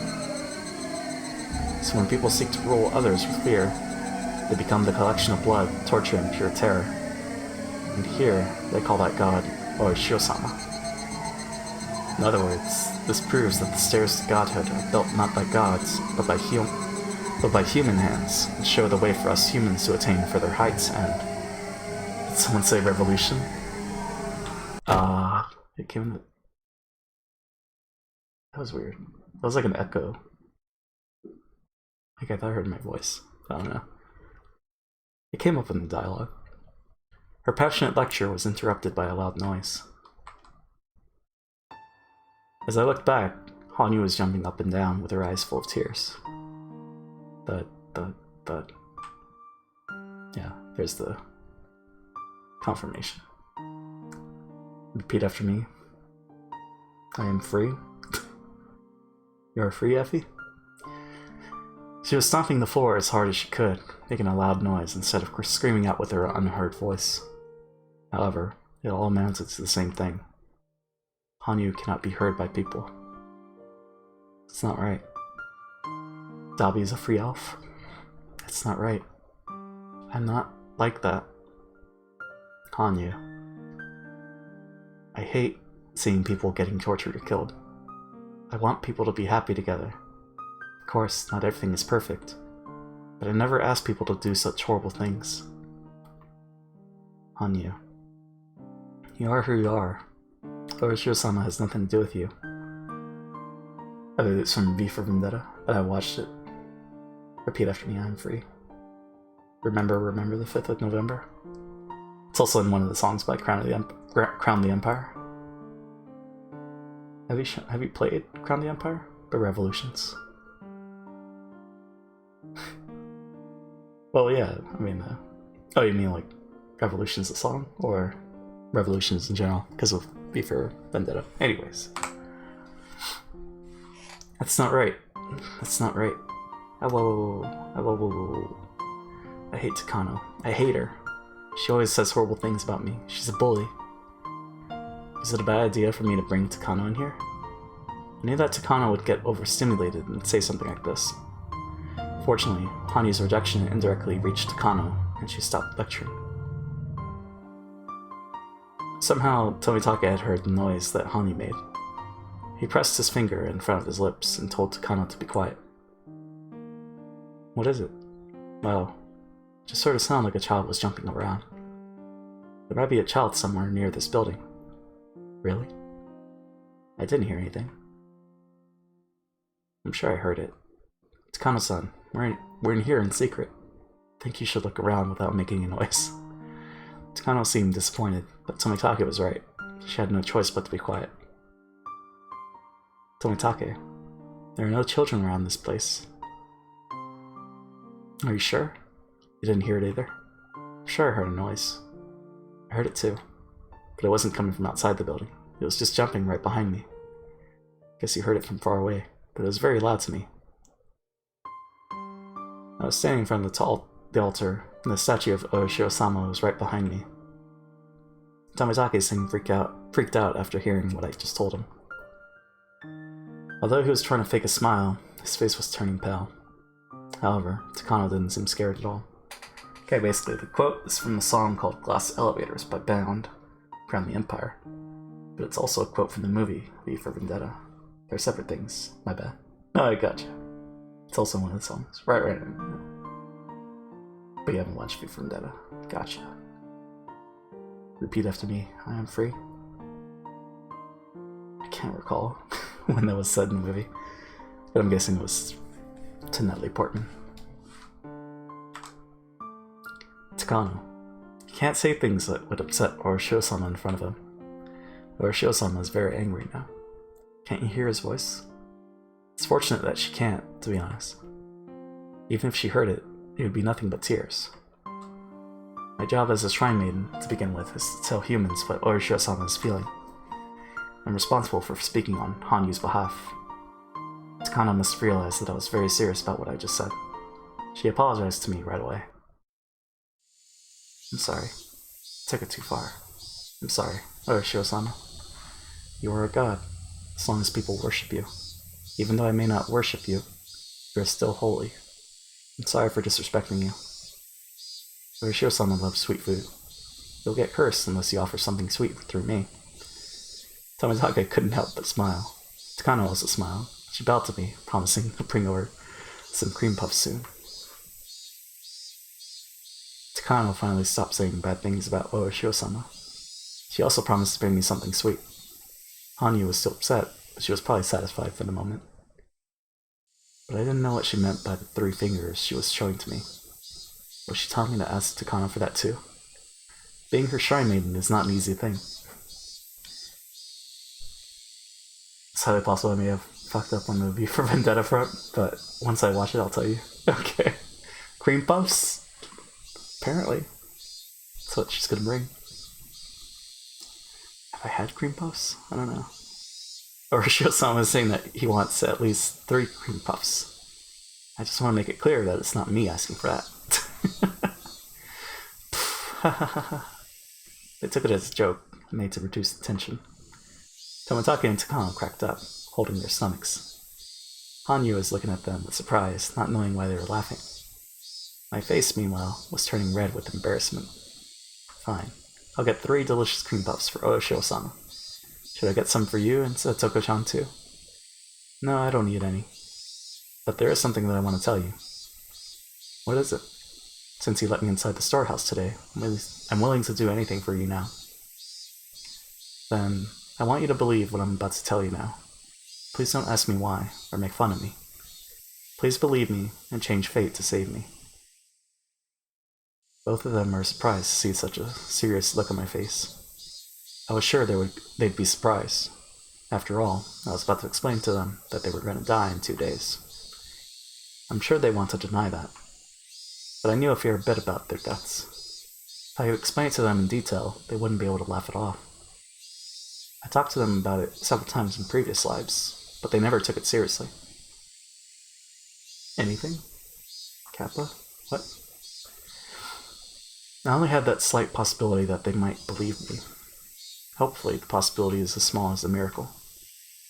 It should be engraved on the side of a die. My friends overcame their fates, and they all rolled a 6. Should I call that a miracle? Please, God, let me roll a 6 again. Please let them believe that death is upon them. Damn. Oh, whoops.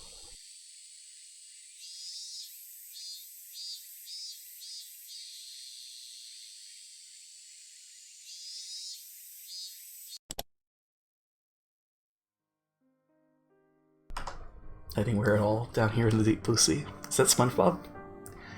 Ide turned the light on as soon as he finished his presentation. There were about 8 men wearing lab coats inside the meeting room. The man sitting at the far end was the only person without one. Upon seeing Ide finish his speech, he clapped his hands several times. Having noticed his applause, the other men in the room soon followed suit. Whoa! What? What's going on? Why is Tomitake wearing that?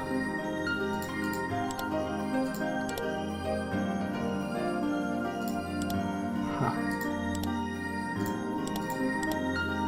Excellent. Very, very excellent. Can't tell you. I'm quite satisfied with your progress. Your hard work has paid off, Dr. Ide. No, I would say it's because of my incredible staff. I really do owe them my gratitude. And the classy boy. Change it back. Change it back. Oh, Effie.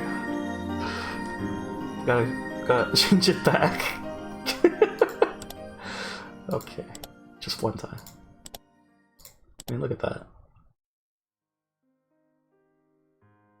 He's so dapper. There you go. We really are getting close to finding a perfect cure.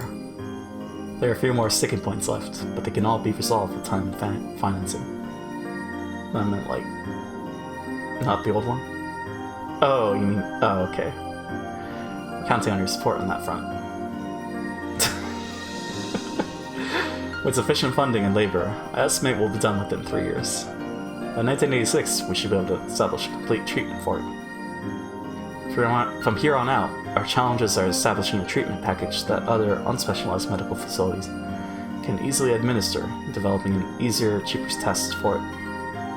This delay is wonderful. How bad is the delay, I wonder? With regards to testing, Dr. Ide is currently researching ways to detect potential patients through blood samples. Once that process is established, the tests can be administered alongside regular physical exams, and we believe that will drive costs down significantly. That's wonderful to hear. The current tests are pretty involved and expensive after all. Sorry, I'm truly grateful to hear you're considering the cost too.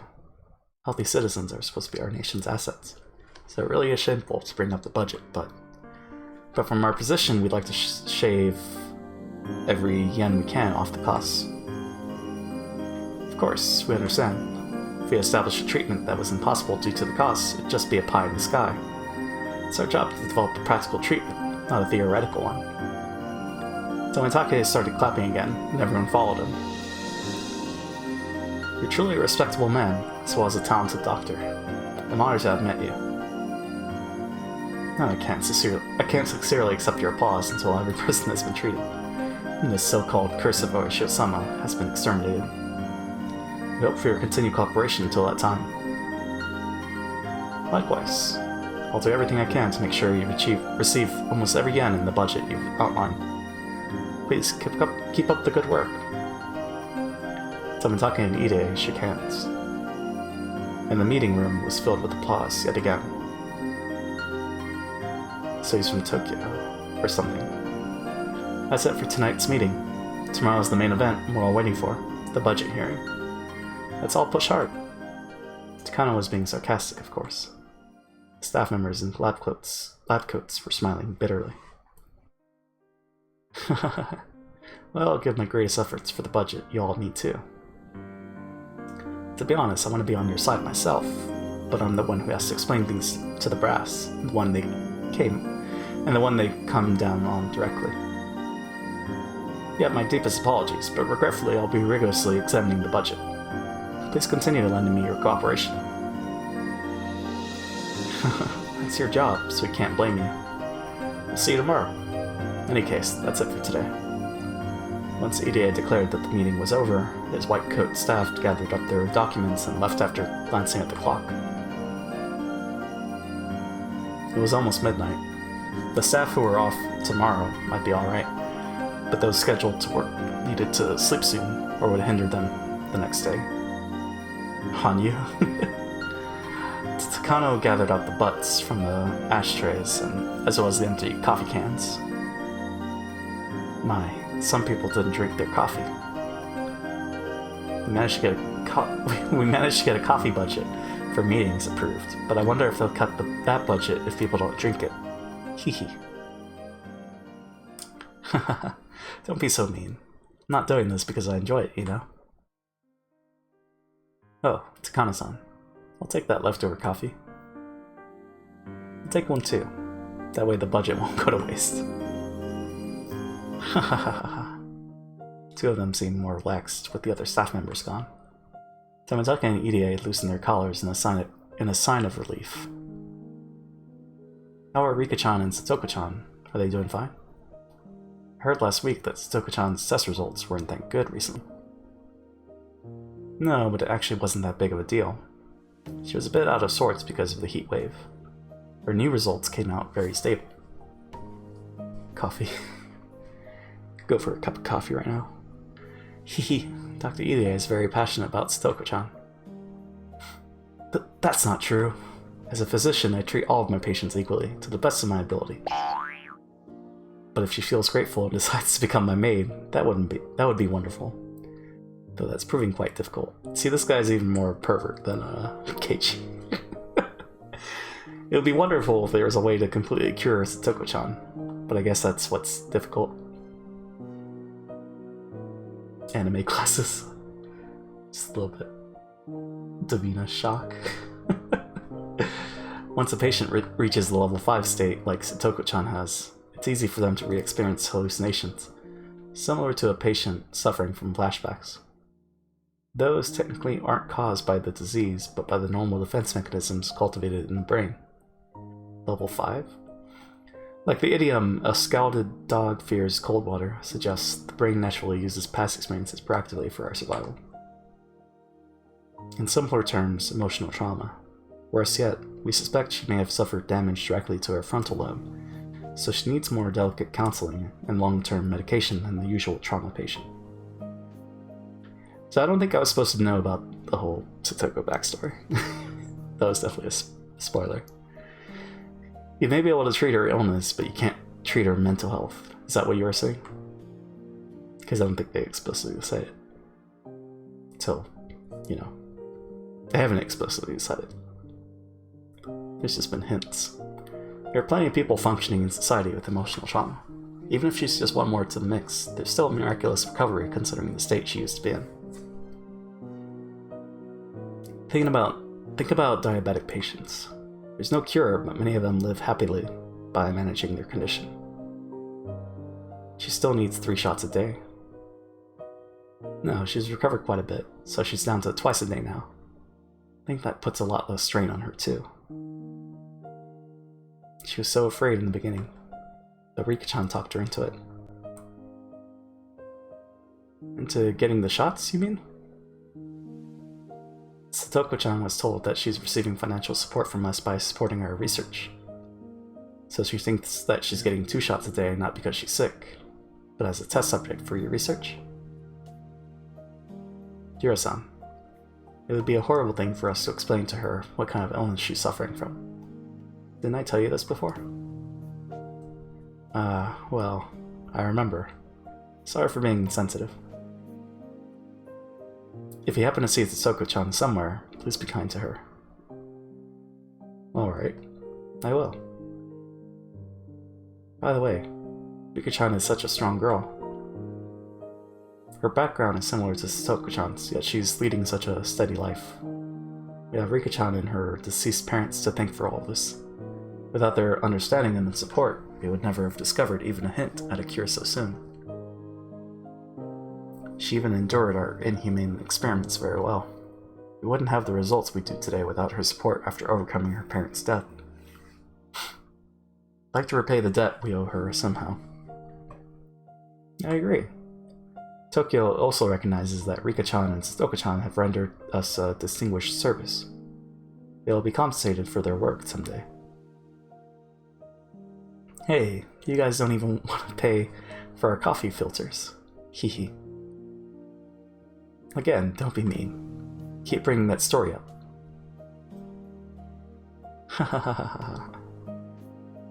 But even though all we can do is compensate them with money, I wish there was a way to pay them back from our hearts. Takano muttered like she's talking to herself, but it almost sounded as if she was talking to them. I'm sure there are many ways for us to show our appreciation. There are many ways we can pay them back. Dr. Irie, Coach, guess you're already doing that for them all the time. Suppose I should be nice to those girls too. Indeed. Plus, Rika-chan was very nice to you today. I nearly forgot. I have to take that film to get developed first thing in the morning. It was such a wonderful experience. History, culture, the smell of it. Everything about it was wonderful. Irie wondered what she could have experienced during the day. Tomitake could only smile and act like he didn't know anything. Right, you're supposed to keep it a secret. By the way, Takano-san, what do you think of what Rika-chan told us near the end today? What are your thoughts? I want to believe that it's only paranoia. She did say that there's no absolute proof either. What's going on? From what you've said, it sounds like Rika-chan is showing some bad symptoms. Test results from last week. Thought they came out pretty good, but did you see anything different, Dr. Irie? No. They were as stable as always. If Satoka-chan's results are a wave during high tide, Rika-chan's are the quiet surface of a lake. Just like their personalities. What's the possibility of a sudden outbreak? What are you talking about? Don't tell me Rika-chan is showing symptoms of the disease progressing. Words. Rika-chan asked us for something today. She wanted our protection because she feels like someone's gonna murder her. No way. Who would try to kill her? That's impossible. Impossible. Rika-chan is a beloved mascot here in the village, and I don't think she has any enemies. I think it was just her imagination too. Why does she think that someone is trying to kill her? If she's experiencing paranoia, she may be in the early level 5 stage. She said she saw it in her dreams. She wants us to reinforce security around her because she feels threatened. For a young girl like that, it's not uncommon to get scared after having a nightmare. We need to determine if it was really just a dream, or if she's showing early symptoms of the disease. Okay. Let's give her an urgent checkup tomorrow. Really hope nothing is wrong. She's the most valuable person in this village. Also, hold on.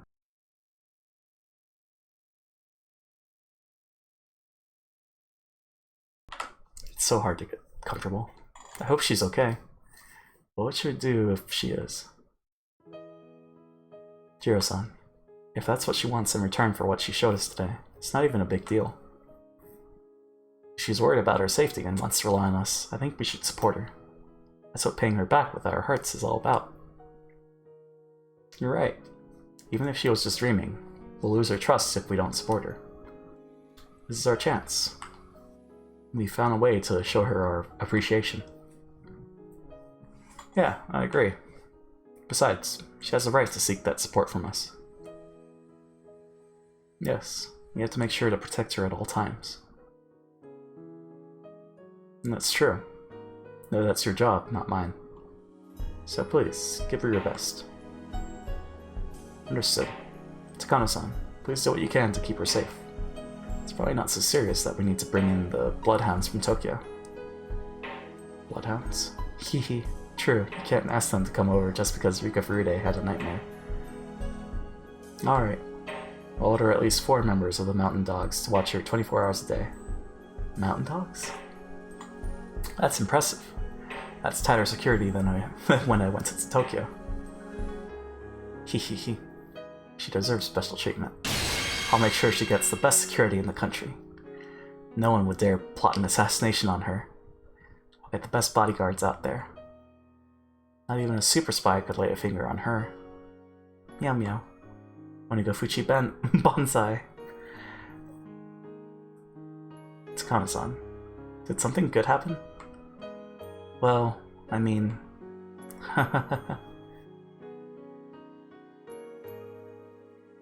What's up with her?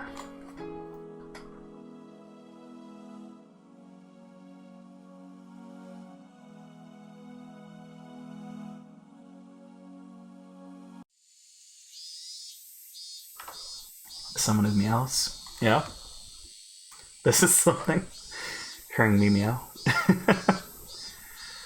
After looking through the items that had been donated for the auction, we had realized that there was nothing kids would be interested in. Keiichi insisted that the show wouldn't be a success unless there was something that kids would beg their parents to buy. I want the Mew Mew now. He's probably right. For that reason, I went to this toy store again today. We were trying to get the owners to donate something that would interest all the kids attending the festival. No, the characters? Oh, okay. I see. I did get to sell off my old stock. I mean, you know, different games the other day because of you guys. Want to support you if I can. Someone meows super cute though. Makes me all warm and fuzzy inside. That's nice. My grandma wants the auction to be something that both kids and adults can enjoy. That's what she's hoping for, you understand? What? What are you typing? Can't you help us, Uncle Yushiro? Well, if that's what your grandmother wants. Okay, I'll do my best. I don't know what she would say to me on New Year's if I refused. Wow, I guess Mion's grandma is pretty scary. You've never met, but I've heard of how terrifying she can be. According to Shion-san, she enjoys ripping people's nails off. That's just Shi-chan trying to scare you. I know Mi-chan's grandma very well. She's a very nice lady. As long as you're polite to her. I'm impressed that she can refer to that monster as a nice lady. That's me meshing the keyboard? Oh, okay. Why? She's scary when you're not polite. Also, she's scary when you don't show her proper respect. Ipa! So, are you saying that she wouldn't be nice to me? Kei-chan, we have a deal. He said we can take some stuff. Haha. This laugh was a painful one. How come the people in this village always listen to Mion? It's the power of the Sonozaki family. Mion is like their princess. No one would dare contradict her. You're also the princess of the Furude family, aren't you? Hehe, thank you. The members of Sonozaki branch families who own businesses usually get their funding from Mion's family. They can never go against the will of the main branch. The Sonozaki family made a fortune on the black market after the war, and they've invested those funds as capital into businesses run by their family in the villages. They charge almost no interest and require no cosigners or collateral. So long as one gives a proper explanation, they'll provide a notable sum. The money has to be paid back, of course, but it's lent between family and community. They're willing to make some adjustments if one goes begging. For that reason, everyone is borrowing money from the family. And that, more than anything, is why they can never refuse a request from Mion. Capitalism. Whatever, mind. Alright, try and find something that might be interesting to kids. I need something big in size. It's not that exciting to sell a deck of cards at an auction, you know?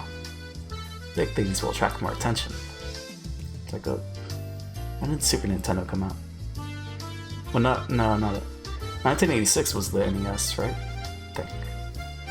So we need to look for something big and expensive. Ho ho ho ho, leave it up to me. I'm very good at finding things like that. Ha ha ha ha. Let's try to be considerate of the owner too, everyone. Wow, look, Rena. This stuffed animal is so cute. What? How? It's adorable. I'm taking all of them home with me. You know, you guys, please don't take too much, okay? The shop owner smiled bitterly at us.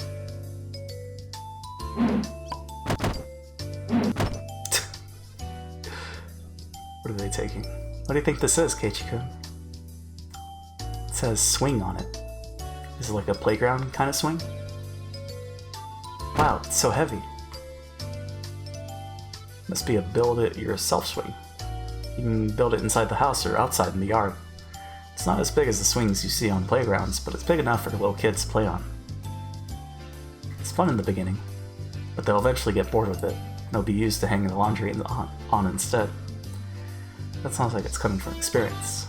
Did you have one of these, Keiichi? In my last house. I got it for Christmas when I was little. Looks really impressive, doesn't it? It's a good choice, Rena. Here, Kei-chan, stick this paper on it. People from the council will pick it up later.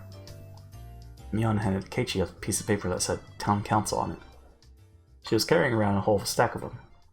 She's really thorough when it comes to things like that. Keiichi-san, how about this one? It's a small pool you can put in your yard. Oh, that's a good choice too. What do you think, Mion?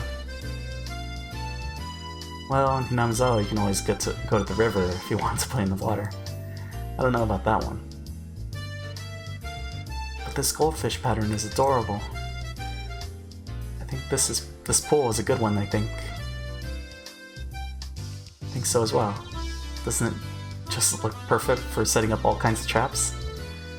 She's so obsessed with traps. No way, no way! I'm the one who's gonna end up trapped in there. We're not taking this one. How about this one? It's an elephant slide. Neat. I think this one is nice too. I want to take it home with me. If I pushed the Toko off the top, she would roll down like a ball. Ah, wouldn't that be so much fun? Don't you think so, Hanyu? Oh, stop being so mean to Satoko. How... that one's nice too. Taking it home with me. Alright, let me stick this paper on it. Hehehe. We enjoyed the privilege of taking donations for a while. I started to feel bad seeing the owner's troubled expression. I patted him on the head to try to comfort him. Pat pat. Nipa! But why that sound effect for Nipa? Wow, this is Mahjong. What is it, Kei-chan? Keiichi found something in the tabletop game section. I walked toward him to see what it was. There I saw a green mat on the table with the Mahjong tiles all lined up on it. They were arranged in a square shape, as if someone was playing there until just a few minutes ago. JP, something must be done. Because of the sound effect. Huh? What's this, Uncle Yushiro? Were you playing Mahjong at work? No, that's not it. I expected to see board games and card games in the toy store, but not Mahjong. Guess that isn't weird for a toy store to sell this, though. Wow, it's been a long time. I think I've forgotten most of the rules. Whoa, it's incredible for a girl like you to know Mahjong. Oh, let me guess. You guys played this at the club, right? Must have been the end of last year. Of course I was very good at it, too. There were lots of traps lying in my discard pile. Mion, listen here. You had 4 young girls together, and you played Mahjong at school? Hey, Kei-chan, you can't underestimate this game. Hinamizawa gets a lot of snow in the winter. The whole village enjoys Mahjong in those months. We hole up inside a warm room and enjoy some tangerines and Mahjong. We turn on the end of the year music program on the TV. That's what winter is like here. It's probably how the Sonozaki family spends its winter.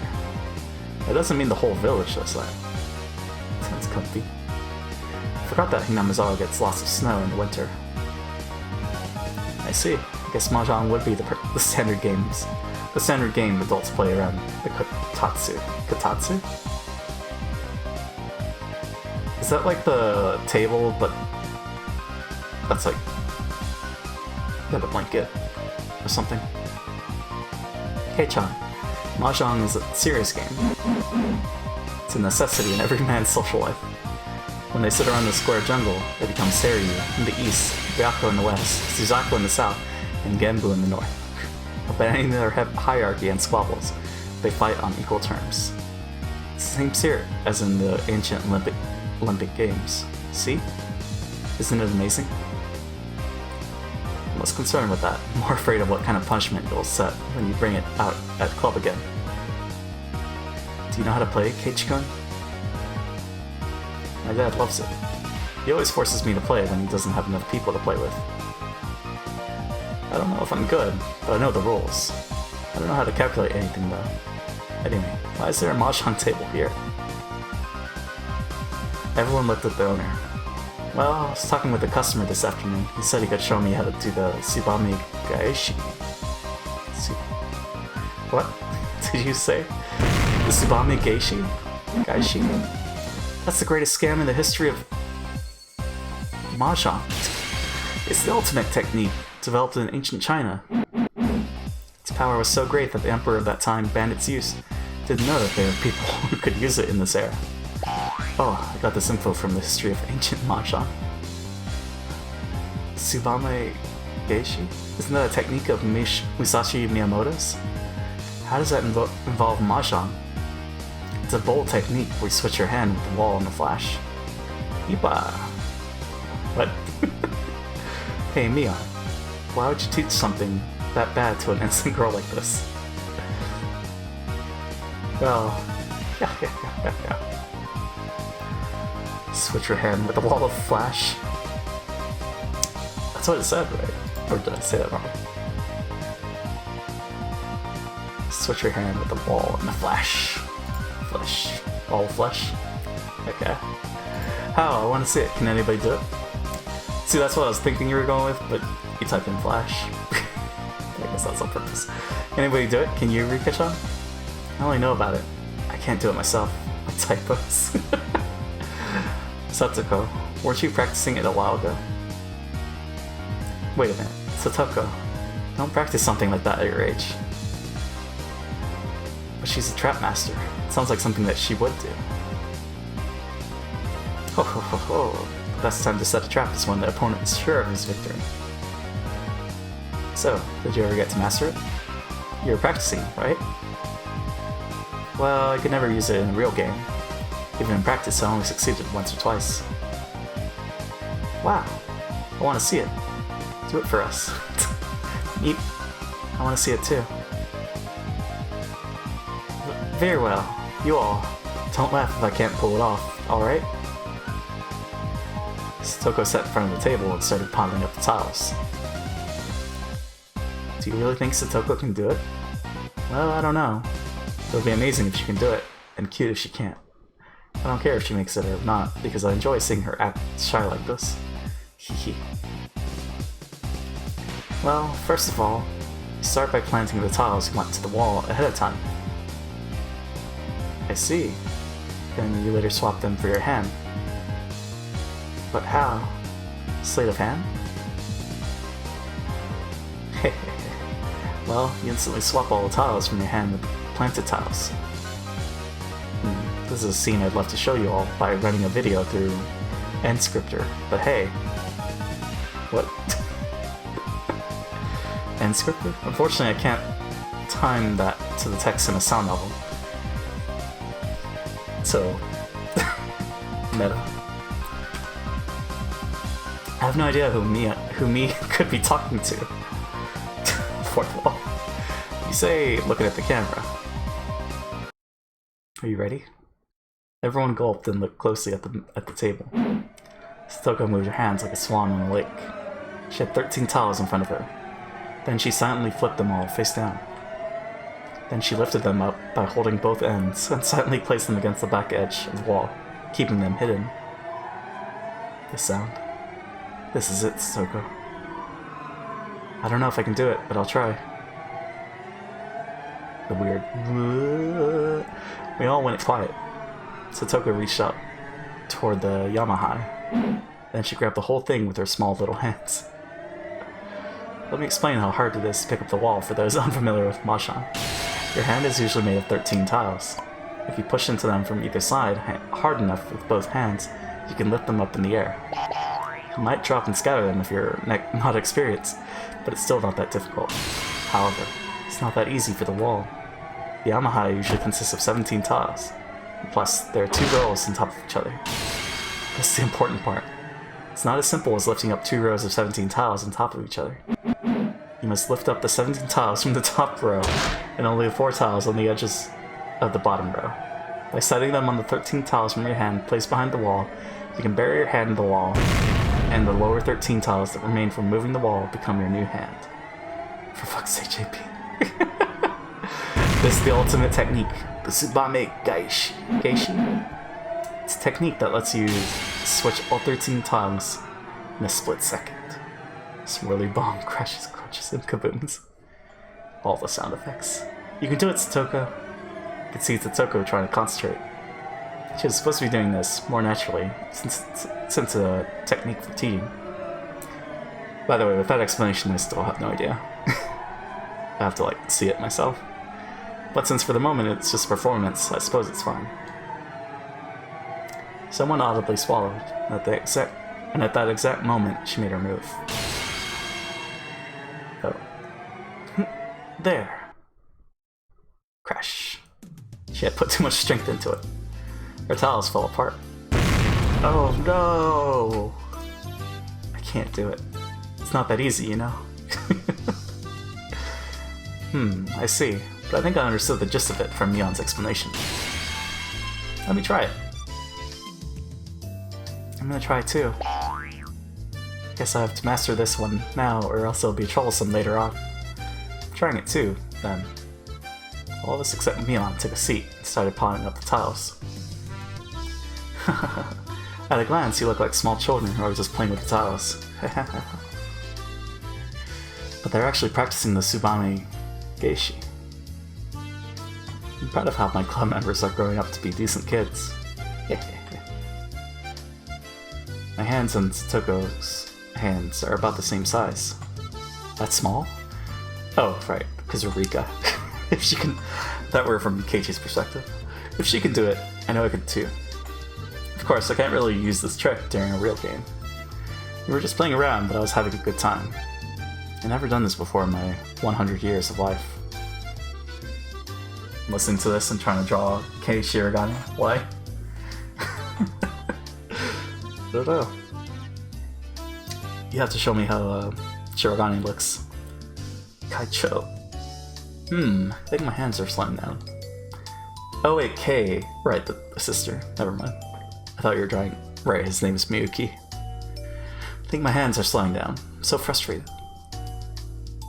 So hard, but still show me. So hard just to lift up the first 13 tiles. How? Listen, Rena, you have to use your pinky fingers. There you go. It's going to explode if you push too strongly. But you have to use enough strength to lift it up. It's difficult, isn't it? That was episode 7. Yeah, 6 more? No, wait.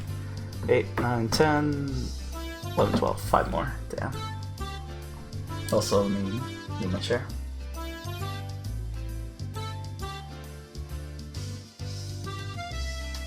I'd like to see someone try to get away with using this technique. Like, how could they? Like, it'd be so obvious, right? Unless you're, super fast. But still. It's very difficult to lift up the first 13 tiles to begin with. Not everyone can get past this stage. Satoko is doing well the first time, but she lost her concentration and is dropping her tiles, though. It looks like this. Oh, okay. Nice. I'll have to watch it afterwards. Did I read that? Satoko was doing well the first time, but she lost concentration and is dropping tiles down. Took Keiichi's advice and supported the tiles with my pink fingers and lifted it up. Oh, I did it. Neat. I lifted up the first 13 tiles. Good for you. Rika-chan has a lead on us. We need to do better. You're good at this. Can you do the next step? It's not that easy, but I really want to get it right before anyone else. That's what we're racing towards right now. Hehe. I'm gonna do it. Is Rika-chan going to be the first one?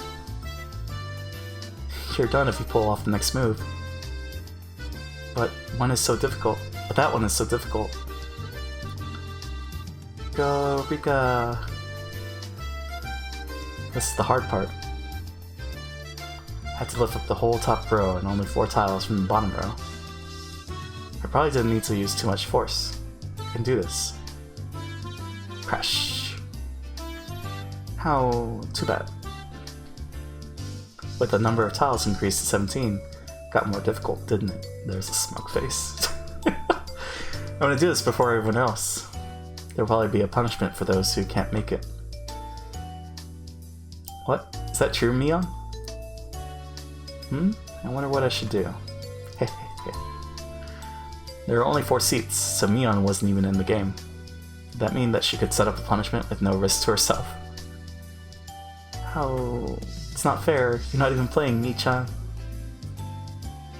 If you have time to complain, you should practice harder. This is getting interesting. Hehe. I thought we came all the way to Okinomiya to get donations for the auction. Why were we doing this now? Although, that's why I love hanging out with these people. If it wasn't for them, I would have lost my soul a long time ago. I would have become a worthless piece of flesh. I've heard that rabbits can die from loneliness, but humans are no different. Humans can also die from boredom. On you. I really do think this world is special. I know all of these events could happen individually, but now they are all happening at the same time. This is like a miracle. Your fate really was too unfortunate up to this point. You deserve this kind of happiness every once in a while. You're right. If I have such a miserable and deadly fate, I do deserve some happiness that evens out the sadness. I felt like the luck I'd been getting in this life was something that I'd been saving up for 100 years. The people I love are all healthy and happy. I also asked Takano to reinforce my security. I don't know if she really will, but she promised me. She never did that in my previous lives. I think her reaction to my request was the best one so far. In fact, she was skipping on her way back home. She must have been in a good mood. Sorry for breaking the family rules, but I think it was worth it. I told them that their lives were also in danger, but I doubt they really believed that. They didn't seem too frightened by it. I have to give them a final warning on the night of Watanagashi. If I try warning them too often, they'd never believe me. Does that mean that there's nothing for me to do in this world right now? I don't know. Until the moment of truth is here, it's impossible to tell. I'm blessed with miraculously good fortune in this world.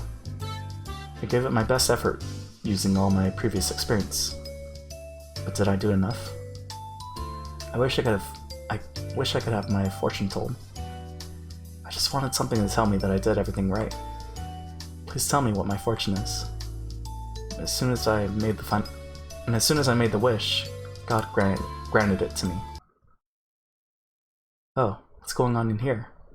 I suddenly heard a low voice. Keiichi and Rena dropped their tiles as soon as they heard it. Hey, Oishi-san. What are you doing in a toy store during working hours?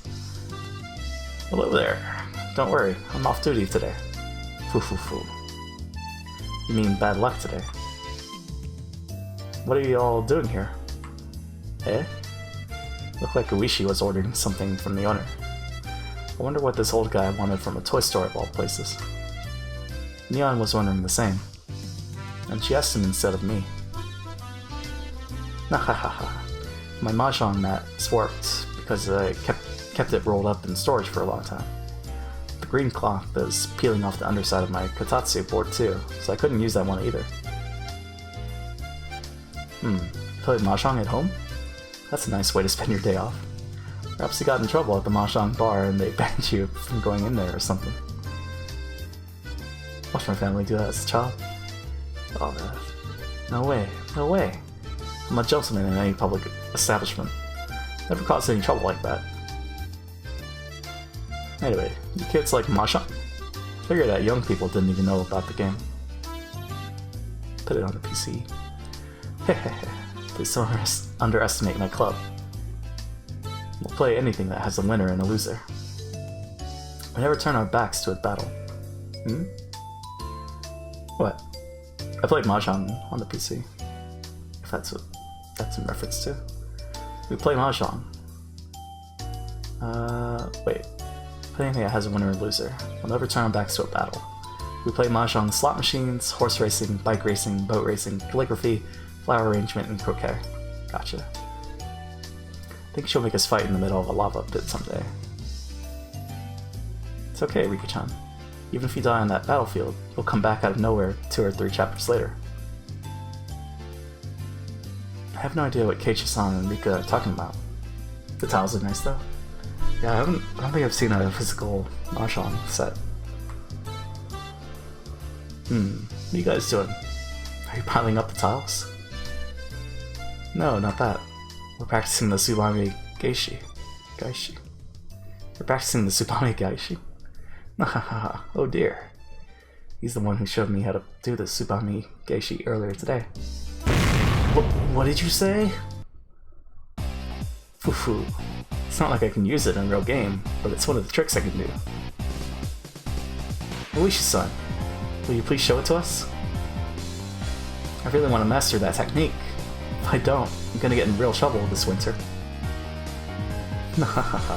Sure, let me show it to you. You must be the boy from the Megara faction. Oh, sorry. Yes, I am. I'm Keiichi Mibara. I moved here recently. Nice to meet you. Played Mahjong in Taipei every day after school when I was like 5. Oh, wow. Is that the matching tile one? Nice. Matching tiles. Is that the PC version I played? Can't recall. Hey, you never met him before. This is Oishi-san from the police department. He's on the festival committee as head of the security team, so you see him at the meeting too. I've heard about you. They say you're always full of energy. I've been looking forward to meeting you because everyone is saying that you're going to be a great auction host. You have such a big responsibility at the festival. I'm surprised you accepted the offer. You have a lot of courage. So I tried that with real childs as a kid.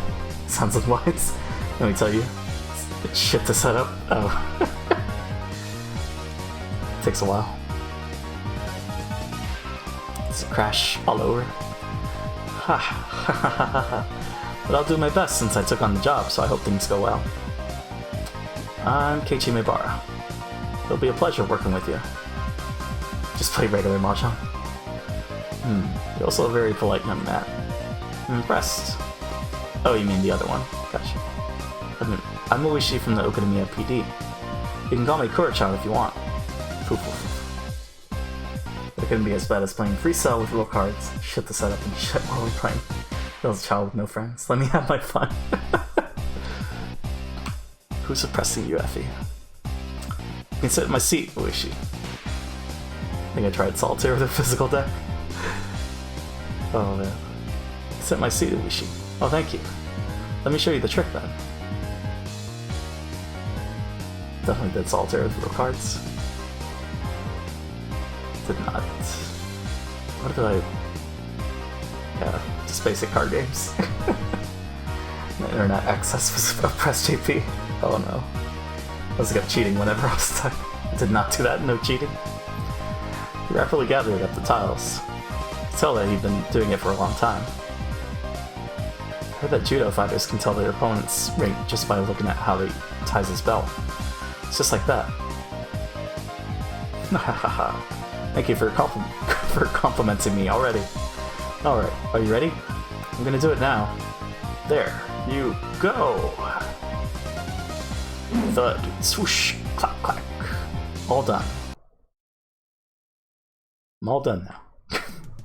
Wow, that was fast! The face when you cheat so much at solitaire game that it stops giving you hints and you lose.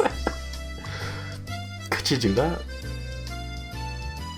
Oh man, solitaire was fun. For like those bored days. We all broke out in cheers. You often hear the audience cheer for a big performance or on TV, but it really was more impressive seeing in person. I kind of have a Solitaire app on my phone, actually. But I've only ever used it on plane rides. Imagine playing Eliza Solitaire, though. The real deck? Eliza Solitaire. The game stopped giving you hints after a while. By that point, you've borked it. I do not realize. You did it so quickly, too. Made it look so simple that anyone could do it, but everyone here knows that it's very difficult to do. That's why we're all impressed at how easily he performed the trick. Most insulting is when it gives you a hint, and the next hint is just don't do that move and repeat. Oh boy. How... You're amazing. You're so good. That was incredible. I'm seriously impressed. Will you teach me in slow motion? Sure, why not? Try and do what I do.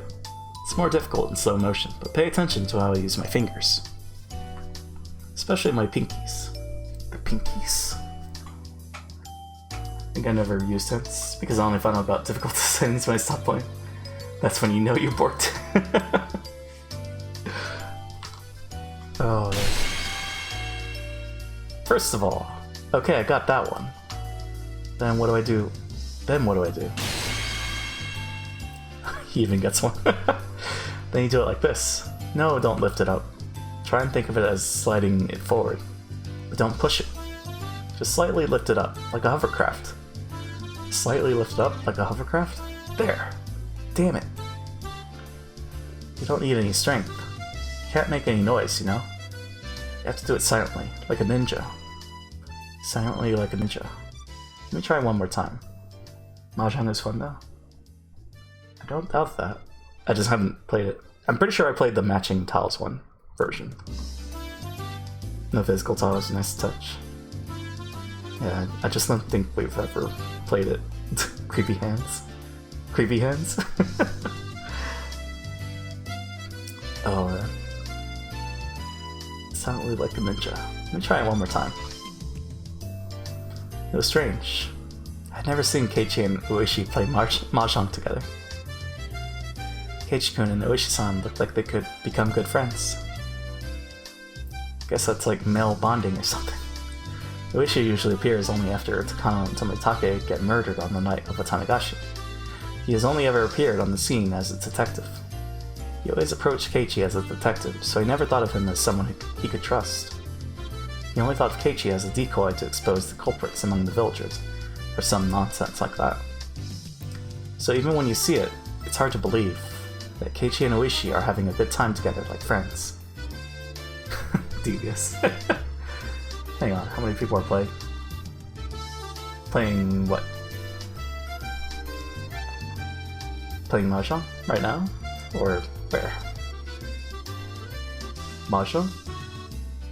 Right now in the game? I think it's just... Well, they're not really playing, they're just doing the technique, right? Right now it's just Keiichi and Ueshi.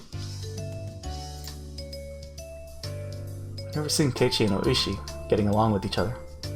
I know. It's my first time too. How am I supposed to react to this? Thought it was a bad thing when I first saw Ueshi today. Or Shiro-sama's servant. I couldn't understand this world at all. My heart was pounding, and I had the strong feeling that it rolled 6 every time I threw the die. I should roll it again. I think I'll roll a 6 again. I'll know it before I roll it. I'll roll that 6. And I'll finally defeat my deadly fate. Oof. But there's still one more chapter, Rika. Welcome to our store. Oh, there you are. Oishi-san, I got it for you. My heart started racing. The voice sounded so familiar, I'd heard it before. But that couldn't be right. Hanyu always warned me. Don't expect too much. Couldn't be him. Is it Teppei? Oh, no way! What? Oh, Agasaki-san! Thank you very much. Did you have any trouble finding the store? I'm sorry I got lost. Who knows where I would be, if that nice postman didn't help me. A young man was standing there. No way. Whoa, and he gets a sprite too? Well, that's That's great. He was wearing a casual... Wait, hold on. Who this? This is Akasaka. Nice. So he's the guy that you play as in Chapter 4. He's a detective. Jump scare. Who this? Who that? Who the hell is this? Head is big. Was it? I didn't even see it. That's a big head. Kind of reminds me of a Tuxedo Mask. A little bit. Oh, hey. It's cool. He was wearing a casual outfit and holding a plastic bag in his hand. But why is he here? I always thought Akasaka wore a shirt and tie. He's just leaning forward. It's like 40% of his body. He also seemed much smaller. He looked at me as I stared at him. Normally you look away when you make eye contact with a stranger, but we stare at each other without averting our gazes. Is that you, Akasaka? And you are Yuka-chan? Huh? You know her? Akasaka-san, you knew Furude-san? That's a big surprise. It's been so long. You grew taller, didn't you? You seem stronger, too. This is Mamoru Akasaka. He's a detective from the Tokyo Metropolitan Public Safety Department. He sometimes shows up in Hinamizawa in 1978. Sometimes? He has no relation to Hinamizawa or my deadly curse, but outside the village, he's the person I trust the most. I've asked for his help in the past several times. Akasaka's right, Pog, right? This is Momo Alaska. Mamoru Akasaka. But nothing ever came of it. He's from so far away. He forgets about me once he returns to Tokyo. That's why I'd given up on him. Why are you here in Hinamizawa again? I left my daughter with my parents. I came here on a trip with my wife. The wife lived! Or did he remarry? Your wife? Yes. You saved her life. You must have no idea. Oh shit. Akasaka-san loves his wife so much. Was it 5 years ago? He was in Okonomiya for a business trip, but he suddenly abandoned his job to return to her side. That's how much he loves her. It's all perfect! How? That's so romantic. My wife! Shh, don't break his immersion. It's too late. You warned me that something bad was going to happen if I didn't go back to Tokyo. That really concerned me, so I went right back to the hospital where Yuki was. Then I heard that a janitor got in an accident on the stairs that led to the rooftop that day. Oh shit. The tiles in the stairs were loose. The janitor fell down the stairs and got seriously injured. I knew that was going to happen, because I'd seen him lose his mind after hearing about his wife's death and a life I lived a long time ago. Falling down the stairs seems like just the luck of the draw. I didn't think it would happen all the time, but it had happened to him over and over. So I thought there must be some kind of reason behind it. I guess it was because of the broken tiles in the stairs. If he didn't show up at the hospital that day, his wife would have gone up those stairs. It was her daily routine, but she didn't go because he showed up. Meanwhile, the janitor went up the stairs and got injured. Poor janitor. Rika-chan saved Yuki's life. I'm not sure if that's really true, but Akasaka-san has no doubt that you saved his wife's life. I really wanted to meet you again. Rika is good at predicting things sometimes, though. That's because she's the reincarnation of Orishio-sama. Oops. Kuma-chan and Soto-san should be here soon. You have to hurry, Akasaka-san. Well, Mibara-san, let's do this again. Teach you something more useful next time. Sure. Thank you very much. See you again, Rika-chan. How long are you staying here, Akasaka? I'll be here until after Watanagashi. Kind of long for a vacation, isn't it? Tell me that I need to use up my vacation days. I just finished a big job, so my boss told me to take some time off. I'll be there at the festival. Heard that it's going to be a huge event. That's right. It'll be more than just the drinking party you had last time. Akasaka-san, let's go. Saved Yuki's life. Gonna make it up to you one day. When that time comes, I'll lend you my strength. I'll be killed in June of 1983. It's been 5 years, and I'm stronger and more experienced. I'm different now. I'm sure I can help you. Felt like I rolled a 6 without even throwing the die. Akasaka followed Oishi and ran outside into the bright sunlight. Hanyu, does this also seem like luck to you? Oh, it seems like fate is on your side this time. Remember that day we held a club activity in this toy store? The moment I refused to play the fishing game, this world started changing. My strong will is changing the path of fate. My strong will is going to change my fate. If I have a strong will, I can also change these results.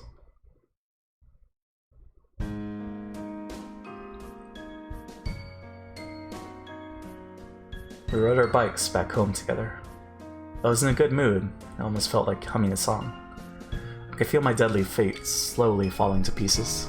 I felt like my fate was urging me to move on. Just like the sun and the moon during an eclipse, the wheels of my fortune were perfectly matched for the first time in a long time. This really might have been a miracle. This wasn't like the true miracle of Keiichi remembering the past. It was good fortune within expectations. But when it was arranged this well, it was enough to be considered a miracle. I couldn't remember the last time I felt so good in June of 1983. My name is Rika Furude. My ominous fate was moving away from me. With each step I took, that deadly fate drew further and further. I have to stay strong and take advantage of this miracle. I moved forward at high speed, but Tanagashi was so close. My luck and effort had brought about a miracle. And so, I will defeat my fate. This time for sure. Oof. Go for it. Yay! The next moment, something happened. Keiichi had accidentally scratched a motorcycle that was parked by the street. A group of 3 delinquents were trying to intimidate him. Oh, well, what should we do? Just watch. I have the power to get rid of them now. I think we should call the police. Don't worry, Satoko. Leave it up to me. Rika? Hey, Rika! I walked toward the delinquents, even as they grabbed Keiichi by his collar. What the hell are these pathetic guys? Are they trying to stand in my way when I'm trying to have a happy future? I should teach them that nothing can stop me now. I know I'm rolling a 6 without even throwing the die. Say something, you punk. Are you listening to me? They continued to grab Keiichi's shirt. Keiichi, Mion, and Rena were staring at them with a vicious look in their eyes. I got in between them. Huh? What the hell do you want? Ouch. Get the hell out of here. Don't even think about ruining my fate. That was a bomb, not a die. I plucked his nose with my fingers again. He never expected that a little girl like me would attack him. He seemed surprised, but he quickly returned to being angry. Then he picks me up by my collar too. Rika-chan! Stop it, you jerks, let her go. Hello, Rika, do you have a plan? No, I don't. But I'm trying to prove that this is nothing compared to the power I have now. If I can't deal with this situation, I'll never escape from my deadly fate. I rolled the die, knowing what I was going to get. I knew that I'd be rolling a 6. No, it's kind of pushing it. The next moment, 2 men in working overalls came up to the 3 delinquents and tapped them on the shoulders. Let go of her. She's just a little kid, you know? Who the hell are you? They started the fight. Shut up and go away. Those working men weren't just random people who were passing by. I knew who they were. Let's have a talk over there. One of the men pushed the 3 delinquents to the side of the street. The other man spoke to me in a calm voice. Are you okay? Rika-san? Thank you very much. You saved us. He lended me his hand so I could stand up. Off with you now. We'll take care of the rest. I don't know who you are, but thank you so much. So what's the... Is it the bloodhounds or tigers? Are you sure we can go now? Yes. Don't worry about us. Thank you very much. I can hardly believe that Keiichi-san was so weak. Let's go, everyone. We got back on our bikes in a hurry, left the scene. We had no idea who saved us, but we're glad that all of us were safe. But I knew who they were. Those must have been the security guards who worked for Tsukano. Tsukano kept their promise. Those guys are professional bodyguards. They only do what they are ordered to, but they make sure their mission is complete. Tsukano told them to protect me. That's the best protection I can get. After we left the scene, a white van with 2 men in it followed us. Nightingale reporting in. R is moving to the safe zone. We will continue escorting her. This is Heron. Roger that. Everything was working in my favor for the first time ever. The pedal seemed so light that day. I felt like I could fly into the sky if I wanted to. We can't trust the white van.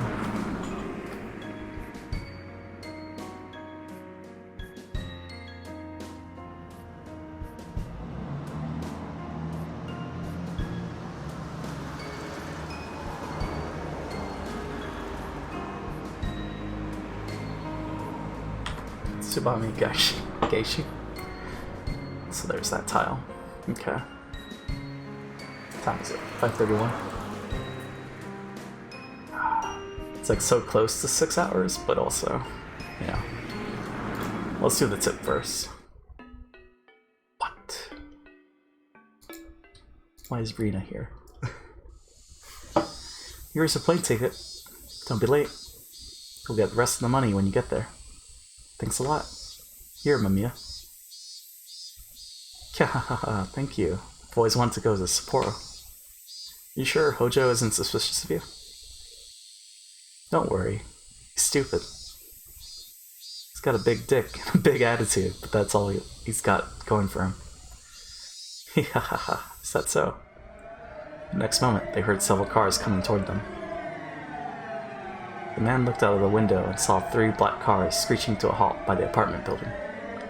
Several intimidating men emerged from those cars. Some of them even looked up toward the window.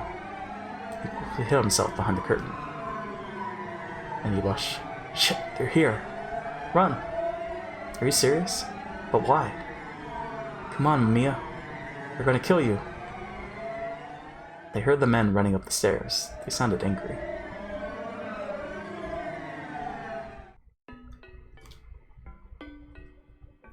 So I guess that's what leads into chapter 3, but so chapter 3 is gonna happen.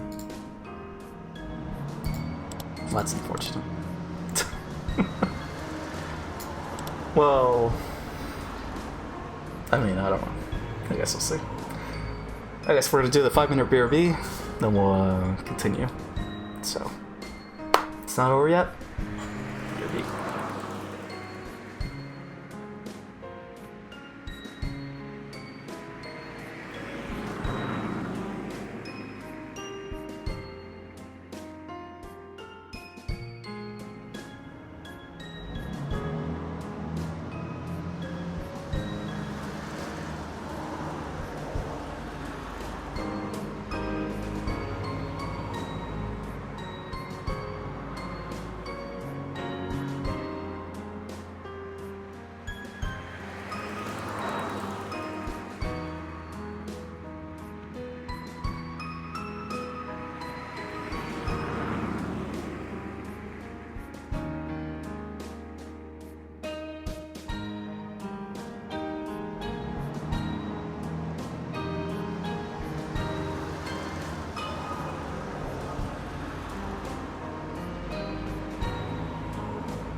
Alright, we are back. 5-minute BRB is done. There goes the vitamins. Okay. How much water do we have? We have a lot. Plenty. So that was what, chapter 4? Chapter 4. Okay. Well, chapter 5. Let's go.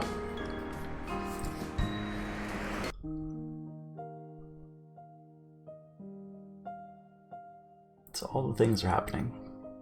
But something's gonna go wrong. And I'm guessing it's the thing with right, what we just saw with Rina. What? Okay. This is a lot. Okay. What is going on? Jesus.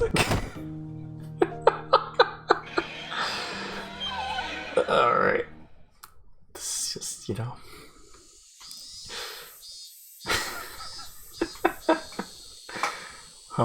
I'm calling the police. I didn't do anything, Gus. It wasn't me.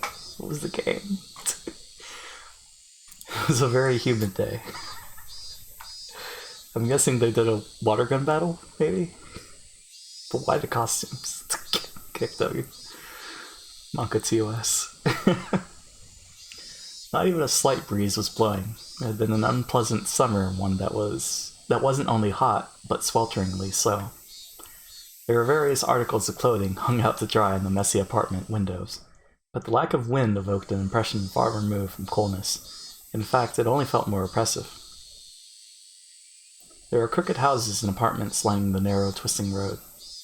In addition, there were planters and flower pots whose contents were beginning to rot, as well as bicycles and cars on the sides of the road, making it even more cramped, more oppressive, and all the more sweltering. Nobody who was in this place at this time was visiting it voluntarily. But in spite of what everyone might expect, a single motorcycle came rolling in. Motorcycle? The motorcycle stopped in front of a two-story... Oh shit, Tepe. The motorcycle stopped in front of a two-story apartment, one that could hardly be called neat, even as flattery. A man, fairly old and wrinkled, stepped off. When a nearby housewife hanging out the laundry noticed him, she called out, "Well, hello... hello there. It's quite hot today again, isn't it?" Whew, you got that right. I feel like I'm gonna boil out here. So this is chapter 3. Okay. Suddenly I got goosebumps all over my body. Felt like something bad was about to happen for no reason. But that's weird, because chapter 3 is happening. But we started off with chapter 2. It's just weird. Felt like something bad was about to happen for no reason. Everyone gets this feeling in a different way. Like the events of chapter 3 would have already happened, because it was the Sunday before Watanagashi, because of the barbecue. Everyone gets this feeling in a different way. Some people get a twitch in their eyelids or some kind of movement in their ears. In my case, I get goosebumps. Is this the inconsistencies I think they were talking about? Satoko was supposed to be cooking dinner tonight. We didn't have much inside the refrigerator, so I asked her to go grocery shopping. I was just watching TV and relaxing while I waited for her. She was usually back by the time my cartoon was over, after which she'd start cooking dinner. But my cartoon was over. The news had started, and Satoko wasn't home yet. Satoko sometimes waited until they had a sale at the store. In that case, she'd usually come home late. That must be what was happening. It was too early for me to start worrying about her. Oh, so Tepe got her. But... Can't explain this feeling. Can't explain it. But I feel extremely worried. Once I started feeling like that, I couldn't just sit in the room and wait for her. Hanyu? Hanyu? Where are you? I thought she might know where Satoko might be. But she's never around when I need her. Hanyu is not with me 24 hours a day. She sometimes falls asleep and sometimes she goes out for walks. Though in her case, it's not a walk, but more like a stalk. She follows people around when she finds someone interesting, and she enjoys observing them. Anyway, I had no choice. I'd have to find Satoko on my own. I had a good idea of which store Satoko goes to. Should check those first. We're in Hinamizawa. I asked people, they told me where she went. Hello there, Rika-chanma. It's a blessing to see you here. Ipa! Did Satoko come here today by any chance? I haven't seen Satoko-chan here. I've been out here all day, so I would have seen her if she was here. Didn't even have time to say thanks. I ran to the next store. People were greeting me and waving at me. I usually smile and greet them back, but I had no time for that at the moment. Satoko, Satoko, Satoko. I need Satoko in my life. I was able to survive for so long because of her support. Without her, this world would be so empty and boring. Satoko is nonchalant and optimistic, unlike me. I've learned so many things from her over the past 100 years, but I still need to learn more from her. Satoko, Satoko. People stared at me as I ran by them, screaming out her name. I didn't care what they thought, though. Satoko, Satoko, Satoko. Why are they looking at me like that? I'm looking for Satoko. Somebody tell me where she is. Right, nobody cares, because Ojo. Ha, ha, ha. My heart was convulsing inside my body, like a fish out of the water. What little salmon I have, I hate my body for being so young. You know, the store in the corner always has a sale in the evening. She might be there. Went to a few different places, but I still couldn't find her anywhere. The people I talked to gave me advice on where to go, but I couldn't find her at any of the places they suggested. I continued to run, looking for her. I continued to run, even when I bumped into people. I don't know, I had so many customers I can't remember. There are only a few places in Hinamizawa where we can go grocery shopping. It shouldn't be that difficult to find her, so why couldn't I? Wow. I tripped on something in the street. Fell flat on the ground. Ouch. I injured my hand in a small rock embedded in the ground. Didn't feel much pain even though I said ouch. It just felt hot, as if I touched the frying pan. Suddenly, someone handed me a pretty handkerchief. Are you okay? Did you get hurt? Rena, did you see Satoko anywhere? Rena was carrying a grocery bag. I heard that Satoko bumps into Rena often when she goes grocery shopping. They tend to choose the same stores. Satoko-chan? No, I didn't see her today. Was she out grocery shopping? Yes. You didn't see her? No, I didn't. But there's no way she would have missed the big sale at the market today. I was there, but I didn't see her. My brain wasn't getting enough oxygen. It took me a while to understand what Rena was talking about. I understood that Rena didn't see Satoko, but that wasn't the point. They had a huge sale in the market today. There's no way that Satoko would miss that sale. But she still didn't see her there. What was that supposed to mean? What happened? Did she leave her wallet at home or something? Well, I couldn't find the right words to explain. Should I tell her I feared that something bad happened to Satoko, and that's why I was looking for her? No, I couldn't do that. I couldn't think too deeply about why she hadn't returned home. What's wrong? Can I help you out? Can I help out? Talk to me. I knew she was just trying to help me. I even thought I needed someone to help me just a few moments before. But now that she was here, I had no idea what I was supposed to say. No, that's not it. The truth is, I know. Somehow, I know. I wouldn't have to know if I was someone else. But I have to know this. Yuka Furude has to know what's going on. I know it. I remember it. I knew this was coming. I've experienced a world before where Satoko suddenly disappeared. But the possibility for that happening is as low as Akasaka showing up in Hinamizawa. It only happened randomly in my other lives. This is not the first time. It happened before, too. I should see it for myself. I need to see if I'd gotten stuck inside a devastating world again. Will you talk to me? I'm sorry. Goodbye. What? Hey, Rika-chan.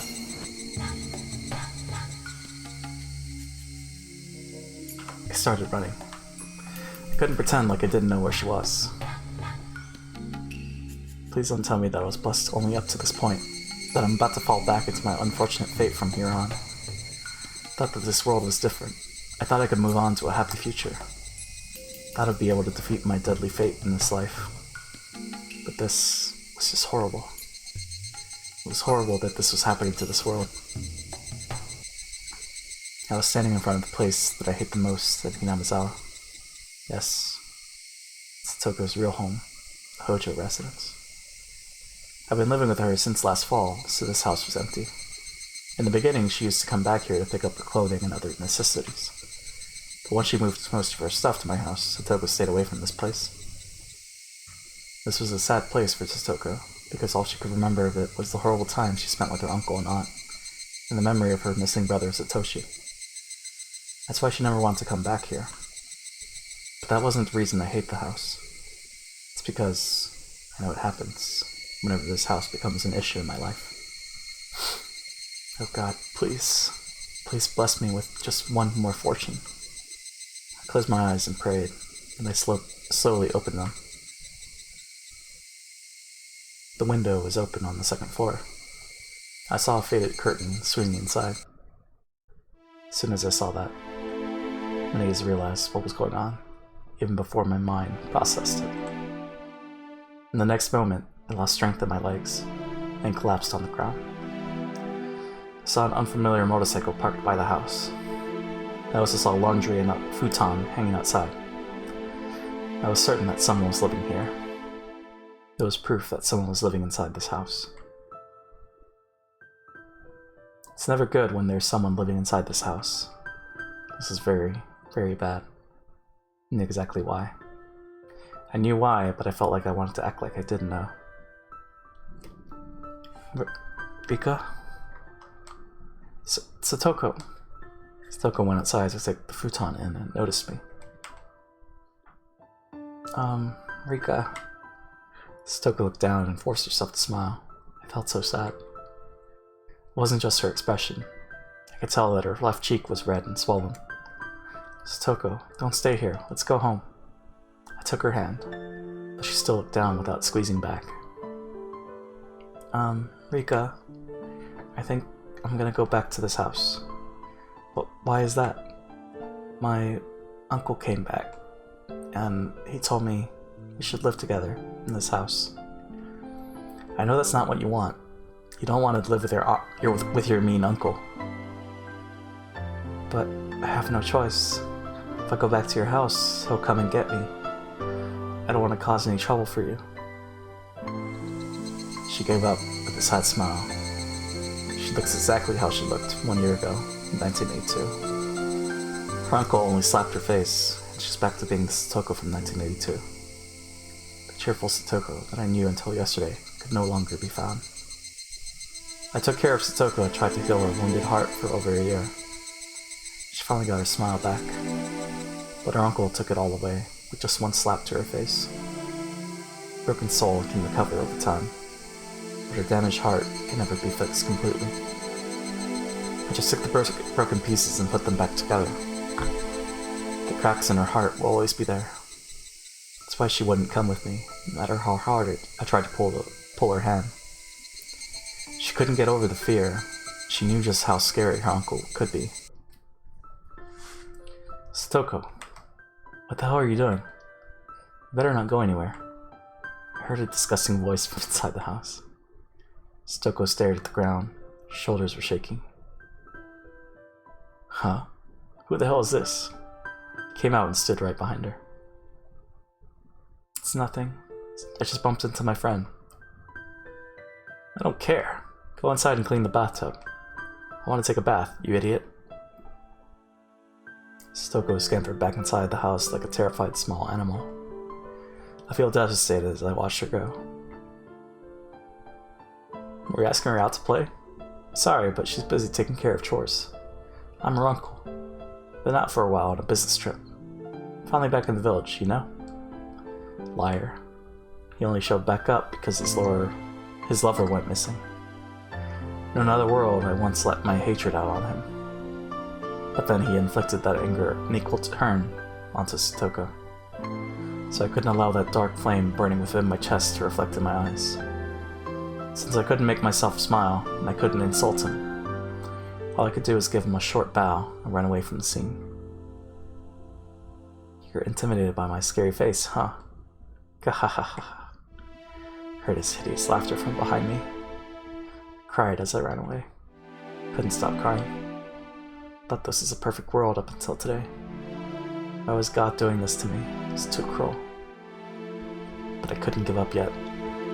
Couldn't do anything, but I still had hope for this world. Didn't think the luck I had until yesterday was just a random thing. Wait, what about Shion? Because she's supposed to take care of Satoko. Went back to my house in a hurry. Need to make a phone call. Didn't know the number because it was my first time calling the place. Looked inside the phone book. Found it easily. Made a call to that number.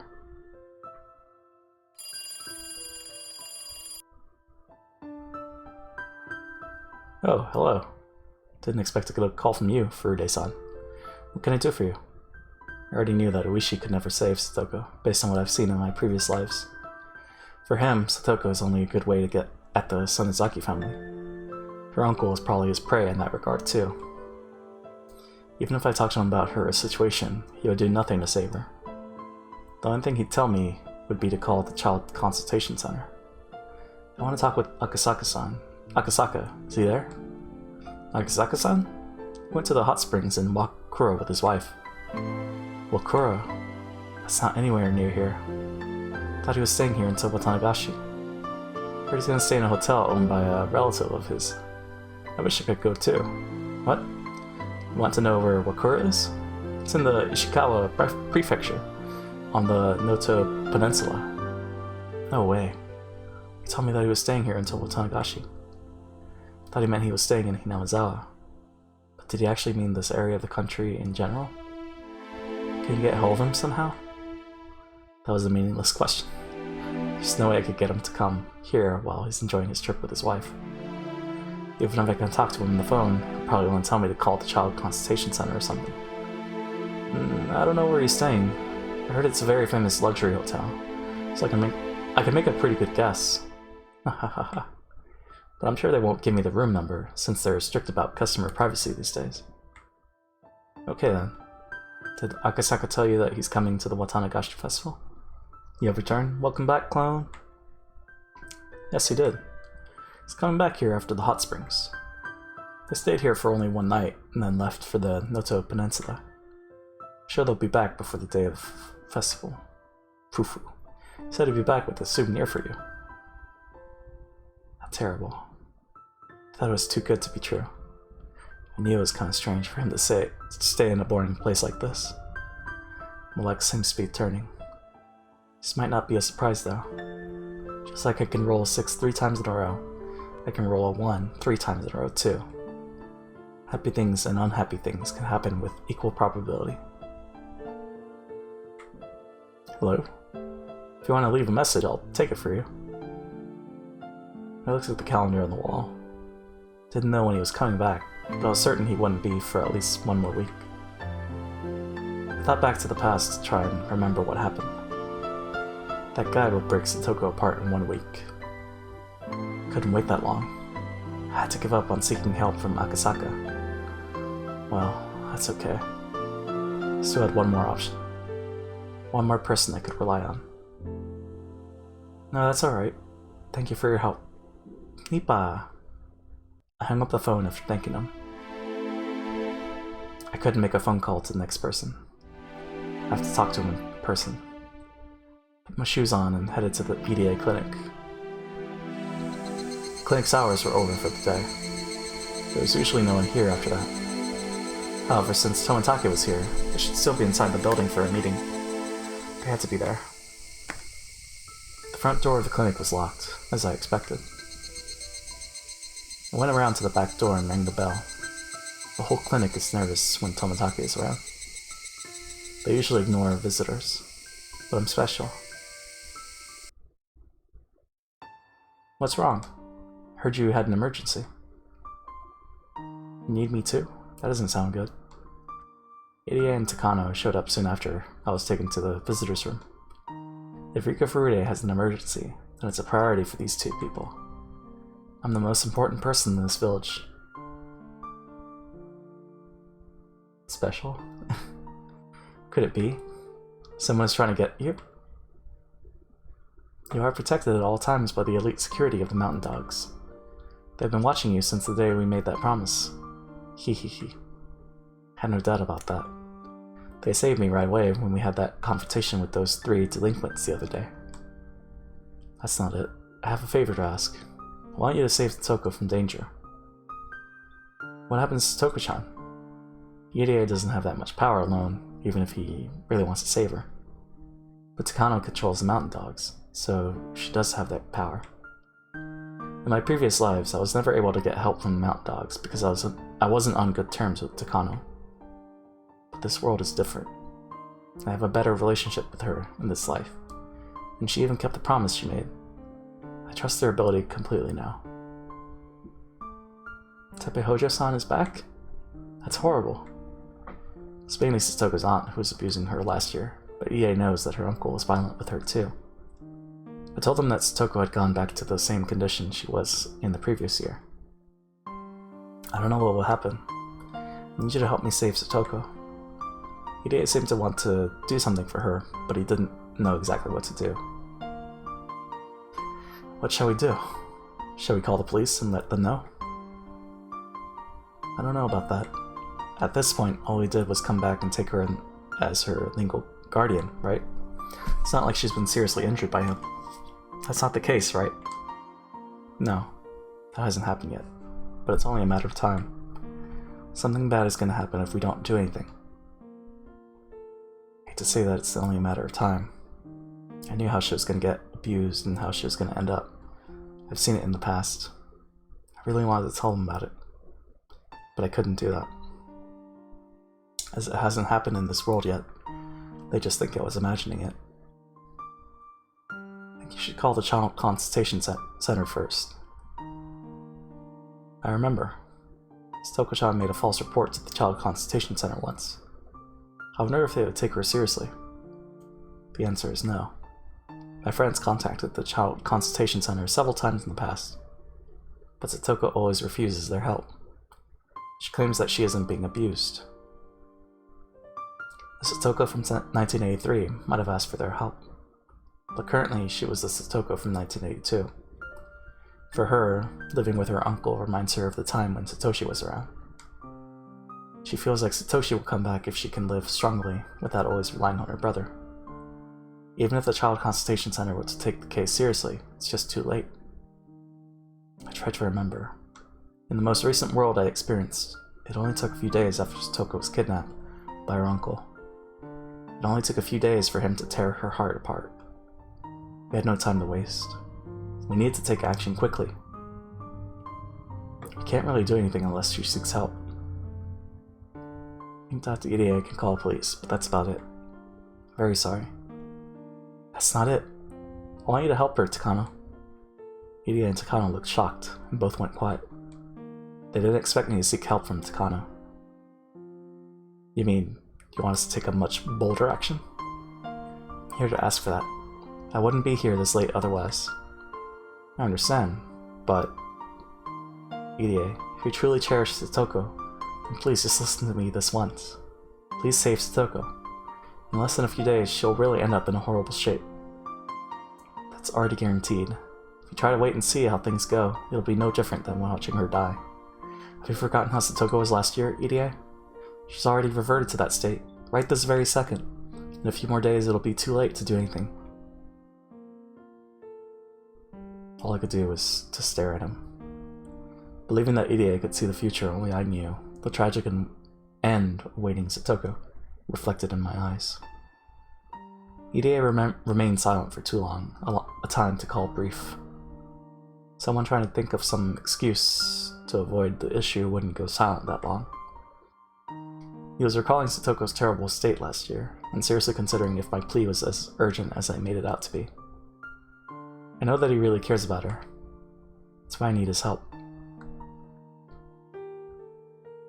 What shall we do? Ide nodded and looked up. Guess he finally came to a conclusion. Just hope it's a positive one. Takano-san, please do what Rika-chan wants you to do. Ide, I remember how hopeless I felt when I couldn't do anything to save Satoko-chan last year. I want to take this chance and save her this time. But, Doctor, Takano didn't think that Ide would make that decision. She seemed shocked to hear his response. I would like to ask you, as the director of this clinic, please help Satoko-chan. Dr. Ide, what do you mean when you say to help her? Please calm down. Satoko-chan is very important to us. She has greatly contributed to our research for a long time. Protecting her is considered one of your work orders. Ide continued, though Takano tried to persuade him. Kyosuke Ide is asking you, as your boss, please save Satoko-chan. I stared into Takano's eyes together with him. I thought you and Satoko were friends. Please help her as her friend. Help her? Huh. That's a hypocritical way of saying it. You're not telling me to kidnap her and lock her up somewhere safe. You want me to help her so she can have a normal, happy life. In other words, you want her uncle dead, right? You have the right to make the ultimate decision of how you're going to save her. But if you don't want to, I don't mind making that decision. Dr. Ide. No, Section Chief. If we carry out your order, both you and I will be responsible for it. Are you sure you're ready for that? I looked at his face. Unlike me, Ide has many things to lose. I knew that Takano's words would shake him emotionally. However, Ide was determined. Yes, that's fine. Even if I'm called forward to defend my actions. That's better than betraying my own heart. An impressive show from someone who doesn't know what a hearing's like. If you do it quietly, they may not find out about it in Tokyo. Everyone would be happy that way. All risk and no reward. If you want, I'll show you more treasures in the shrine. I'll never restrict you from seeing those things, so please help me. The risk she's taking is larger than the reward I'm offering, but that's about the only thing I can offer her. I don't care about the traditions of the Furude Shrine as long as I can save my friend from her suffering. Fine. I don't want to be the bad guy here. She forced a smile and accepted the favor I asked her for. Thank you, Takano-san. I want you to make the decision of how to save her. I'll have a meeting with Okonogi later to plan out the mission. Not later. It has to be now. She promised to save Satoko, but she still wasn't motivated for it. It'd be too late if she didn't do something right now. Try to make Takano understand that this is an urgent matter. That's right. Rika-chan and I want to see some kind of result right now. I'm sorry for asking you this at this time, but can you please contact them now? You guys are so passionate about her. Okay. Might take a few minutes.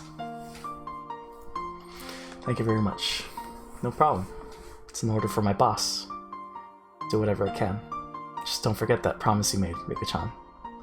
I promise. I'll even serve you some rice cakes and tea when you come to the shrine. Takano smiled slightly and left the room. Once we finally heard her footsteps fade away, the tension in the room dissolved. Ide offered me something to drink, but I refused. He must have thought everything was taken care of, but I couldn't relax until Satoko was physically returned to me. Ide, does she have enough medication with her? Her uncle will keep her locked inside the house, so she won't be able to come here for a while.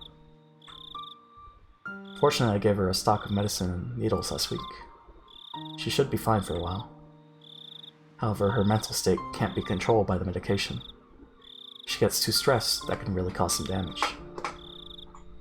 That will happen within a few days. Takano hadn't come back yet.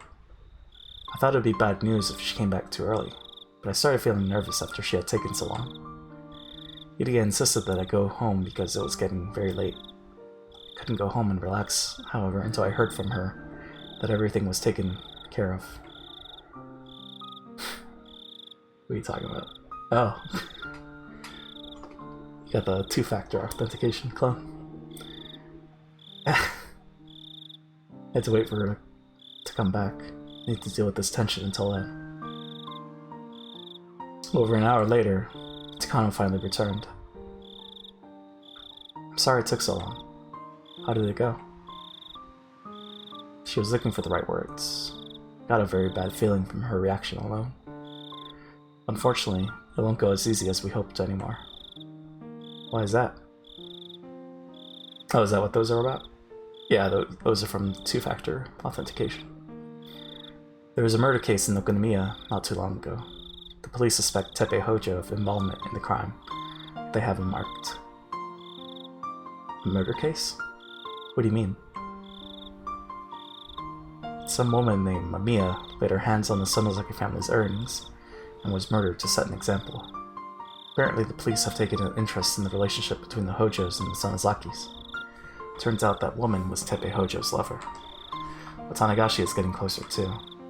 The police want to prevent the 5th curse of Oyoshiro-sama this year, so they've marked Teppei Hojo as the candidate for this year's victim and started casting their lines.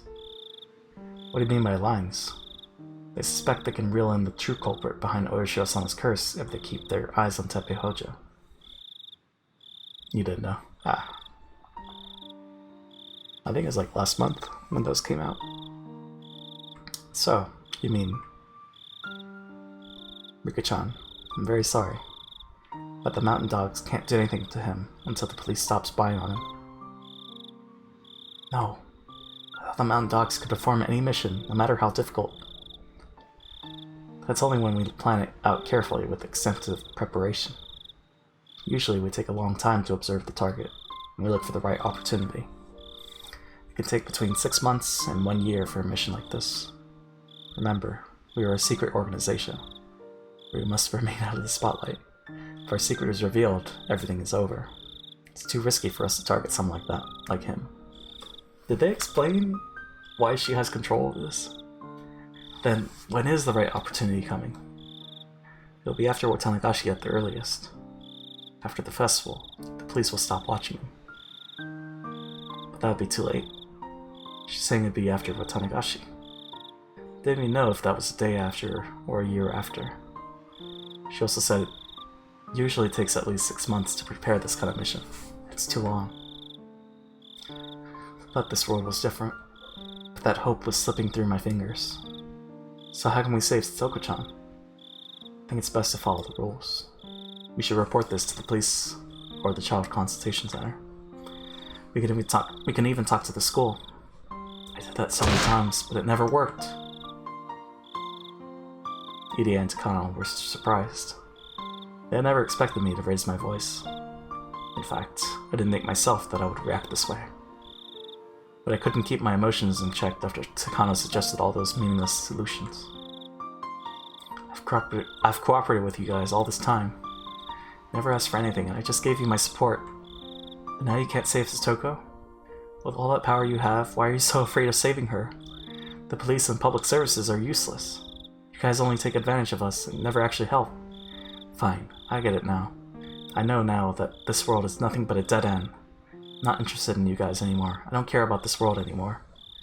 That's right. I can never escape my fate. It's the same old fate that I keep on repeating. You just burn to death in the mountains. You just take sleeping pills and commit suicide. I'll die just like I always do, too. I lose my life without knowing how I am killed. This life is nothing but a dead end. I was born to be killed in this world. Die, everyone, die. There's no meaning to this world anymore. Wah.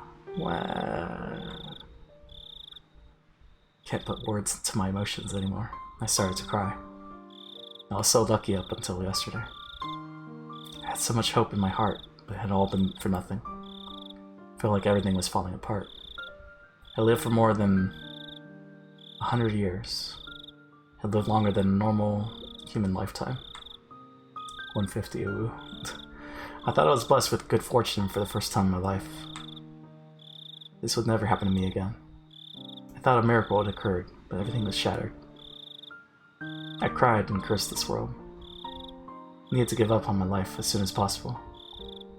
Satoko would be waiting for me with a smile on my next one. I wanted to go see her. But what would happen to Satoko in this world? What would happen if I abandoned her? I didn't know. I didn't care. Satoko, Satoko, Satoko, Satoko. I'm a witch who has lived for 100 years, but I still couldn't rid myself of the human emotions in my heart.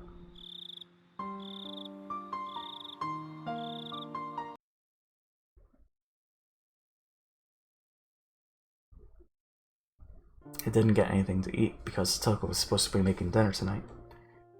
But I didn't have an appetite anyway, so I figured I should just go to bed. I still had to make lunch for the next day though. Satoko might come to school tomorrow. I rinsed the rice, hoping that I wouldn't have to waste the lunch that I was making for the two of us. I had to stop thinking like that. I already knew it was a waste of time. It was a waste to make her lunch. I already knew that Satoko wasn't coming to school ever again. I felt so miserable while rinsing the rice that tears started dropping into it as I thought about her. Why was this happening in this world? I thought everything changed when Keiichi gave that doll to Mion. In that world, Mion pretended to be her sister for a week and got closer to Keiichi. But that wasn't happening this time. I thought we would be having a good time until the festival. Oh, so she did pretend. Okay. Huh? That's odd. Wasn't that club activity 2 weeks before Watanagashi? Wait.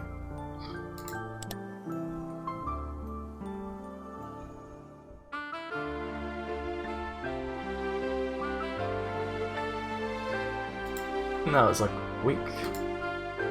I realized something. The club activity was exactly the same, but it happened 1 week earlier than in the world I knew of. It was 1 week earlier than in my previous life. I get it now.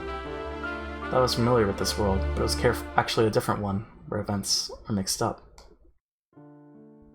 That means that even though Keiichi gave the doll to Mion, that didn't solve everything. I thought I was getting lucky. I was confident that everything was going to be okay. I stopped making an effort. I knew that there was a possibility that Satoko's uncle was coming back, but I let her go do the grocery shopping. I would have been more careful and kept her home if I knew that he's coming back to get her. I should be careful in my next life. There wouldn't be a next life that was so fortunate. I didn't get lucky that often. Even if I locked Satoko inside the closet, it would be over if Rena's father messed up something, or if Keiichi lost his mind. I have to clear up everything that's not within my reach. And I also have to make the best effort I can. Without that, I can't overcome the fate of 1983. In this life, I may be able to overcome my deadly fate with Takano's help. But Satoko will not be there in my future. Actually, thinking about it... Right. No, it was 2 weeks, right? Because the second Sunday was the Desert Festa. Is that right? Satoko will not be there in my future. That defeats the whole purpose. My goal is to survive this year while laughing with my best friends. I don't want to sacrifice Satoko in order to survive. I don't want to live in a world without her. I was blessed with all those fortunes, but I still couldn't defeat my destiny. I ruined everything because I stopped working so hard. I will never again have a lucky life like this. I lost my first and only chance. I cried and scratched the floor. Didn't know if I should curse my fate or curse myself for not putting forth enough effort. Before I realized it, Hanyu was standing in front of me. Didn't know how long she had been there. She just stared down at me with a look of pity on her face. Hanyu, I know what you're trying to say. You want to tell me that you told me not to get my hopes up. There's no way I wouldn't get my hopes up. With it being the first time I was blessed with so many fortunate circumstances, I believed that everything would go well. But you were always telling me not to expect too much. She probably felt something strange at the toy store that day. She realized that the date was 1 week off, and this was not the same old world that I knew. She had realized early on that I still shouldn't be too excited about this life. I've been with you for a long time, so let me tell you this first before you ask me. I couldn't predict what fate held for us today either. The only advice I can give you is this. Fate in this world is as fickle as the weather, nothing more than a trifle unworthy of joy or sorrow. There are 6 sides on a die. That's the reality of it, and it doesn't mean that the 6 is the best number either. I should just take any number that I roll. I shouldn't be disappointed if I roll a 1 a few times in a row. It's pathetic how I thought rolling a 6 was the best result you could obtain. Still have many things to learn, even though I've been living for more than 100 years. I've told you several times, but this world is not a miracle. If you wait patiently, you'll come across a real miracle someday. Sad story. Yeah, just a bit. How many decades am I supposed to wait patiently? How many centuries do I have to wait? We don't have much power left anymore. I don't think we can go back to a time before June of 1983. The amount of time we can rewind keeps decreasing. Telling me to just repeat that short amount of time for years. I almost lost my mind when I was repeating a few years over and over again. You're telling me to repeat 1 or 2 weeks for years until the miracle happens? That's impossible. Impossible. I was betting on this world. I bet all of my coins on this one world. And I lost.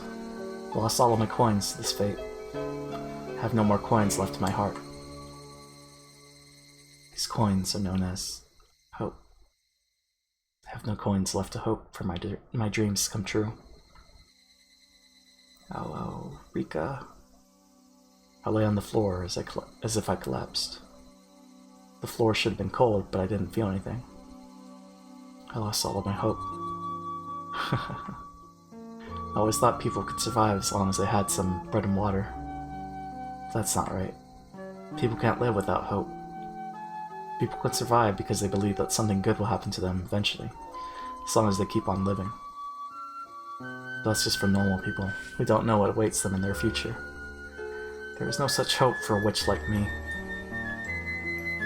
I don't care about anything anymore. I don't care about this life, and I don't care about the next. I just want to disappear and turn to ash. Oh, Rika. Please don't say that. Rika. Hanyu's voice gradually fades away. I slowly lost my senses as I lay down on the kitchen floor, let myself sink into the darkness.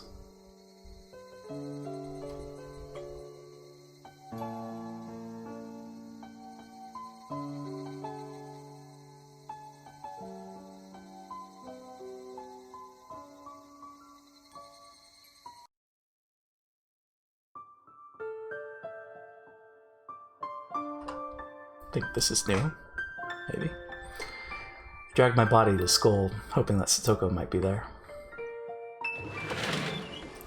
But, just as I expected, there was no one sitting in her seat. I felt all the more devastated just seeing it empty. I had nothing left to bet on. All I could do was get hurt and suffer devastation. Blood flowed from my broken heart and found its way out through my eyes in the form of tears. Is something wrong, Furude-san? Is Hojo-san absent today? The whole class was wondering why I came in late today, and why Satoko wasn't with me. But if I felt sympathy from everyone's eyes on me, I didn't feel any promise from them. No one here was able to save Satoko. No one. No one could save her. Why should I have to keep smiling at all these useless people? This world is finished anyway.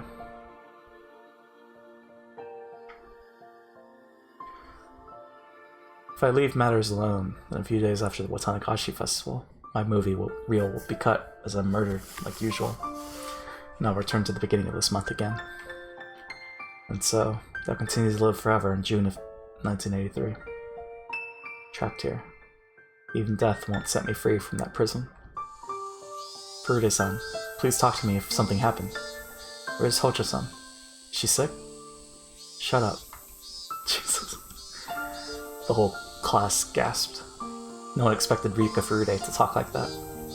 I myself made such blunt statements a few times in several past worlds, but it was always the first time anyone in that world heard anything like that. That must have been very easy for them, and I envied it. Disrespect. A little bit. Furude-san. You ever heard of Shungite rocks? Shungite? No, not Shungite. I think he's in prison. No, I'm talking about Shungite rocks. Chie was standing there, dumbfounded. I stood up from my seat. If Satoko wasn't around, I didn't want to be locked up inside of this humid place. It's good coffee pasta. I'm going home. I'm not coming here anymore. Goodbye. Felt like saying something like that. However, I returned the small hope that Satoko might go to school the next day, so I kept it to myself. However, Chie wouldn't let me go.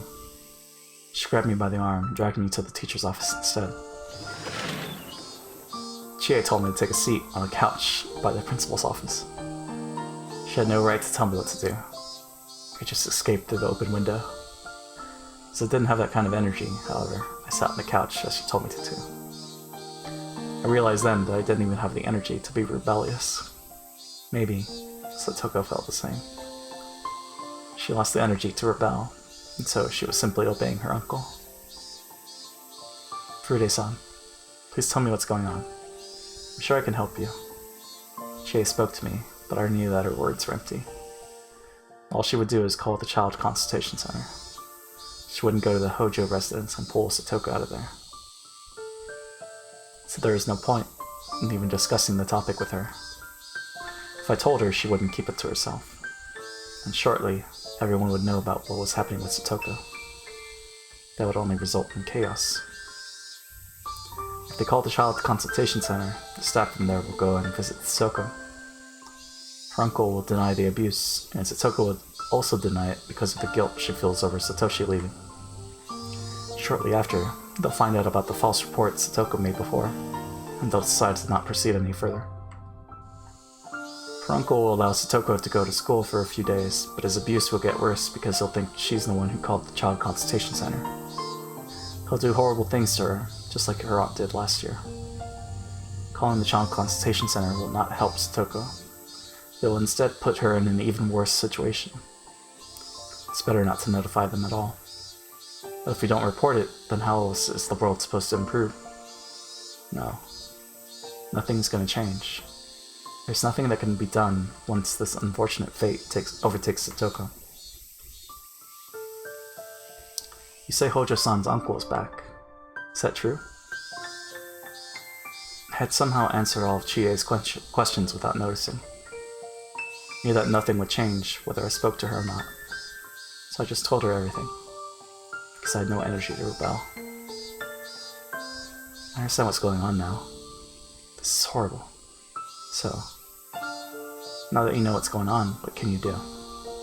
She answered right away, without faltering, already used to my spiteful tone. I will visit her house today. I need to see Satoko-chan and talk to her first.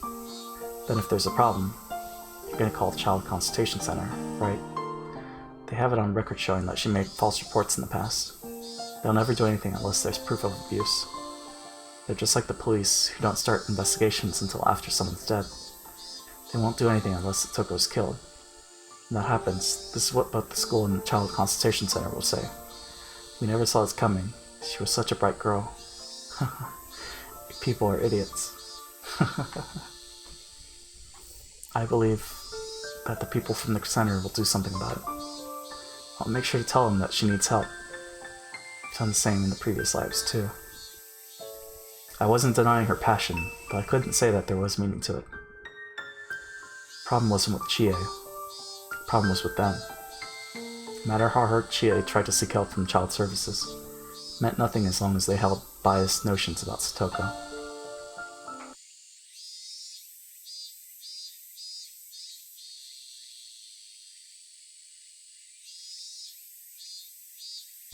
Is that Higurashi? Doesn't matter if they find proof of abuse or not. I suddenly heard a voice from the hallway. Oh shit, someone else. It was Shion's voice. Oh shit. Chie shouted, "Who's there?" And I heard Mion gasping, "Crap." They must have been listening to our conversation. They were having a quiet discussion outside the door, but Shion accidentally raised her voice.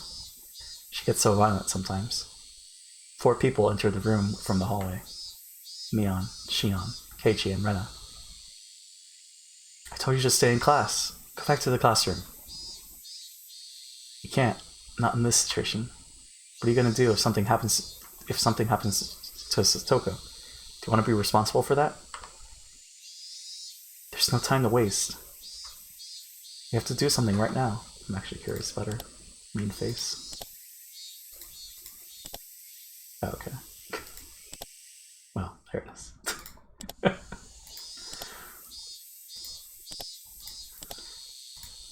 My sister's saying that things will get worse unless there is some kind of proof of abuse, but it'll be too late once there is. "Do you want to see Satoko dead, Mion?" "That's not what I'm trying to say. Like I told you, Satoko once made a false report to the abuse hotline, and they have that record at the Child Consultation Center. Without proof, they won't investigate her case any further. Just think about what that means. It'll only make her uncle even more furious. Satoko's situation will get even worse." "What the hell? They're supposed to help her before something happens, right? They're really not going to do anything unless she's seriously injured?" "Calm down, you two. Feel the same as Shitan and Keiichi-kun. I don't want to wait until something bad happens. We need to think about what we can do." "What can we do? Talk to the Child Consultation Center, right? If we had the guarantee they'd help her, it'd all be fine. But Mion, you're saying it's highly likely they'll put her case on hold, right?" "Yeah. Fortunately, that's what I think they'll do, just like last year. On top of that, she was in an even worse situation then. They put her case on hold even though Satoko was already in horrible shape. But this time, it's only been a day since her uncle took her away. Plus, her uncle has legal custody of her. We don't need to be so roundabout. All we have to do is ambush that bastard and kill him." Jesus. "Shi-chan, you can't do that. Satoshi-kun wouldn't want that." "Then how should we save Satoko? Satoshi-kun trusted me. He trusted me to look after Satoko. If anything happens to Satoko, I could never face him again. Having our hands tied until after Satoko's been thoroughly abused isn't an option. When a crime is taking place right before your eyes, is reporting it the first thing you do? No, it isn't. You stop it. We have to stop this ourselves." "Calm down, Shion. You're the head of the Sonozaki family, aren't you? Use your power to save Satoko. You can do it, can't you? You have enough power to save her." "I know. The Hag's policy is to stay completely out of Hojo affairs because of her grudge over the dam conflict, right? No matter what happens to Satoko, the Sonozaki main branch intends to ignore it, don't they? If neither the Child Consultation Center nor the Sonozaki family can save her, I have to do it on my own. I'm gonna do it. I'm gonna kill that pig. I'm gonna do it right now. It's not gonna take more than 1,500 seconds for me to get to her house and stab him to death. What can you do in 1,500 seconds? You can't do anything, can you? I'm gonna do it. I'm gonna help her. Let me go. I'm gonna kill him right now." Jeez. "Shion-san, settle down. Stop saying that, or you're gonna get into big trouble." They were desperately discussing how to save her. I just sat on the couch and stared at them vaguely. 25 minutes, so is what? Is that 1,500 seconds? I guess so, right? Sat on the couch and stared at them vaguely. I had seen the same discussion many times, in many different situations. I was tired of listening to it. The only difference was that everything was happening a few days earlier than usual. "Rika, it's okay. I'm not gonna expect anything good anymore. I don't have any hope left in my heart." Anya made a sad expression. Couldn't tell if she was sad about her fate or if she was taking pity on me. "Yeah, okay." Just as she promised, Chie went to Satoko's house after school. It had only been a day since Satoko's uncle took her away. She wouldn't be able to tell if he'd hurt her already or not. If the students hadn't made such a big fuss about it, Chie would have waited a couple days before going to her house. She already knew, however, about what happened to Satoko the previous year. She also knew that her uncle was abusing her, just like her aunt, and that he had neglected to act as her guardian for the whole year. Considering those factors, it might not have been too soon for her to visit the Hojo residence. Satoko hadn't shown up in school that day. No one called the school to explain her absence. That alone was proof that her uncle wasn't taking responsibility as her guardian. Chie was going to her house to see what was going on with her own eyes. She parked the car in the street, checked the map she brought from the school. It said Hojo residence on the sign in front of the house. Chie was certain that this had to be the place. The window on the second floor was open, and she could see a curtain hanging there. From that window, she could hear the laughing voices of several old men.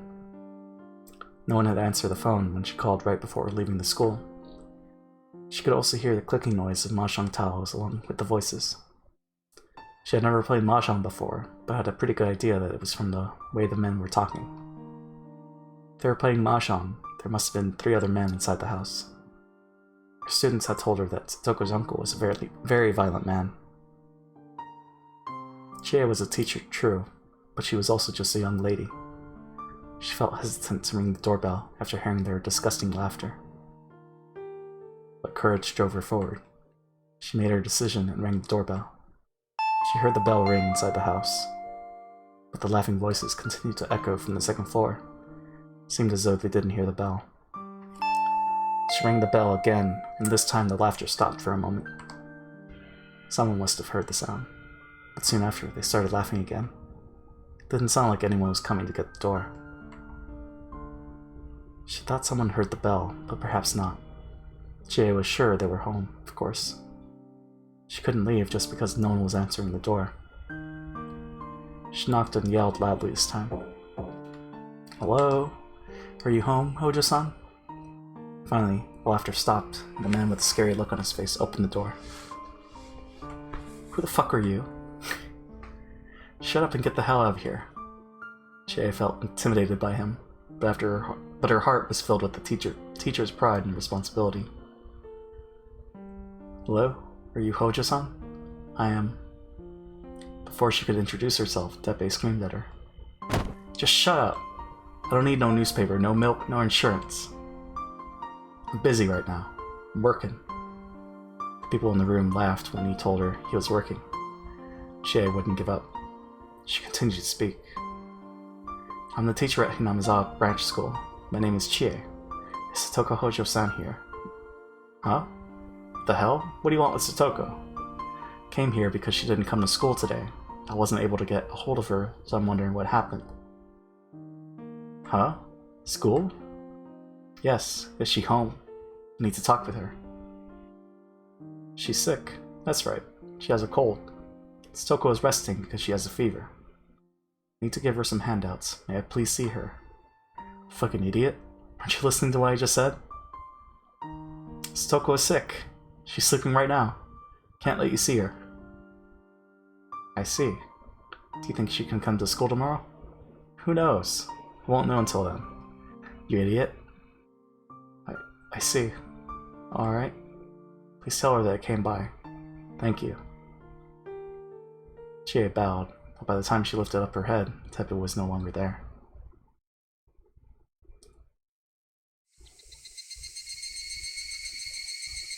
It's a big asshole. When Chie returned to the school, several students emerged from the classroom. They were Keiichi, Rena, Mion, and Shion. Mika was also still inside the classroom, but she wouldn't come outside. "Chie-sensei, how did it go?" "Went to Satoko's house, right?" "You were all waiting for me?" "Chie-sensei, how's Satoko doing? Was she okay?" "Well, I didn't get to see her." "What the hell were you doing? You're a teacher, right? You came back just because he didn't let you see her?" "Stop it, Shion. That's about what we expected. I'm sure Satoko has a bruise on her face by now. That's why he didn't want you to see her. You should have just ran into the house. Can't even trust you anymore." "I'm sorry." "Stop it, Shi-chan. She did the best she could. And we know for sure. Satoko's uncle definitely has her locked inside the house. We knew that from the start. Rika-chan's been telling you all day today. We wasted half a day just to find out if that's true. How the hell do you think you can help Satoko? Calm down. Let's make a plan. I care about her just as much as you do. We're not going to abandon her. Let's come up with a way to save Satoko. I already gave you my opinion, didn't I? It's the best solution we have. I could handle it all by myself. I only need your help to hide his body. Stop it, Shi-chan. Stop saying such violent things. Murder is a serious crime. It's the worst thing you can even think about. Then give me a different idea. If my idea is wrong, then give me a different one, even if it's only a little bit better. Come on. Come on. See, you can't even say anything. I can save Satoko in 1500 seconds. I'll just drag his body to the Onikafuchi swamp and dump him in there. Don't even need your help, sis. What's wrong? Why don't you come up with another idea for saving her? That's not the point. If you try to figure it out by yourself, that's all you'll think of. Let me tell you something. 1500 seconds?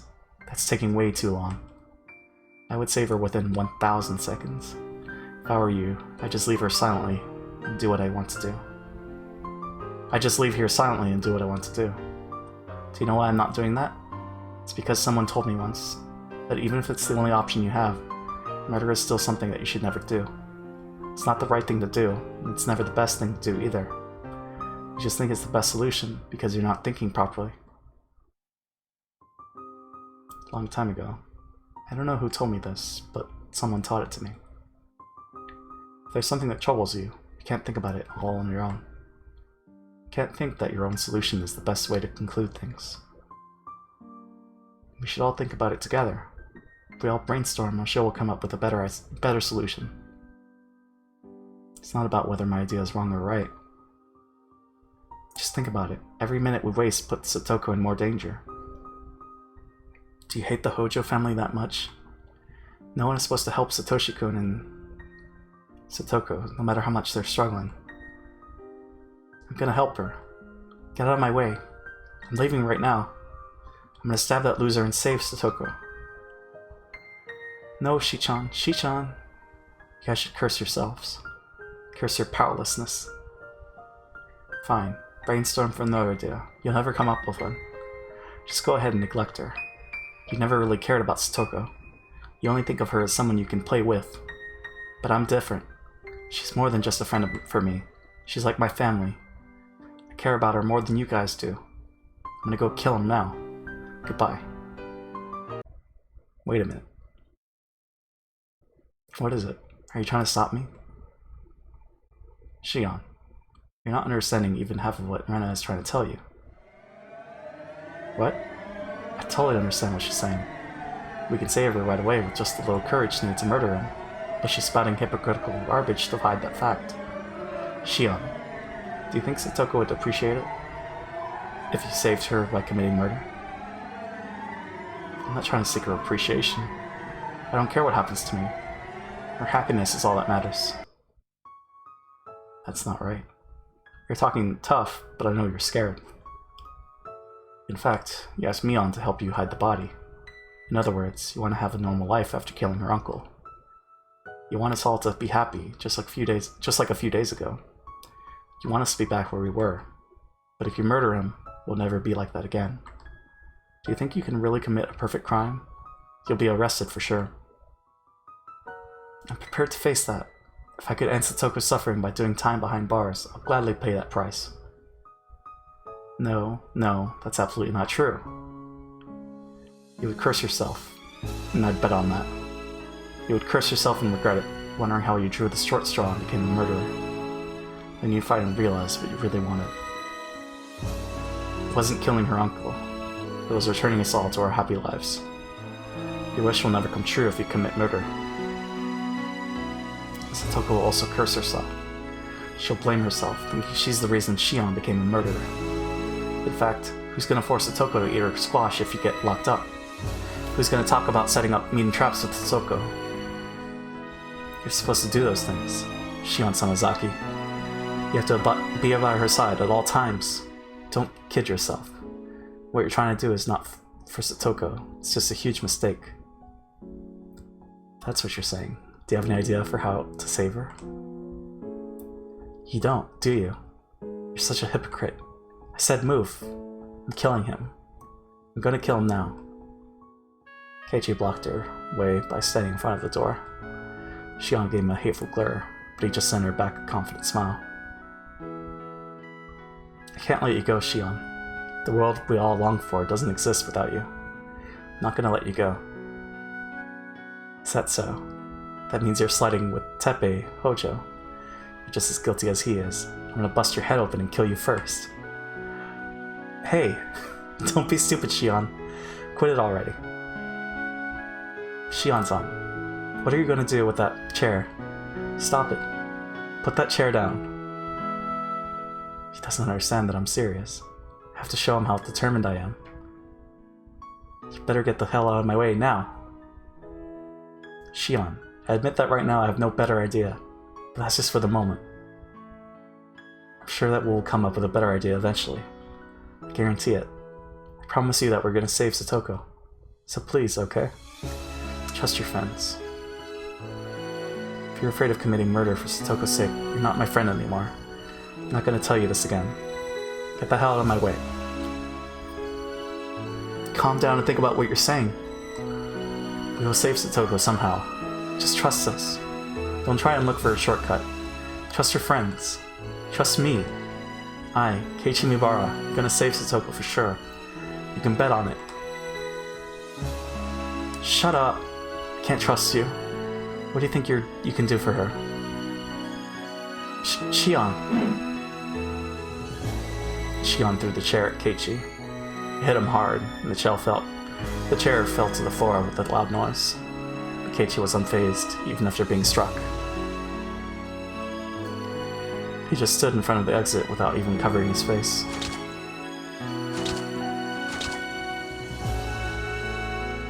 Wait, he wasn't unfazed. A trail of blood was pouring from his forehead, where the corner of the chair hurt him. That was nothing. Thought I would move out of the way.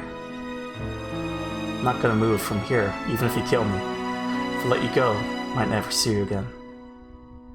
Satoko will think about you every day, and her heart will be filled with sadness.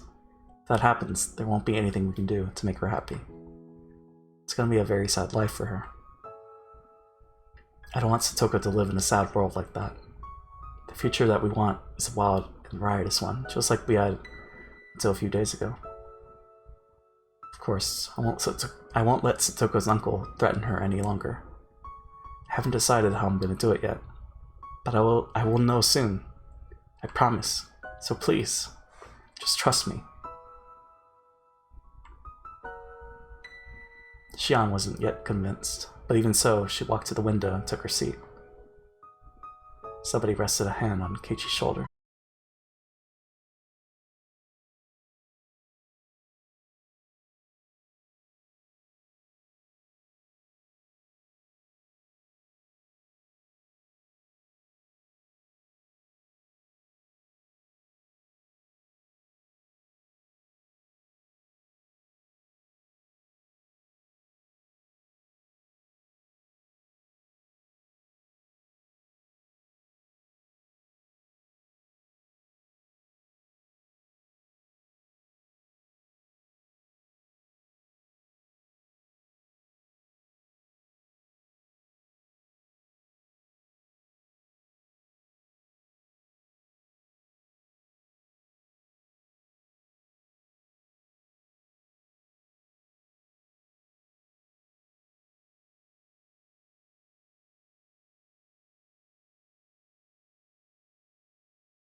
were convinced that he got money by tricking her into doing something, and as a result, some dangerous men came after him. That made it difficult for him to stay in Okonomiya. More than anything, it pissed him off to find out that Riku was cooking up something behind his back with some other guys. Rina was cooking up something behind his back with some other guys. Hinamizawa was about the only place he could go. He couldn't go back to the house where he used to live with his wife, as it had been abandoned since he moved into Soko's house. Besides, he didn't even have the key to his old place. But if he went to Satoko's house, she should still be there, and she could clean and cook for him too. Teppei didn't know how to cook or clean, and he certainly wasn't thinking of learning. Rina had often been rebellious towards Teppei. He often had said that he wanted to be with someone more loyal, like a pet. For Teppei, Satoko was exactly what he wanted. Got to go to the grocery, but I'm lurking. Hope you're having a great stream, brother man. Thanks, Supa. Hope you have a good day. Hope you have a great many meals ahead with what you pick at the grocery store. But yeah, thanks for the lurk. As Satoko is still a little kid, she can't satisfy him sexually. Oh. Well, right, no. But he can at least make her wash his back in the bath. Yeah, Stoko's dead mother used to be a pretty woman. Stoko might grow up to become a pretty lady herself in about 4 or 5 years. Teppei headed back to Hinamizawa with those indecent thoughts in his head. Gross. The house was locked, so he assumed that she was at the market for grocery shopping. He found her at the store and dragged her back home. However, the house is full of dust. She'd been living at her friend's house for the past year, and the house had been abandoned. Teppei exploded in anger. He told her that it was her responsibility to keep the house in order. He beat her and kicked her down to the floor. Eventually, Satoko's expression returned to what he remembered from 1982. Satoko started obeying him immediately and cleaned up the house. A new place to hide with a new girl. His new life was starting out pretty good. Teppei called his buddies to show off his new beginning and ended up playing mahjong with them. He bragged about his new pet and made her serve them food and drinks. Told her to walk on all fours like a real pet. She refused, but she obeyed him immediately when he tried to hit her. Everyone was laughing, and they were all jealous of him. Teppei felt really good about himself.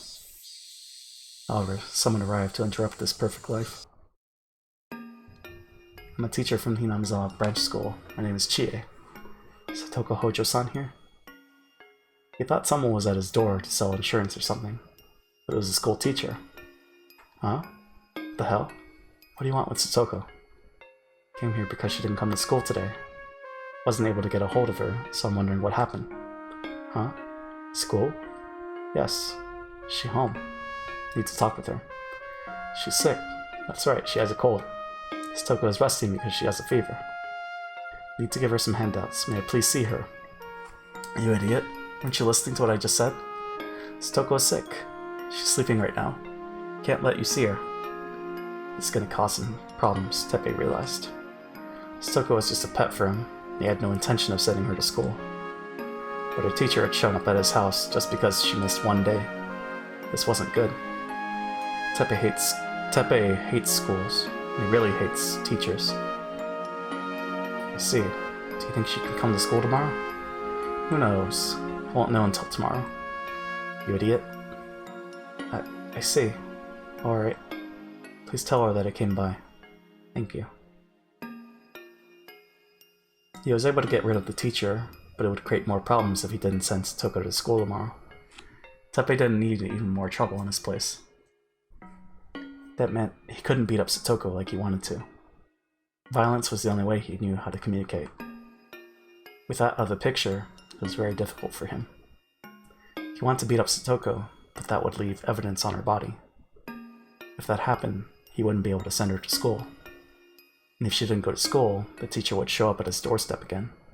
Shit. On top of all that, the Child Consultation Center paid a visit to his house that night. Teacher must have filed a report. That bitch, Teppei thought. Next time I'll beat her in the face so hard she'll need plastic surgery. Since Satoko was afraid of him, she pretended she really was sick when the social worker visited. It was so easy for Teppei to control her. He considered Satoko to be a convenient pet, but at the same time, he needs to be careful with the consultation center. Ah, fucking hell, this ain't gonna work at all. Is he gonna give up? Because of their persistence, which is good, I mean, but still. Man. Alright, let me readjust my seat, and then we'll continue with chapter 6.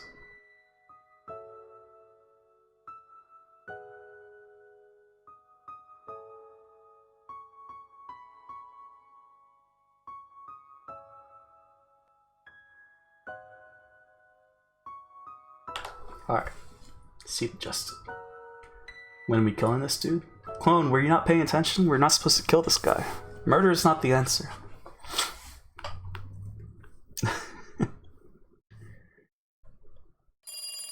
Doesn't work.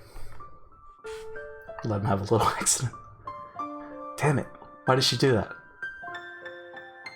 That's about what I expected. Mion called me in the middle of the night, like our Lord and Savior Balros told us. God rest his soul. Social worker went to Satoko's house tonight after getting a call from the school. Now I'm thinking of happy little accents. They had a talk with Satoko and her uncle. He told them that Satoko didn't go to school today because of a cold. He also claimed he didn't call the school because he didn't have the number. He explained that he spoke with Chie-sensei politely and that she just misunderstood his behavior. Satoko didn't really talk, but she never denied what her uncle was saying. So she said there's no abuse and that she doesn't need any help? Yes.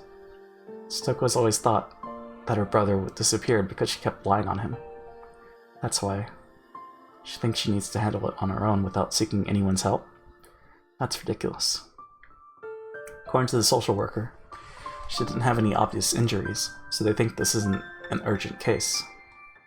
It seems that she's being fed, and she has a place to sleep too. Shouldn't that be a given? Are you saying that it's not abuse as long as she has something to eat and somewhere to sleep? Yo, JP. Hey, Jimmy. How's it going? How'd the Pikmin 2 go? Was that the first session last night? I forgot. That's how they view it, at least. In some cases, people refuse to even let the social worker come inside the house, just because they were able to talk with her uncle tonight. They determined that it wasn't urgent. So after all that, they put her case on hold. Bet Shion is disappointed. Good? Not a second? Ah, okay. But it went good. That's good. Yeah, we're just on chapter 7 of this 8-chapter series. So, 7 hours in? Damn, I didn't realize it's been that long. Yeah, we're still going. Sure we can't do it? No clone, no murdering. Murdering's not allowed. Anyways, I'm supposed to be reading a bunch of technical research papers for my job right now, but fuck that. Damn it, man. We could do it. Murder? Oh, Jimmy. Doesn't end well. Yeah, just like how Satoko refused to seek anyone's help because of Satoshi. Shion is also just trying desperately to save Satoko because of him. She seems calm now, though, even though she's very upset. I know that this isn't the time for complaining, but where the hell did Satoshi go? His sister is in danger. I have no idea where he is. Yes, my man. No. I've never had a murder end poorly. I mean, I guess it depends. I mean, they say in this game they brought up the whole perfect crime thing, where I mean, you just never get caught forehead, but you know, for me at least, for the person I murdered. I see. Oh man. Yeah. Chapter 7. Yeah, exactly. Cut off his nuts. Oh man. I know. I'm sorry. I was hoping that he would save her if he came back. But it's a waste of time to think about that. Can't hope for someone else to save her. We're the ones who will. That's right. We have to do what we can. Murder's not the answer. I'm impressed with the power of the Sonozaki family, though. You have information from the social worker already. You must have a spy in the center. Hehehe, that's a national secret. So, you know someone who knows a lot about the center? Did they give you any idea of what we should do next? Well, I was advised to just stay calm and see what happens. The hell? Did you talk to them about the situation she's in right now? Her uncle is locking her up, and he's abusing her. Why should we just kick back and see what happens? Well, Kei-chan, this is not my opinion, okay? Just telling you what I was told by my contact. See, it is true that Satoko didn't show up at school today, but it's just one day. It's not like she's been absent for weeks or months. You can't really deny the possibility that she has a cold. Murder is easy. Knock them out, throw them in a frozen lake. Perfect crime. In this world, they have a bottomless swamp. So it's, you know. But see, the thing with this case, Jimmy, is that the suspect is being watched. Even better. By the police. Because of prior circumstances. So. You're gonna get caught, basically. But she's being abused. You're saying that we should stay calm while she's being physically and emotionally harmed? Wait a minute, Kei-chan, that's the whole point. I'm concerned because we know what happened to her last year. But she wasn't hurt yesterday or today. I can't really prove if she's being abused or not. See if you can freeze that bottomless swamp. Freeze it, cover it up. In the last chapter, they did cover it up with concrete. That did happen. I don't know about with ice. Or just naturally frozen. She may not have a bruise on her body yet, but it's only a matter of time. Besides, isn't it abuse to force her to come back and live with him? Remember what we were talking about at school? It's normal for a legal guardian to take in the child under their custody. I can't definitely say that it's abuse yet. But we have to do something before it happens. Sorry for yelling at you. Dude, this game is on a similar wavelength as me. It knows. Yeah, I recommend this series. We're on the answer chapters, so mysteries are getting solved, if you care about spoilers. But it's like, I don't know. At this point, there's like no context, I guess, for what's happening. So you should be fine. I knew that wasn't Mion's opinion, but it felt like she was telling me that, and I raised my voice. When I sensed her dismay, I quickly apologized. Oh shit, that should probably work anyways. I appreciate you stopping by, though. I definitely recommend this series, if you ever have a chance. I think the first chapter is free. If you haven't downloaded it yet. Or, like, claimed it on Steam. Yeah, technical research papers. No fun. You never know when I might play it in the future. That's true. I still have to... I'm actually going to be playing Zero Escape soon. I think you played that, like, for like one session or something. So... The obscurity's boring. Oh, man. I can imagine. I haven't really delved into programming or stuff like that, but... Yeah, I'm going to continue playing it. I'm going to continue it after Pikmin 2. Ah, okay. Cool. Cool. Hope to tune in after I finish. I don't know if I'll start Zero Escape in time, but, you know, it's always the VOD, right? So let me move Discord. Okay. Yeah. I explained to my contact what happened to Satoko last year.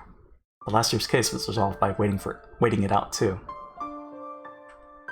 Last year's abuse only stopped because of the fourth curse, right? It's not like the Child Consultation Center resolved it. Still, either way, both last year and now, the Child Consultation Center doesn't think her case warrants that much urgency. It seems our opponent this time is that difference in urgency between us and them. I see. We've done what we can. Now we need to come up with a plan B. We should have a meeting tomorrow, with all the fearless members of our club.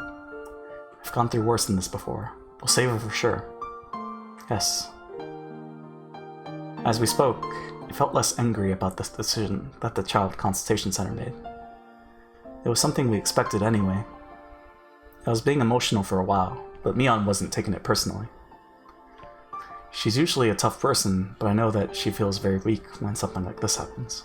I have to be careful to not get too emotional with her. Our enemy was Tepe. I couldn't yell at my friends just because I was frustrated. I almost forgot sometimes, but Mion is a girl. There's no way yelling at her without cause wouldn't hurt her. I think I have a tendency to lash out with my emotions sometimes. Definitely need to rein in that bad habit, especially during emergencies like this. All I could do by myself was probably the same thing Shion was suggesting earlier. But I knew it wouldn't make Satoko happy. We club members are fearless. But the power I possess is the smallest among all of us. That's why I need to communicate with them. If we united, we would be able to come up with a better plan. I couldn't think of a plan all by myself. But 3 heads are better than 1. We would definitely figure something out. I'm gonna call Rika-chan now. Will you call Rena? Sure. Rena was a good match for Shion today.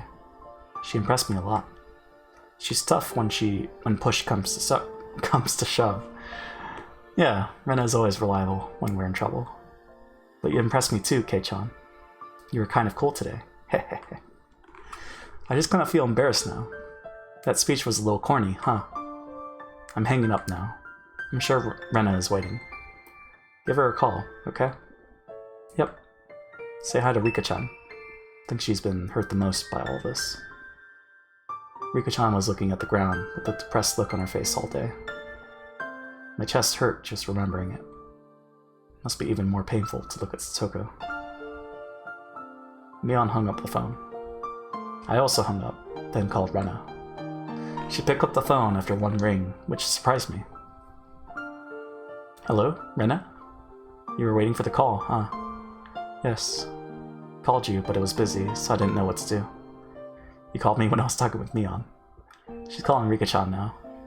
She told me to call you. Let me explain to you what happened. Okay. Is the case on hold? Yeah. Unfortunately. Really upset, but that's what we expected. You can guess what they said. It's only been a day, so there's nothing definite. She may have missed school because she really had a cold today, plus she doesn't have any obvious injuries. Is my guess right? Did you put a bug on my phone? Yeah, you got it exactly right. It's total bullshit. It's only been a day is such a horrible phrase, isn't it? Especially since it'll be too late after he really hurts her. If he really does, then Satoko's injuries will be plain for everyone to see. But if that happens, her uncle will never let any social workers see her. Then they'll just say they couldn't find any signs of abuse and go back to waiting again. Such a huge contradiction, isn't it? Apparently they need court approval to force entry, but applying for that isn't easy. So while social workers may be supposed to have great legal power, in reality, their hands are tied, and they can't act if the family turns them away. They're not the police. They're not the ones who storm in, even if they have to break windows to do so. Damn it. Then who does have the right to break those windows? Rena. If we did, I'd smash them wide open. Anyway, they're not serious about this case. They have no idea what will happen to Satoko if we don't do anything about it. I'm impressed. Wait, why? Just moved to the village not too long ago. You've only known her for just a few months. But you're so serious about saving her. You don't even know what happened to her last year. But you can imagine how hurt Satoko-chan is right now. If you were an ordinary person, I'm sure that you'd tell us. Just relax. It's only been a day. It's not that difficult to imagine how horrible it is for her. I also heard from you guys how terrible it was last year. It's no question that this case requires immediate attention. Hahaha. That's still impressive. You stopped Shi-chan when she tried to leave the classroom. What you said there was pretty deep. Do you think Satoko would appreciate it? if you saved her by committing murder? It's not something an average boy would say. In fact, sorry, but I thought you were gonna say something like what Shi-chan suggested. That's Arena. She saw right through me to the core. To be honest, I was able to keep my calm because Shion caused that commotion. I, too, thought our only option was to kill him. What's there to hesitate about? Everything would be resolved if we went over and killed her uncle right away. Thought those same things myself. And then I thought about how I would actually kill him. First, I'd assault him with a metal bat or something. But before that, I would scope out his house and dig the hole to bury his body in ahead of time. When I imagined it, I envisioned myself actually digging the hole with a camping shovel in the woods. I repeated, "This is for Satoko, this is for Satoko," in my mind like a mantra, trying to forget the weight of the murder ahead. I relived that, exhaustion and frustration. I could very clearly imagine myself standing there, soaking with sweat and covered in mosquito bites. And then I'm sure I'd call her uncle or something to lure him out of the house and bludgeon him to death. Then I repeated my mantra, "This is for Satoko, this is for Satoko," blaming her for that serious crime as I tried to avoid my own guilt over committing murder. Did Satoko ask me to do that? Am I gonna blame it all on her because I committed murder? Would she appreciate that? No, she wouldn't. I wouldn't be able to tell anyone that I had killed someone. No one would appreciate my deed, and I'd have to carry that burden for the rest of my life. That pathetic future is one I couldn't have imagined the rush I felt before carrying out the murder. I decided to kill him so I could return us to happier times. But the act of murder also meant shattering the thin path that could lead us back there. I was able to imagine it that far ahead. That's why I didn't say it out loud like Shion did. If I hadn't thought that far, I probably would have joined Shion in shouting, "Kill him! Kill him!" Would have been really hopeless if you'd have done that. I'm glad you have such a vivid imagination. I'm glad. Is that really just my imagination, though? Did I imagine killing her uncle in my mind? Could imagination alone really be that vivid? I could smell the earth, taste the scattered dirt flying into my mouth, see the pebbles scattered as I shoved my shovel down, and hear the roots cracking from its weight. The image was so real, it felt more like I had actually done it in the past. Because he did. That's right. It's important to imagine the consequences. Right? You don't want to grow up with no imagination. I think you'll grow up to be a calm, reasonable adult, Keiichi-kun. I wonder if that was only my imagination. I feel like I've been through a different life before. People with good imaginations can take a look at every possibility. If you really felt like you saw the future, I think it wasn't just your imagination. You saw a possible future that could have happened. Spoilers? No, because we know. Because it happened before. Chapter 3, Clone. In that imaginary world, the Child Consultation Center put her case on hold too. Satoko came back to the school for a while, but she broke after only a few days. Satoko was bearing the abuse, but even something small would be enough to break her. Just like an old bowl that has a crack in it. One day that crack will eventually widen, and the bowl will shatter. In my imaginary world, Satoko broke, and I rubbed her head. She thought my hand was her uncle's hand. She pushed me away and hid behind the curtain, and cried out for her brother, saying, "Nini, Nini." Who told you that she called her brother Nini? Oh shit. Huh? I don't know. I guess someone did. That's what she calls Satoshi, right? Anyway, it was devastating to hear her cry like that. I wanted to comfort her, but I couldn't even get close. She cried more as I walked closer to her, because she thought I was her uncle. You're amazing, Keiichi-kun. Can't believe that was only your imagination. That's exactly how Satoko-chan was last year. I remember it clearly, but it's impressive how you can imagine it since you've only been here for a few months. You really are amazing. So that explains why you feel the same urgency we do. So, you feel the same way I do? Yes. Can't imagine it as clearly as you have. But I think Satoko-chan will break in a few days, if we don't do anything about this. I think she will hide behind the curtain and scream for a Nini. That's when we'll finally realize something. It's not a crime to be powerless. It's a crime to do nothing. Huh? It's only in my imagination, but I'm crying as though it's happening right in front of me. Rena can also sense how urgently we need to save Satoko. Not everybody feels that way, though. My friends all do, but they're special. And normal people like those at the Child Consultation Center see us as overreacting. They have a point, though. You don't really have anything to say back to them if they're gonna claim it's only been 1 day. It's just like getting a cold. Doctors always say, let's see what happens for a couple of days. Rena, I think we should trust our instincts. We have no time to spare. We have to save Satoko now. Yes. Even if I can't come up with a good idea on our own, together we can accomplish anything. When I was down and depressed before, someone told me the same thing. I think now is the time to come together and show people what we can do. Yeah. I don't know who told you that, but that's exactly how I feel. It was strange. I've had this feeling ever since Rena told me this story at school. I felt like I too once learned a lesson after some event. But Rena and I only met recently. I guess it's just a coincidence. Anyway, I was so lonely inside of my imagination.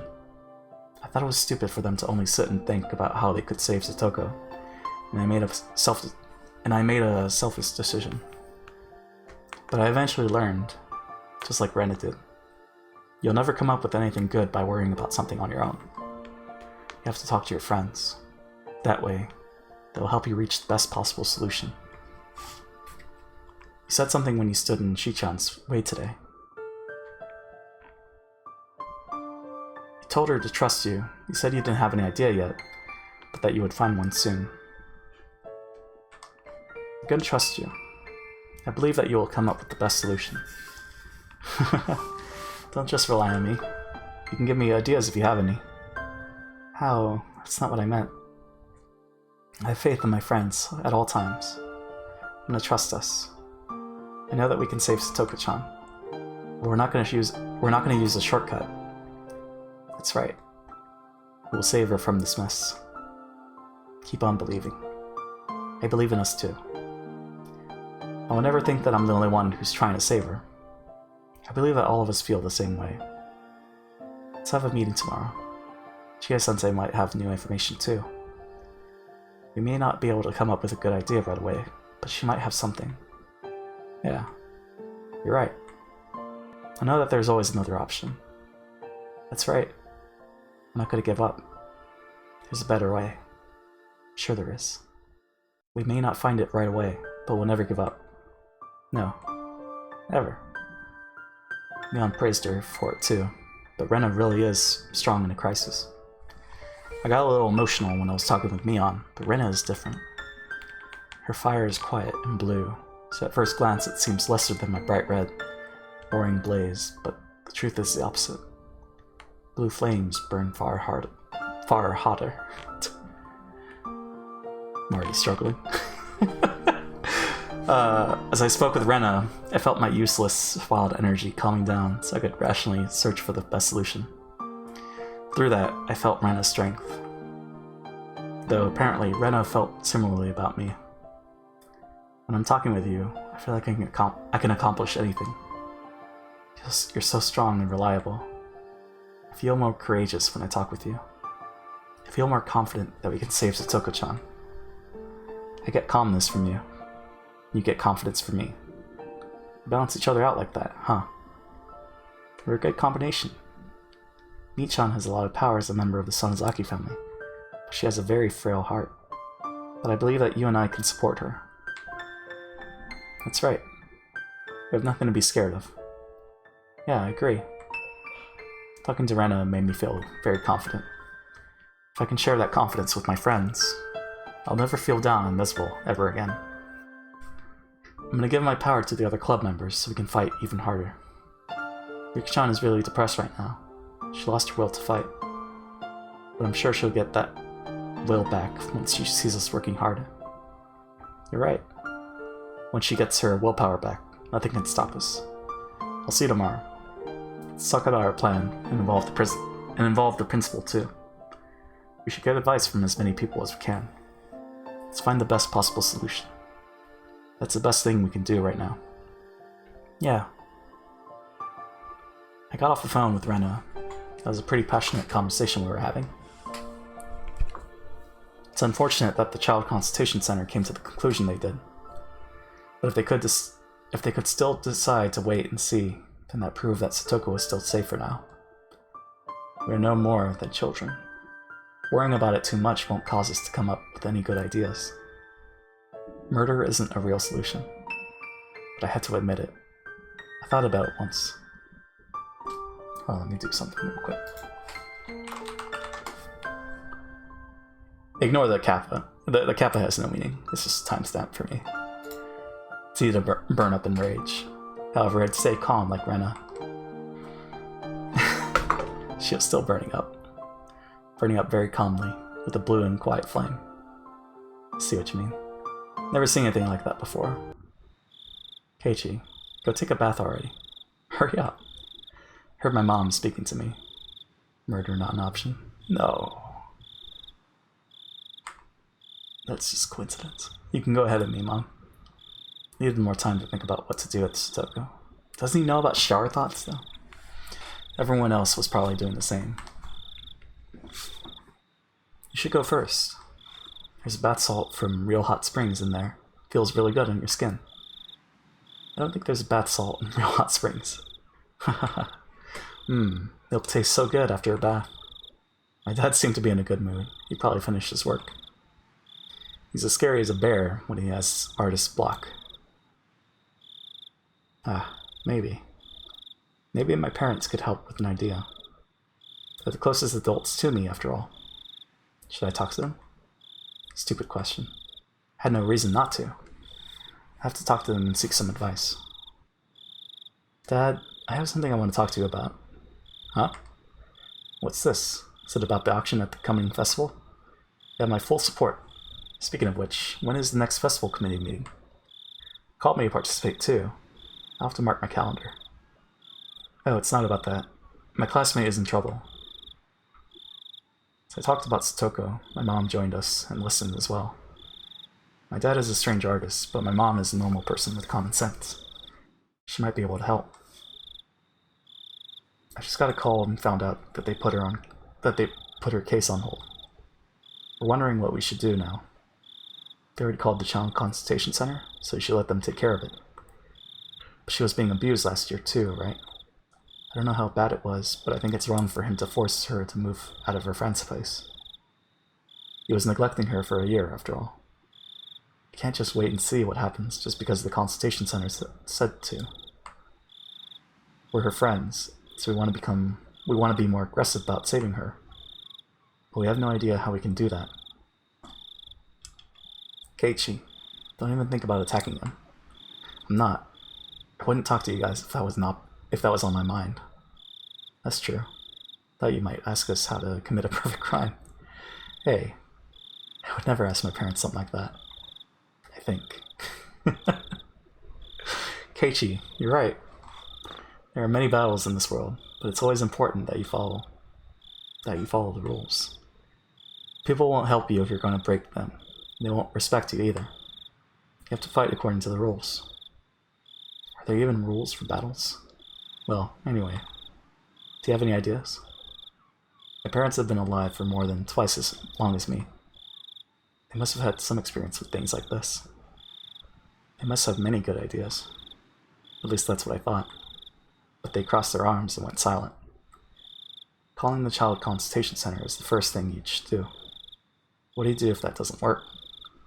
Do you think you can even rely on the law? Do you think the police won't do anything until Satoko is seriously injured? I think you have to make an appeal. Appeal? What, you mean sue him? That's not it. The Child Consultation Center is supposed to take care of the child abuse cases. But if you're unsatisfied with the decision they make an appeal to the court.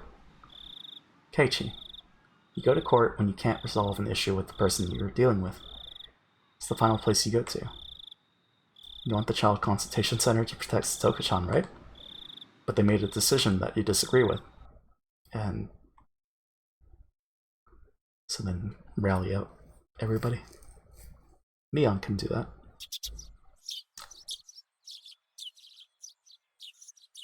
All the way to school. Okay. So unfortunately, is that a new theme? It is. Okay. Unfortunately, we gotta end it there. Take out a message. So, I think that's a new theme. Man. Alright. Make a save hero as well. For safety. But yeah, we'll be back. We'll be back tomorrow. I don't know about later today. I don't know if we're gonna do a midnight stream, but we'll see. See what happens. But I am excited. So that was the middle of chapter 6. Yeah. No, don't leave me. Sorry, clown, I gotta go. But I mean, we did a long stream. We haven't done one of those in a while. Are you making a pyramid club?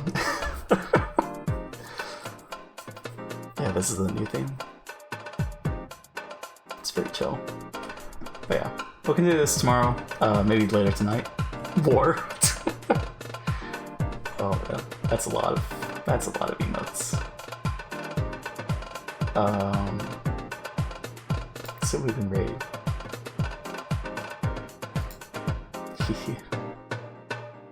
I guess Effie?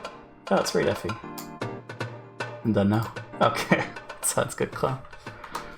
Yeah, shout out to Effie. They're playing Hat in Time. I think they're doing multiplayer. So, if you're interested in that or joining in, don't tell anybody, but I think the password is Hanyu. So, go join that. But anyways, catch you guys later. Have a good one. And I think that's, yeah, no shoutouts. So, thanks for tuning in. Have a good one. Bye.